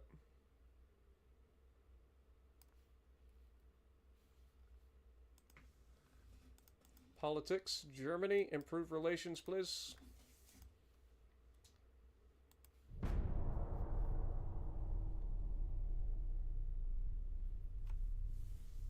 Oh, for those of you who don't know, this game automatically saves each month. So every time we forward a month, it automatically saves. That's another thing. So the worst thing that it's ever going to do is going to reset you to the beginning of the turn that you're currently on.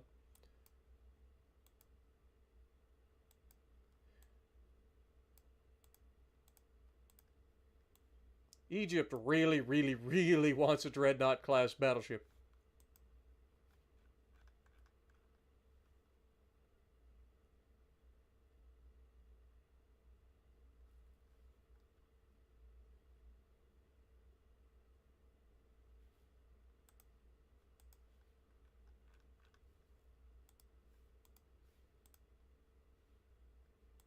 Okay, we got a new heavy cruiser coming up, and we're getting a new armored cruiser 4 hull. Interesting. See what that ends up looking like.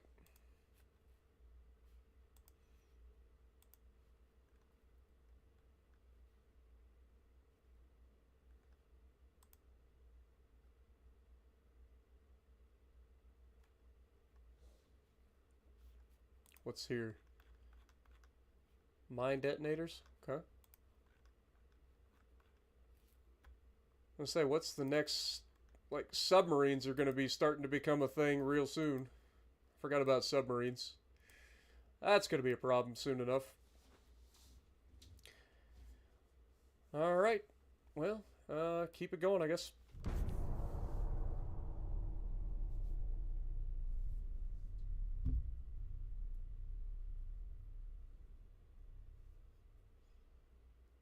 Egypt really wants the new piece or finest piece of democracy. You're not wrong. They're all about it. It's just they really, really want one. No, Egypt. No means no. What is going on down here again?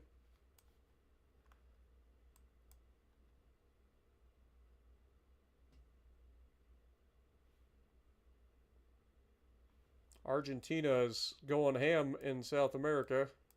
Between Argentina and Brazil, they've kind of captured most of South America.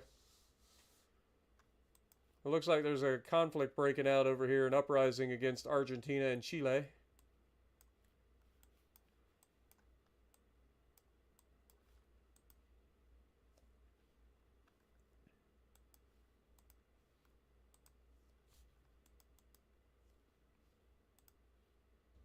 Still losing a little bit, but we've almost maxed out our transport capacity again. That'll be good for us. Once we max that, we'll be able to reduce that. That'll give us a big cap budget, and then we'll be able to bump up our tech budget some more. In terms of our fleet, how's our building coming? Our destroyers will be here in 2 months. Or at least our first batch of destroyers will be, and then we'll have to build 15 more.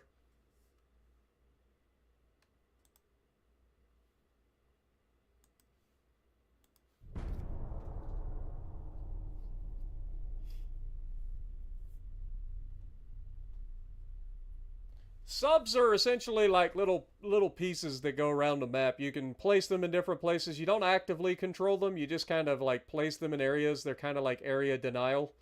They can attack transports. They can attack like convoys that are going by, like, or not just convoys, but like enemy ships that are in the area, and do damage that way if they don't have a high enough anti-submarine score. They can set mines and stuff like that as well. They can cause a problem.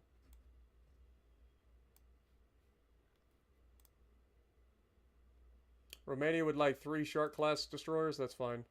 Brazil would like a Dreadnought class battleship. I'm sorry, Brazil, but I can't do that.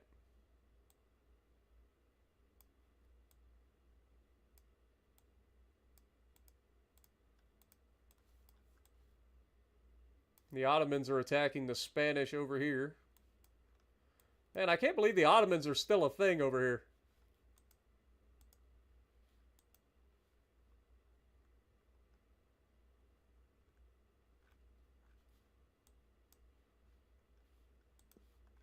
All right, one more month, and then the first batch of destroyers will be done.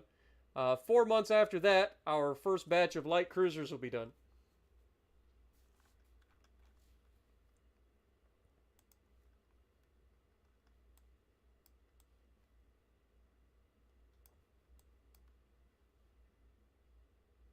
Okay.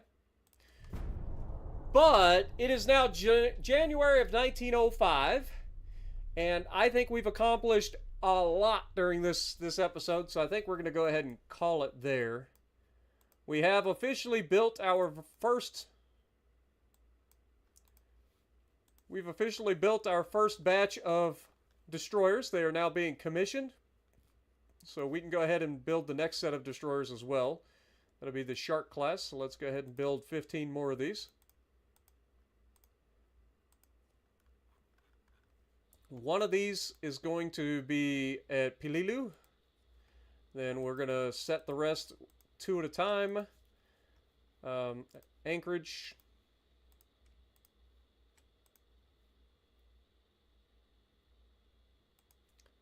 Chimen.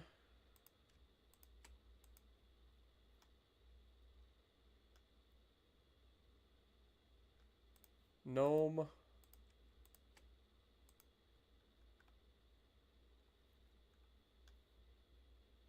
Shanghai.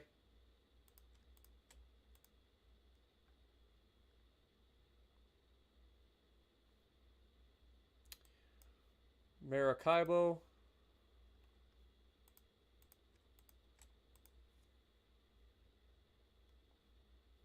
San Juan.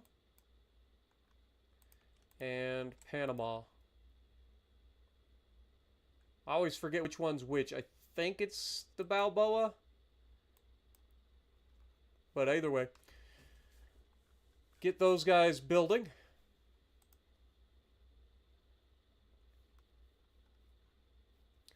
But we are going to go ahead and call it there. Thank you guys so much for hanging out with me. I hope that you guys enjoyed. Don't forget, like I said, we are going to try to make this a weekly stream on Thursday evenings.